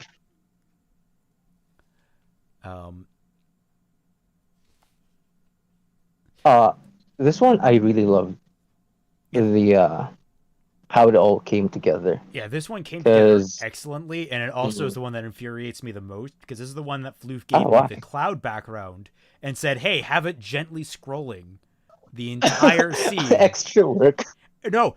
It wasn't extra work. It was very simple. Very simple. I just dragged and like put 2 little time marks down. It's like, okay, you'll scroll between that. Because the images are so large, it extended the render time like half an hour for that scroll alone, because of how much detail was in that image. It was insane how much extra, because these are huge images. These are gigantic. Wait, how much megabytes is this one image? Well, this image, let's see. Where's details? I keep forgetting where details is. This is 25 megabytes. Oh, nani? Wow. Yeah. No wonder Yuri complained when I asked him to like color my line art. I sent him some images, and he complained that why are they 5 megabytes each, Quill? It's like, I don't know. I just exported them high quality. They're all fantastic. But yeah, they're very high quality. They're very, very intensive images. And then you have when you add moving parts, it gets worse. the Raven turning into a bird. I thought this came out great, even though it does look like she's a bird from Kimono Friends a little bit. Damn. Wait. I remember now. I remember why. Like, if you look at my drawings, like, you'd notice that I don't have an art style. Like, I just draw, like, different proportions, different styles, like, each time. Because, like, when I worked on volume 13, oh, wait, no, like, episode 13. I was gonna say, Jesus I was Christ, reading. they go up to volume 13. I'm not ready for that. I was reading Innocent. So, Innocent Rouge was like this manga by Shinichi Sakamoto, and they had like these very realistic proportions. I was like, maybe I could steal this art style, and I wonder what the RWBY girls would look like in this art style. And I just tried it out. So I wasn't drawing at like my optimum potential, basically. Well, it came out. I mean, it looks great, and I don't know. I think you have a style. It's just like when you went for speed, you got less and less detailed, which I like. Yeah, you decided like, you know what? I need to go fast, so let's go much more blocky and line and go super stylized. And I think that really worked in the favor. That also isn't my art style, actually. Well, I mean, like all this is your art style. It's just that you chose different dynamics. Right? You have multiple art styles that you employ. These are all yours, even though you're like take some ownership. I know you're probably inspired by someone else, but you're doing your own interpretation. So it is your art style. It's just one of your art styles. Well, damn. Apparently, I have a lot of art styles. Yeah. Because like all this these is are when really consistent. Yeah, this is when the animation actually started.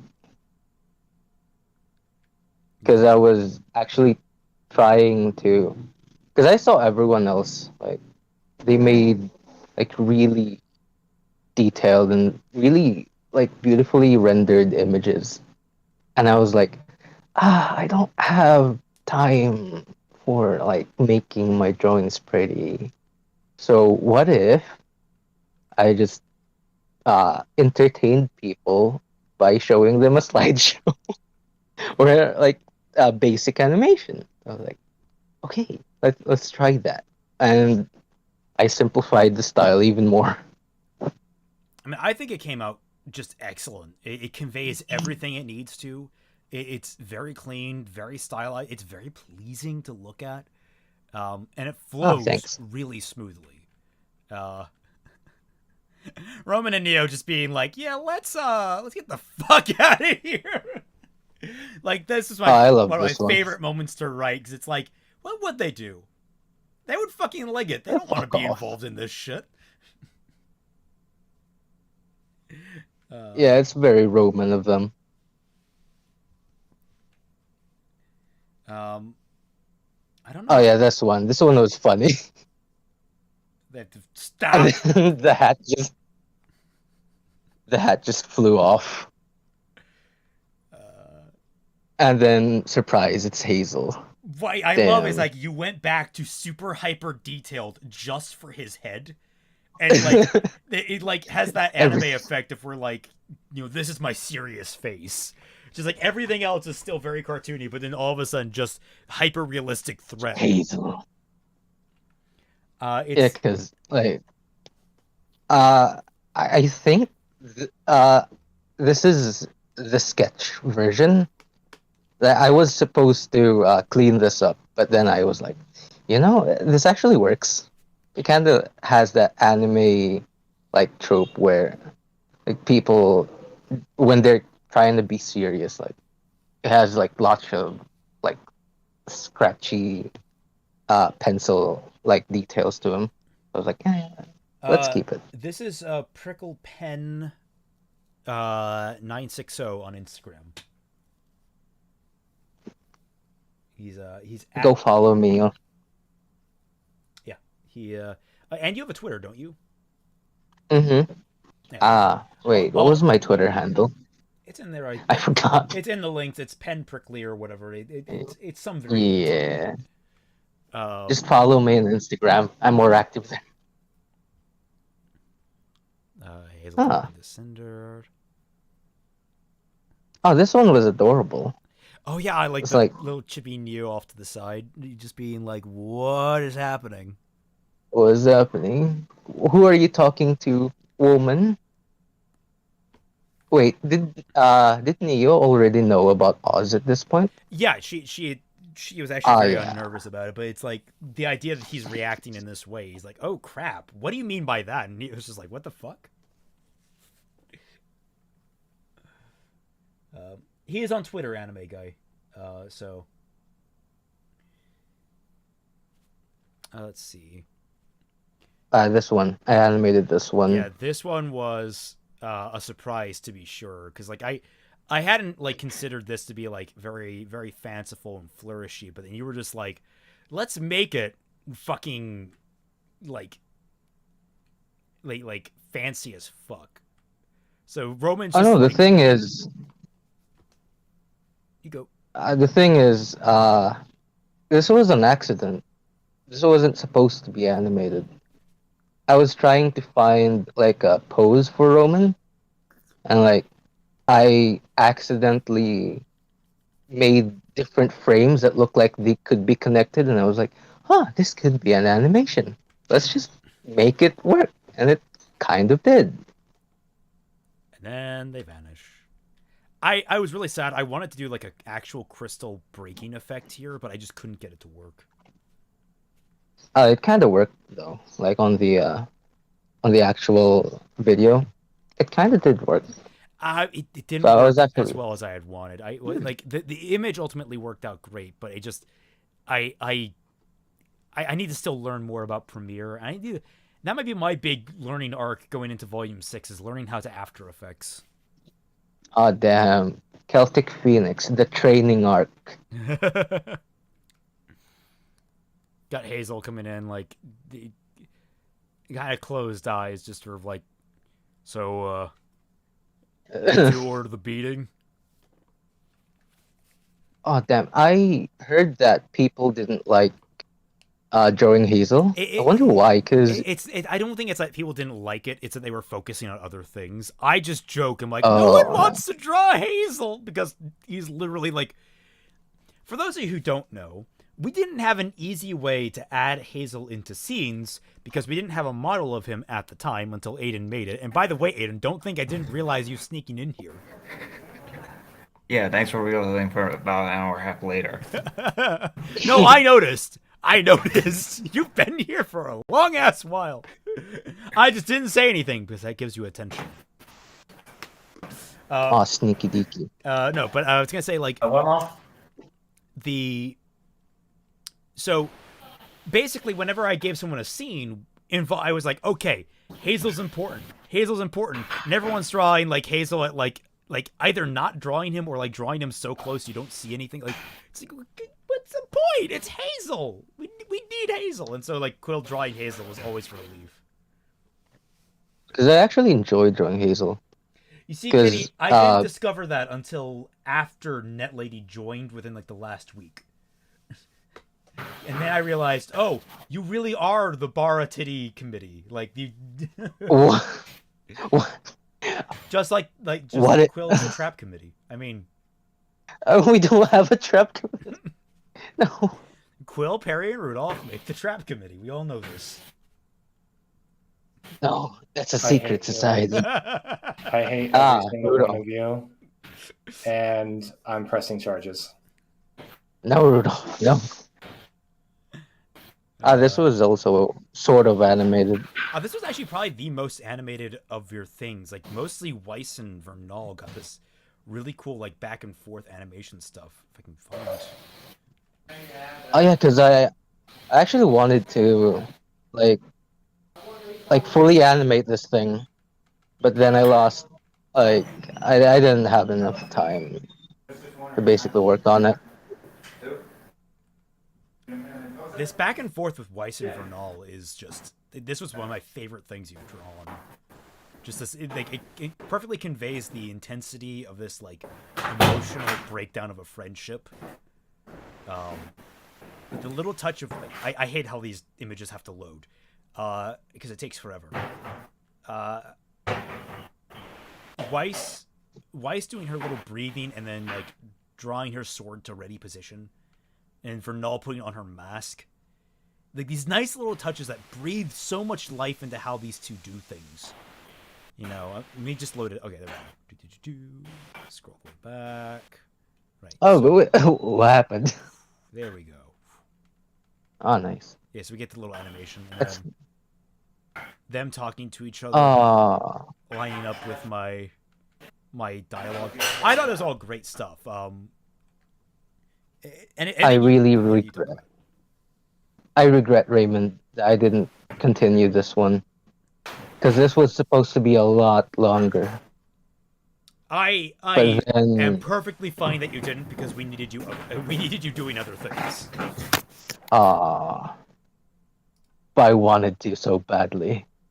I wanted to focus on them because, like, when I read the script and we reached this point, like, I was so invested in the bromance of Weiss and Vernal that it was so heartbreaking to see them fight.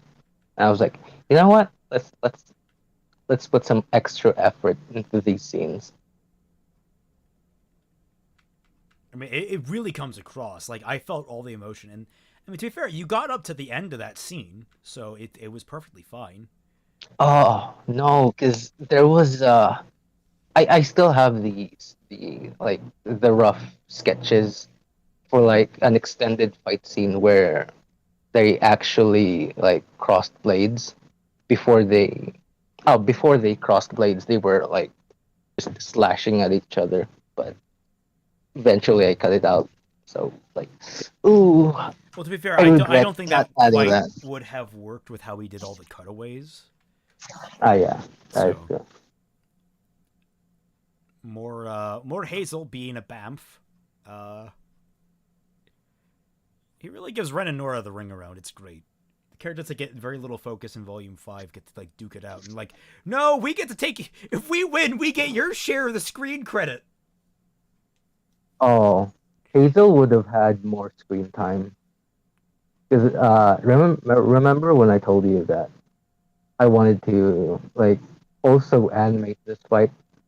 Well, not really animate, but, you know, like, a sort of slideshow of events.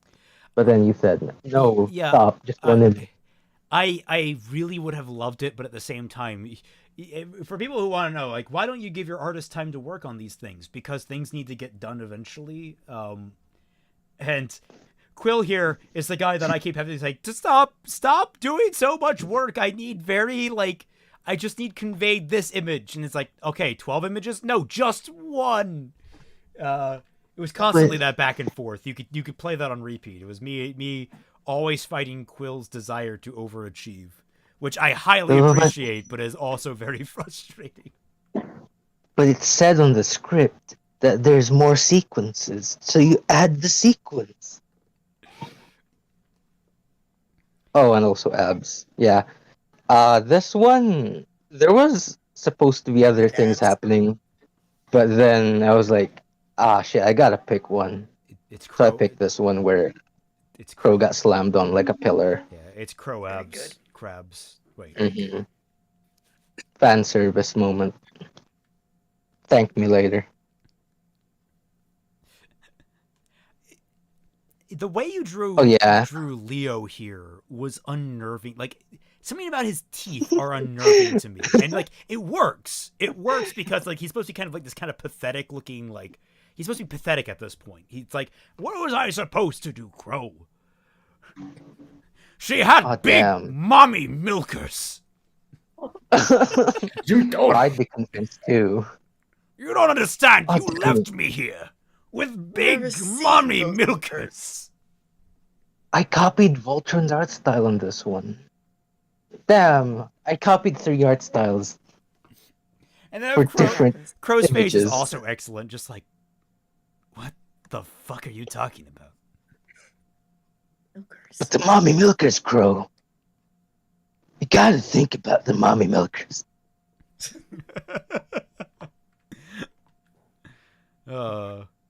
And Roman versus Hazel, or I guess is this Ozpin versus Hazel at that point? Yeah. Damn, it got really cartoony. Oh, wait. Do you have the Yeah, no, don't worry. The updated version's in here. We're showing the initial version of the electrocution between Nora and Hazel. Like, this is what it all initially looked like, and then he painted it over to look much nicer. I would have actually added lighting, but I got lazy. And so it like so cool. I'm trying to get like there we go. And I actually didn't have like an actual animation software for this one. I just used my drawing app and used a third-party GIF making app to like just see how things moved. So it took me way longer than it should have. But it kind of worked. The thing so that fangirls I'm in okay. winter will be fainting over for years. Yes. But yeah, no, yeah, this you shot this to me, and I'm like, okay, fine, I'll let him do it. He's done so much good work. This is one of those things where I was really wanting to push back, and I want other work, but you were already burning out at the time, and I'm like, okay, he wants to do this, I'll let him do this. I'm not gonna stop him. Yeah, because it looked really fun. I just wanted to like kind of relax by drawing something that I kind of liked. Leo's a and also, yeah. Yes, it is pure. It is his fault. The pure is dead. The whole time that I drew like this sequence, I basically thought of Thor Ragnarok. Like I just thought, Nora is Thor, so let's look at what Thor does. Oh, they have parallels. So I just had Immigrant Song play on loop while I drew, like Nora getting electrocuted. It kind of worked. It worked so good. You also awoke something in some people with Nora with swept back hair. Some people really dig that look. Really? Yeah. Because I was like, what would happen if you had electricity coursing through you? Like you'd hear, like if you, what are those things that you touch and then your hair would like go up? Those ball sphere things.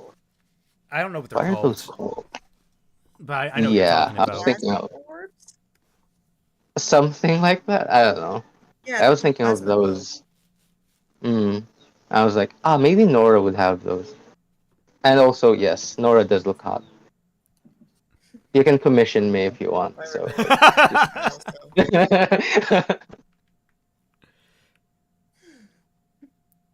Then she hits. Oh, Hazel. right. Damn, right in the hazelnuts. That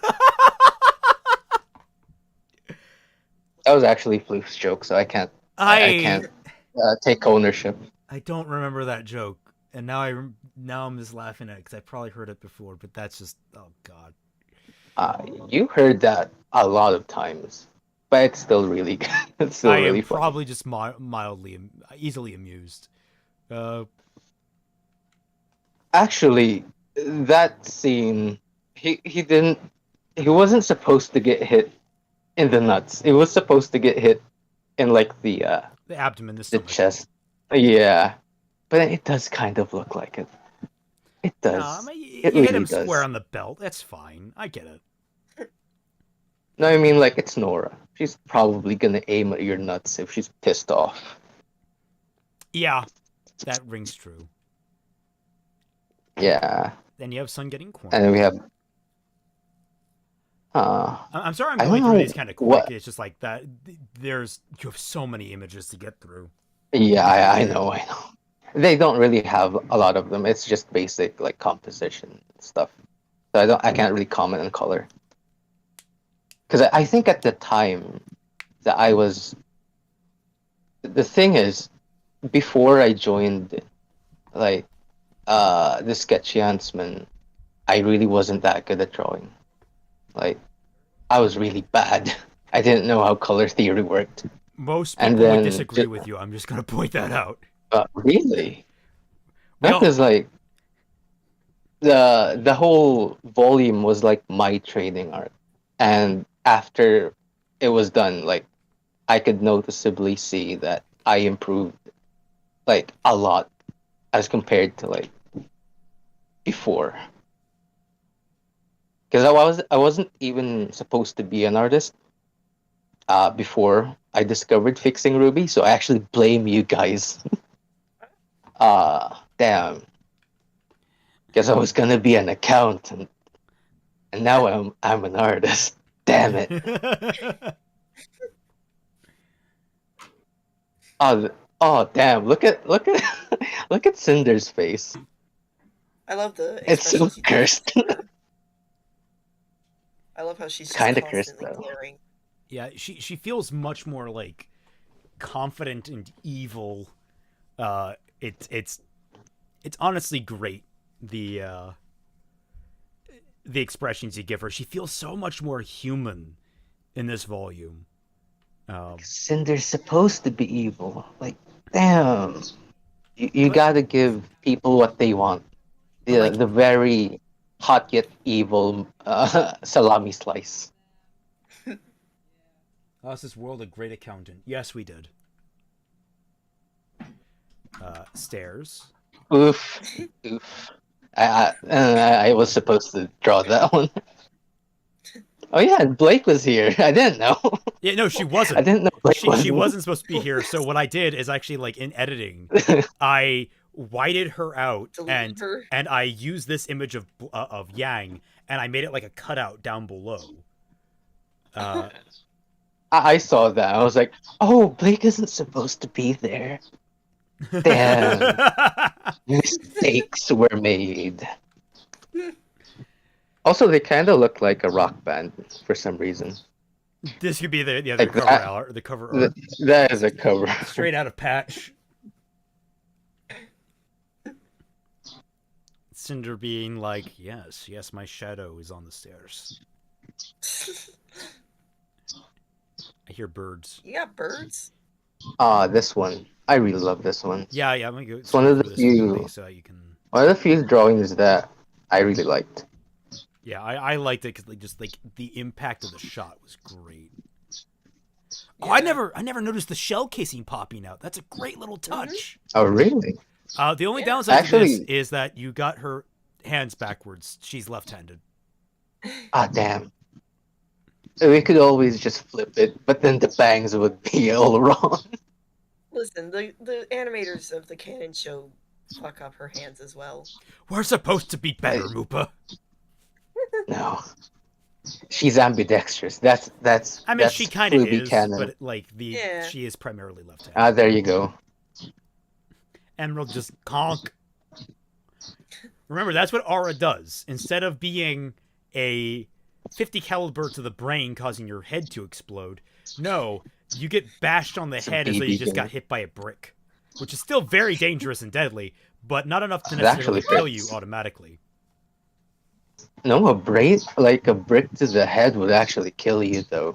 Yeah. It's a very low, it's like if a kid threw a brick at you. It's like it doesn't have a lot of force behind it. It still hurts like fuck though.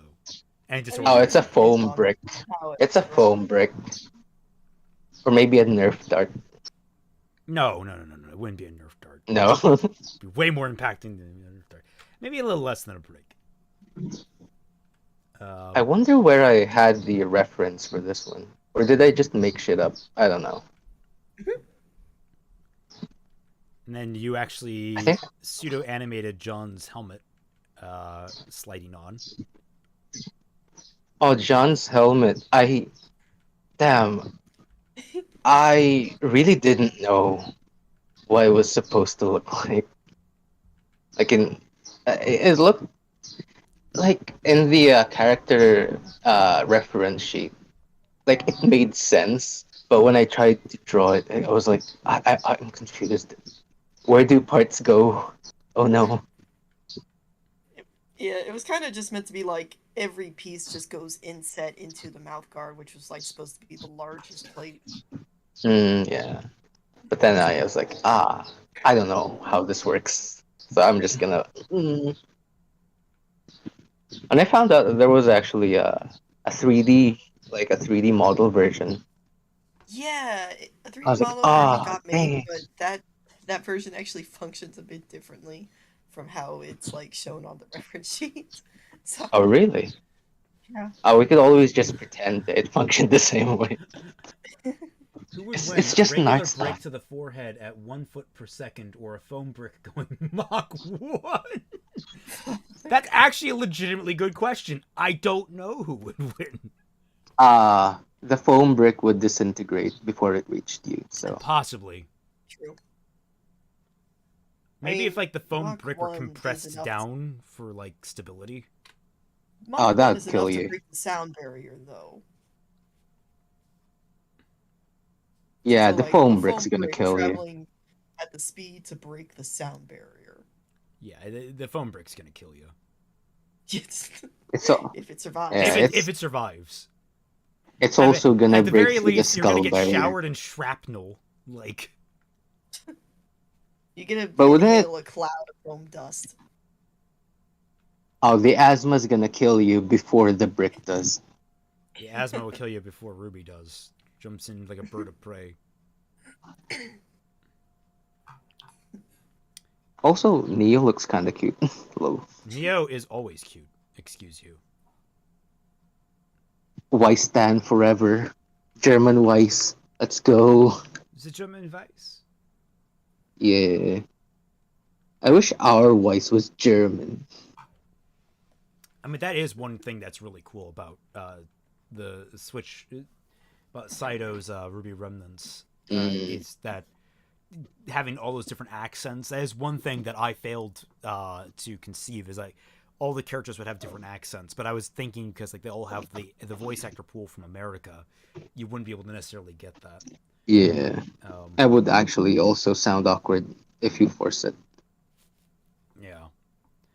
I'm not confident enough to write accents, truth be told. Well, that's why you don't write accents. You just write normally, and then you get actors that have the accent and be like, you work with them. That's where the actor comes in as a creative element, where it's like, okay, how would this sound in this accent? Is this phrasing correct?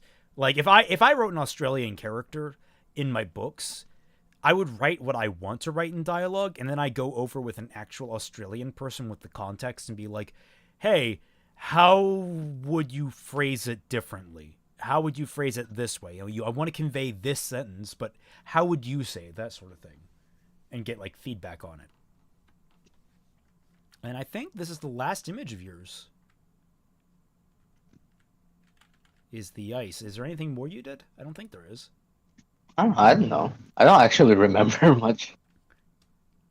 Yeah, those you gotta check to see if those answer in your brain too. Eating your memories. Damn, I don't remember. Like, maybe that's it. Yeah. Yeah, I actually didn't do much. What do you mean? like they're just they're not really like colored in, so it's like I could make probably 3 drawings a day. So like It's it still was a really lot. fast. Kind of. I guess. Why is Google's details so useless? I want to see how many images are in here. So 1, 2, 3, 4, 5, 6 by 1, 2, 3, 4, 5, 6, 7, 8, 9, 10, 11, 12, 13, 14, 15, 16, 17, 18, 19, 20, 21, 22. So 22 by 6. That's 132 images. Oh, I thought I made 50 something. It's more I mean, than there's that. a little double It's up in double. there because technically speaking, you did refine these images, but Oh yeah. Fucking hell. yeah, still, holy shit, man. Like even if you subtract probably... that, like okay, let's that's 128. Oh wait, nope. 127. You did 127 images for this volume. You're a crazy person. I didn't notice that. I just thought I made 50 something. Damn. Maybe I should chill. You know, for volume No, you 6. should keep this up. Just. That said, we are actually, I think, at the end. I'm at Mupa. I don't know how you want to do this because Butterfly's not here. Yeah, Butterfly had to step out, but I mean, like, I still did illustrations. I mean, you did illustrations, but I thought we'd just, like, knock it out in the same stream, so it's like... Yeah. I don't know.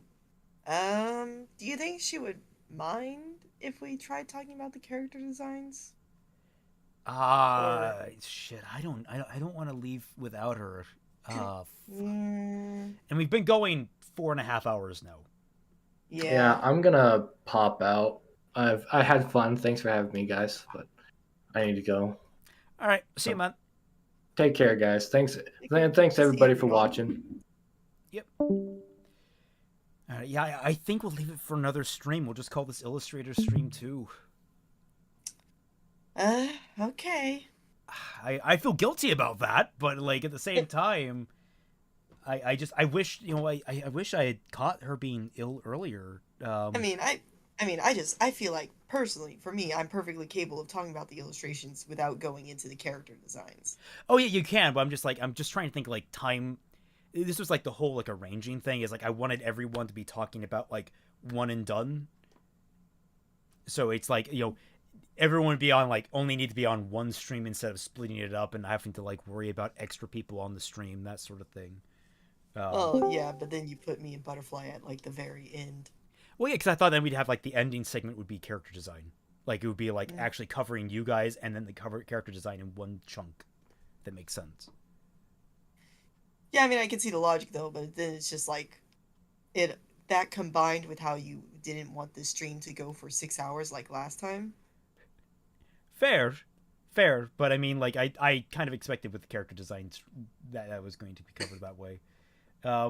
Short stream.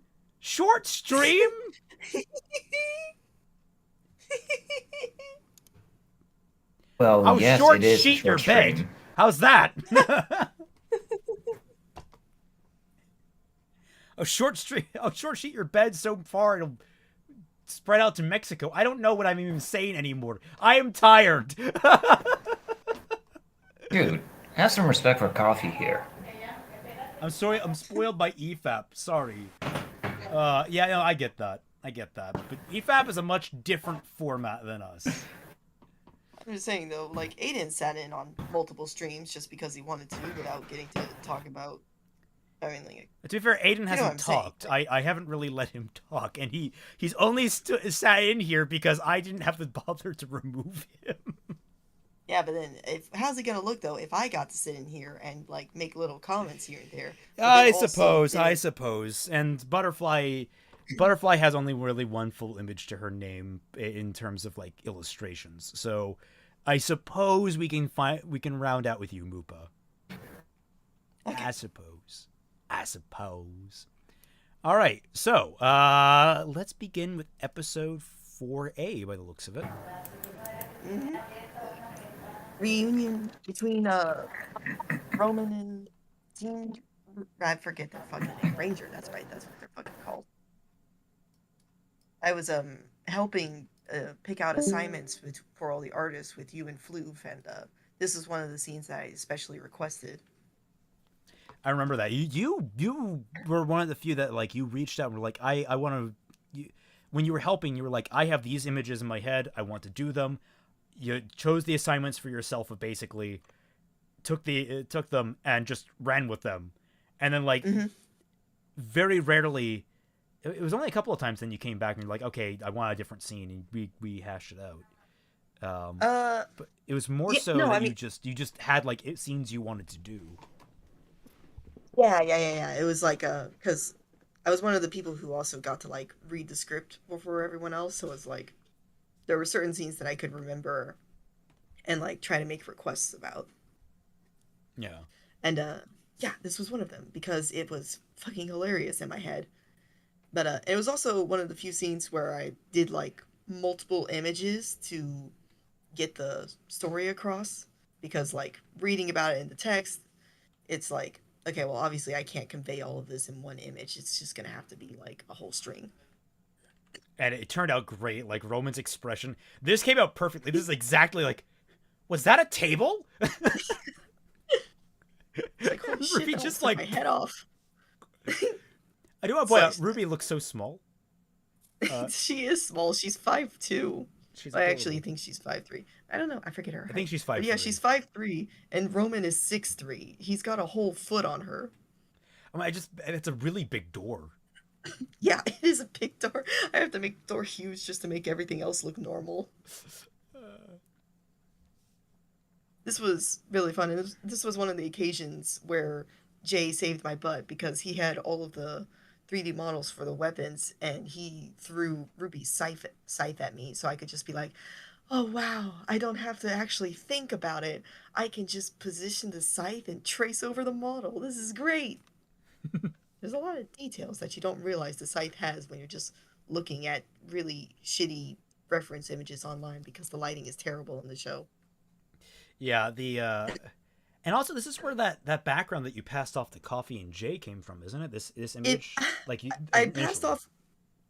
I actually passed off a different version of that background to them, because like I that's kept what I mean. Fucking, yeah, I kept fucking around with this background, because it was at this point working on this image I realized how fucked up the layout of the Cannon house was, and how I didn't understand where anything was or how anything worked, and I got so mad that I just decided, you know what, fuck it, I'm redesigning the layout of this house, and then with that redesigned layout, I'm going to fix this fucking background and paint over it again and put a fucking kitchen back there, because that's what makes sense.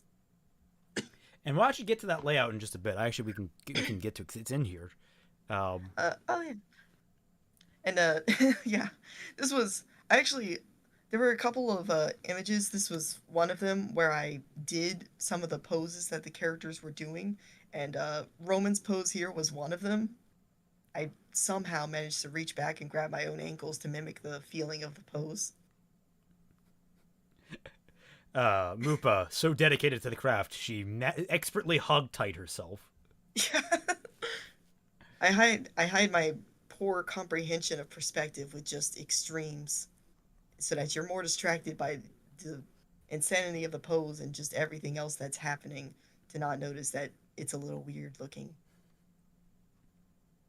Nora just ready to just fucking murder Roman. It's great. Corner of the table, ready to slam on his head. Roman's looking up like, oh fuck, not again. So then I'm going to jump right down into this, where we can actually get a layout of the house. Yeah, I actually did kind of like conceptual layouts for the basement and the second floor as well, but those weren't really quite as good, or like they weren't going to be featured. Really got back around to them. Yeah, they weren't going to be featured, so I ended up just like pushing them to the wayside because they weren't as important. Yeah. But yeah, this was the new layout for the first floor, at least, so that it's functional as a home. I love it. I would love to own this place. Okay, but back up to the art. Control of traffic flow. That's the key thing with interior architectural design. Control of traffic flow. This was the scene that I chose to make like my main focus piece. The previous scene, I kind of like took it a little bit easier, you could tell, because I just did like sort of more minimal shading, just did really quick rough paints for the backgrounds. But this one I put a lot of time and focus in, and I also did Weiss's pose here. Weird that the fucking two poses that I modeled for myself to like use as a reference in the scenes this year were both of characters tied up. I just realized. Yeah, it doesn't say anything about you at all, I swear. No, I mean, when I first mentioned that, like, oh yeah, I actually did this Weiss pose, you and JJ were like shocked, all like, how are you this flexible? I'm just like, I just am. I don't know what to tell you. But I demanded this scene particularly because I was so proud of Vernal. I refused anybody else to draw her first appearance in the volume. I just had to do it myself. Oh crap! We forgot some images from Quill. Shit. Those were the ones that Yuri helped color, and those actually were really striking. I don't know how to go about this. You'll come back for the next stream. I also, for this image, I also had a lot of fun. Sorry, you keep going. I also had a lot of fun painting Shiloh, even though finding good references of his design from the show was frustrating as hell because you never see his legs, or like you barely do, and the lighting is terrible. I also really enjoyed painting the background characters. I used like edits of Canon Bandit characters that Coffee had made. I used some of the designs that Soon made. I just kind of like messed with them a little bit. And I also made some like there were a couple of background characters, particularly the black girl with the blue hair and the black girl with the purple hair. Those were actually based off of old concept arts that Soon had made for fun of like alternate designs for Raven, and I recycled them for those two background characters instead. And I gave one of them Ainu tattoos on like the face and the arms and stuff, and that was like just kind of fun to get a little hog wild with it. And also Rock in the background carrying her rock. Yes. I thought it was an excellent, just like this microcosm of the entire encampment. Yeah, it was also something that I thought was kind of interesting was how the lighting kind of worked out, because right around where Weiss is and where like everyone else is kind of sort of very bright and sunny, but towards the back, because it was sort of vaguely mentioned in script, I tried to like have everything fade more into sort of a mist, because it was mentioned that the lake was a bit misty. So it was kind of a weird combo of mist in the background, just a little bit, but also bright and sunny where they were, because it's not like a totally unfriendly place, and I didn't want it to seem that way.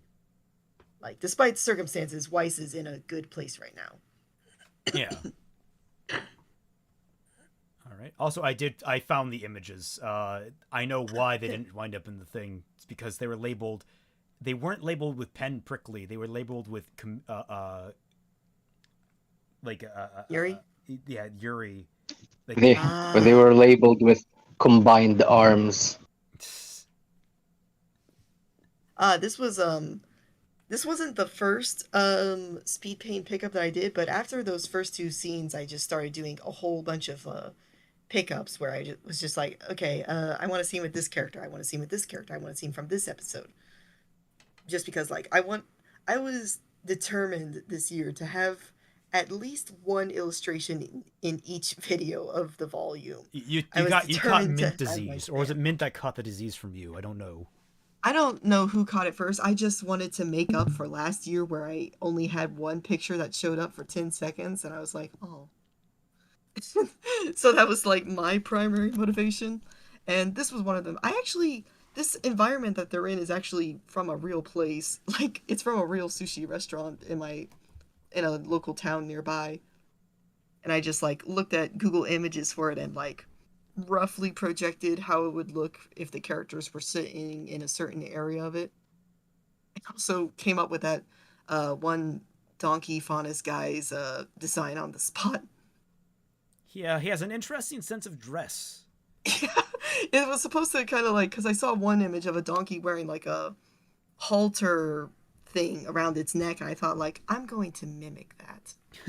And so I did, and it came out like that, and I thought, good enough. It's island dress anyways. He looks like an Italian Sicilian man or some shit. Fuck it. Yeah, I actually worked with a guy that looked kind of like that. Yeah, exactly. He was from Brooklyn. That was where he was from. That was his. Exactly.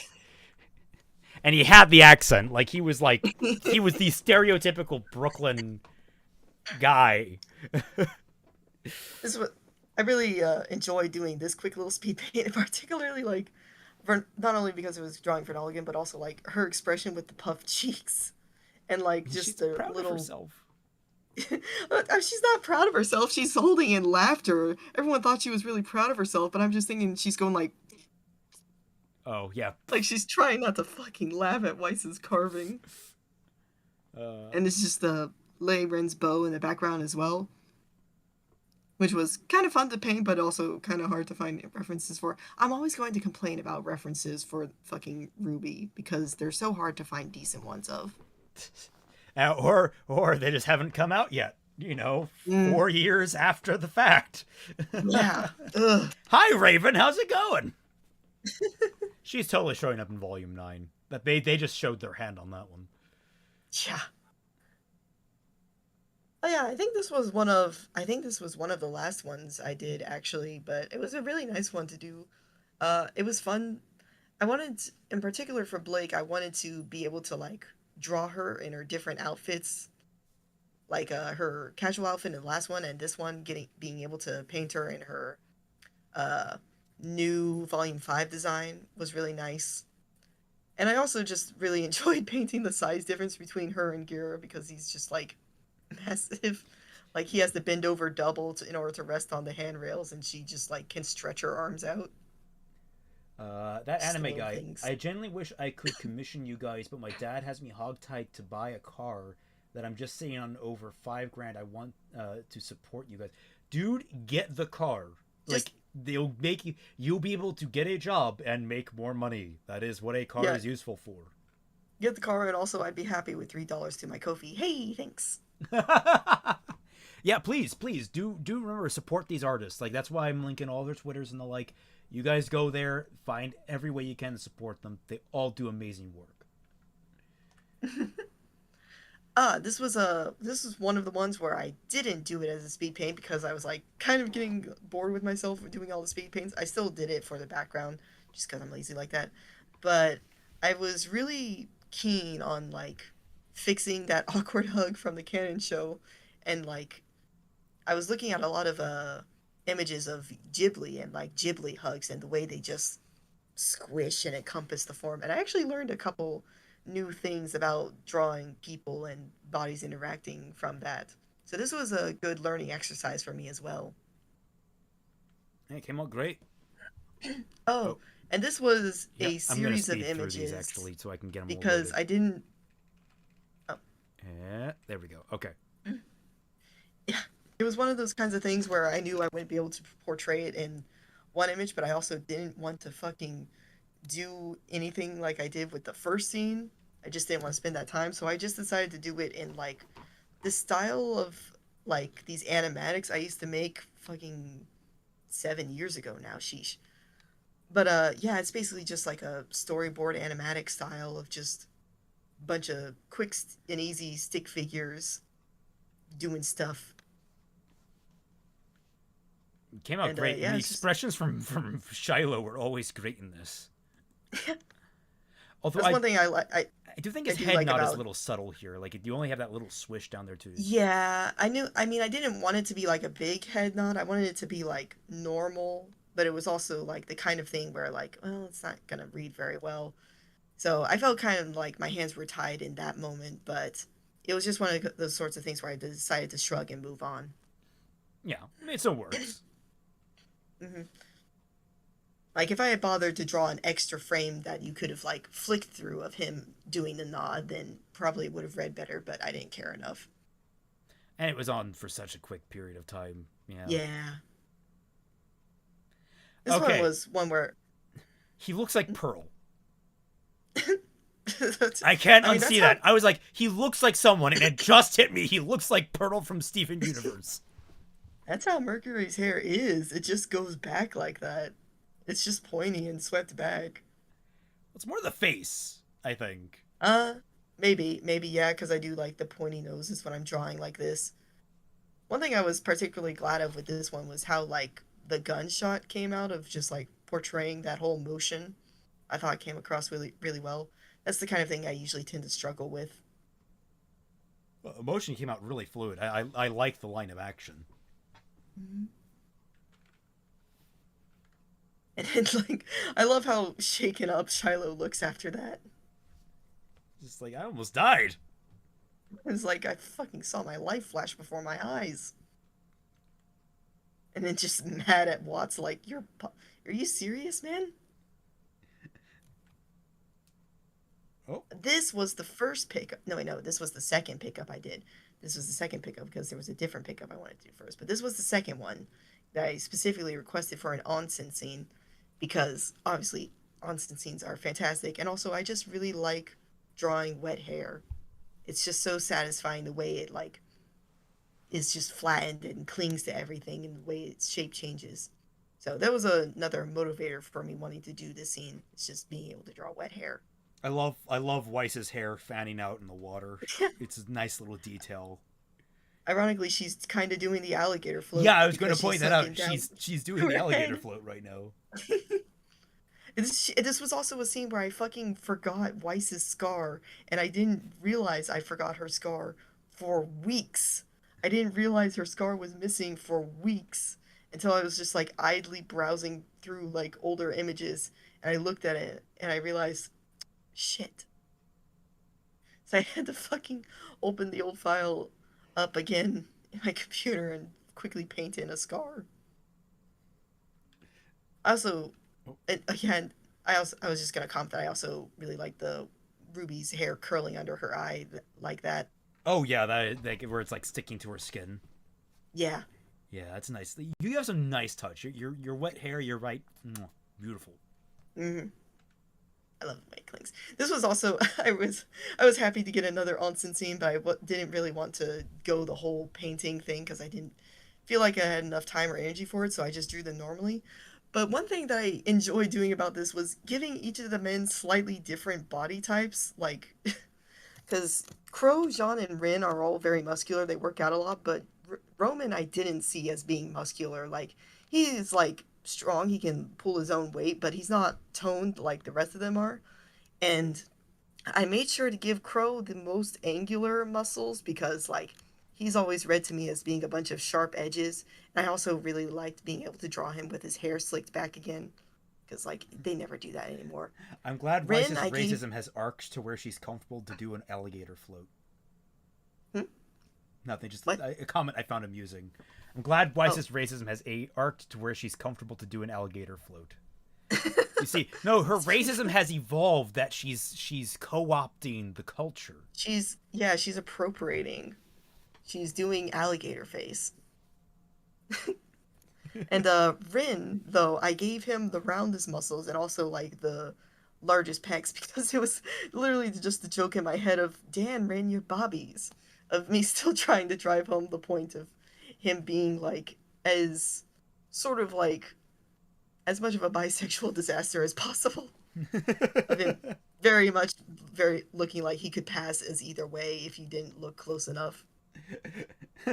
And Jean, even though like I had an idea in my head of how Jean's specific muscles kind of looked like and sort of vaguely sketched them out behind his legs, he's still curled up like that because he's like, I drew this particular special detail of him kind of glaring at Crow and Crow arching an eyebrow at him because Crow also kind of suspects that that's actually Neo and Neo knows Crow suspects it and she's mad at him for it. But Crow's not going to say anything because he doesn't care enough. He's too drunk. Yeah. Just like, whatever. She's a grown woman. She can do what she wants. Who hopped in? I think it was Soon. Oh, Soon's back. Did you enjoy your nap, Soon? She's deafened. Oh, okay. Well, she'll hear it on the stream. This was the first pickup I did, and it was another one of those kinds where I insisted on doing it because I was not only was I like excited about Salem's redesign getting revealed, but I was also very concerned because you had like kind of alluded that depending on how whatever artist drew Salem for her like big reveal, like because there was the implication that they could take a lot of liberties even from the reference sheet. Did I say that? I don't remember. You said that. You fucking said that. I think the reason why is because it's the illusion from Emerald. Yeah. Okay, I should have probably clarified. It wouldn't have been a liberty on the design of Salem necessarily. It was how it would be like presented, like how distorted, like the image might be. Like, is it like weirdly like mirror or reflected? Is there like a fisheye kind of thing going on? Like, this is supposed to be like Emerald freaking the fuck out. So I was thinking that there could have been some kind of weird distortion visually like that, but I wouldn't have had them like change the design. When we were talking about it, though, you kind of implied that depending on how it went, I could have been put in a position where I wouldn't have been able to share Salem's new reference sheet at all this year. And I was thinking to myself, well, I can't fucking let that happen. So I specifically DM'd you and requested you, hey, give me this scene. I'm going to do Salem. And you're like, okay. And I was like, all right, I'm going to do her, and I'm going to fucking make her look like the way she's supposed to on the reference sheet. Fuck yeah. And so I did, and it was pretty fun and nice to do this speed paint of a couple of hours. And I particularly liked how the framing turned out, with Ruby directly in center, surrounded by all that black, but her red is still bright. And I think this is actually Coffee's edit, because I did the painting, and then Coffee came in and she did a little bit of a color and value edit where she made the edges darker and made a lot of the colors darker and duller. But one thing I told her was to keep the red on Ruby bright, because I wanted her to be a point of focus and light in the picture. Yeah, I think it is Coffee's edit, for the record. Yeah, this is Coffee's edit. And it came out great. It's wonderful. It did. I'm glad that she did like the edit she did, because she told me that she really liked the brush work and she just wanted to mess with the colors a little bit. The only thing that I wish would be different a little bit is if the background stood out a little bit, like it was a little more distinguishable, the background from the body, because I feel like there's a little bit of bleed into each other, and I don't know if that quite works. It kind of muddies the silhouette. I think it was more distinguishable back on like the older version when like the colors were a little bit brighter. Oh, okay. But oh well. That makes sense. I mean, it's fine. It's ultimately fine. It works great. There's that again, and this is the last image we have from you. Yeah, this was one of the. I can't remember which number. I think this is one of the more middling speed paints that I did. But I really, yeah. I really enjoyed doing this one because it was a nighttime scene with fireflies on the lake, and I just kind of took that as a cue to go fucking ham on sparkles everywhere. Even though, like, technically, as Floof pointed out to me later in private, like, oh, if it's a full moon and it's, like, bright and stuff, you wouldn't be able to see that many stars. I didn't care. I just wanted stars reflected all over the lake. I wanted fireflies everywhere. And I wanted Vernal's hair full of pretty white flowers. I just went ham with it because I love sparkles. I even put sparkles in like the smoke of Salem's cloud in that previous image as well, but they're a lot like darker and more subtle. I think it's a beautiful image, and it perfectly sets the tone for like the tribe's ritual. I had a hard time picking a good shade of pink for the sakura tree and the flower patch over there, because I wanted it to match the nighttime scene, but I also wanted it to be very clearly and distinctly pink. And so I hope it worked out with the shade I went with, like that doesn't look too bright or garish, but that it also is like. I think the tree works. I think the flowers could have been a more muted color. Like they could have still been a little more colorful. Like, I don't think they needed to necessarily be pink. They could have been a whole variety of color. You just had to make them a little muted. But I think ultimately it still works. I mean, there's no big overriding issue with it. I mean, just the fact that you drew the islands at all is wonderful. I don't think anyone's actually drawn the full island set at a distance. Well, I mean, like, there was a whole map and everything, so I figured, okay, well, if there's islands here and there, and there's pockets of ruins here and there, I'll just draw all that with the edge of the weir at the very back. Yeah, I mean, it's a nice touch. Okay. Is there anything else? Am I forgetting anything? No, I think that about covers it for the illustrations. I wanted to do even more illustrations. I had another assignment, but then I got the coof and was very sick for a long time, and I was just like, hey, I'm gonna stop now. Good luck. Yeah, That's like, I'm glad you got over that. Yeah. Any lingering consequences? Anything taste? Anything weird? No. I mean, like, there's a possibility that, like, my hair has been falling out a lot recently because of the coof, but other than that, probably not. Oh Lord. Yeah, don't lose your hair over it. Oh my God. My ability to breathe and general lung capacity has been slowly improving thanks to exercise and practice. So that's good. That's good. That's good. Well, I found the images from Quill, but he is sadly not here to discuss them. Again, they were labeled collab with Yuri, not Pen Prickly, so I couldn't. My search for them didn't pull them up. And he's not here to discuss them because he's a coward. No, I mean, I'm joking. But well, we could flip through them. Yeah, we can flip through them still. I think you'd say very much the same because like he threw them over to, he did a lot of the same process he did with his more sketchy work, but he threw them over to Yuri, and I think they came out excellent. Yuri's coloring really has this like nice like watercolor feel to it. I don't know if that accurate, I suppose. Yeah, I think that's more or less accurate.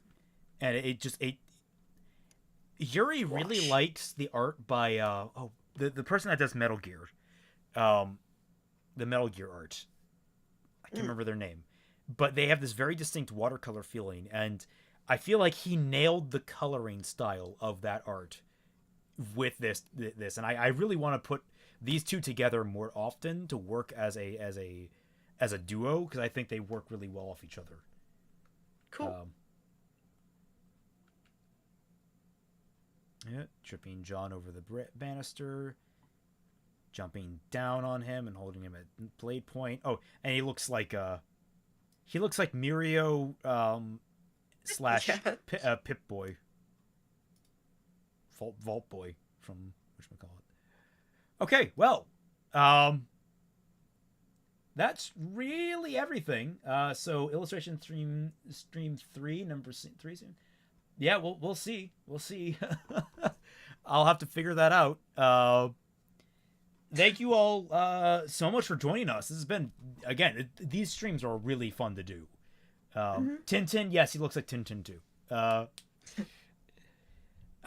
Any final thoughts from anyone that's still around? Hi. I think my family knew about what I'm doing, so now I'm telling you about it. They're watching the stream. I'm glad I was able to talk about my illustrations this streams, because then I'll have way more time to talk about the character designs and process next time. Yeah, because I uploaded like even our reference sheets where we had like all those combinations of things. They're like 50,000 pixels large. Yoji Shinkawa was the artist you're thinking of. Yes. Yoji Shinkawa. All right. Well, thank you all for joining us. It's been an absolute blast. I want to thank all the Sketchy Huntsmen here that have stayed for the period of time, even if they weren't talking. It's just great having your guys here, and if you wanted to jump in, your commentary has always been valuable. So there's possibly going to be one more Illustrator stream. I don't know. I'm going to get some head counts after this. See how it goes. And then there's definitely going to be either a combined character artist 3D stream or maybe separate character artist and 3D streams. We'll see how that pans out. Again, I got to get some head counts, got to see where all that goes. If you want to support the artists, you remember all of the tweets of all the artists featured in this episode are down below. If you go to any of the Fixing RWBY episodes, there's a full the Fixing RWBY Volume 5 episodes. There is a Google Doc that lists all of their connections, all of their relevant places you can find them at. So please go support them. If you want to support this channel, remember, for $1 or more, you get access to the Team Frostbite Discord server, where I, Fatman Falling, Dashy Lee, and of course many of the Sketchy Huntsmen are regularly active. And we'd love to see you guys there. Join us for regular activities in the Tundra, in the Discord, where like Bad Fanfiction Night every Friday night at 10 p.m., where regularly we read bad fanfiction for your entertainment. With all that out of the way, thank you all so much for watching, and we'll catch you all in the next stream. Flip side! Yay! Bye.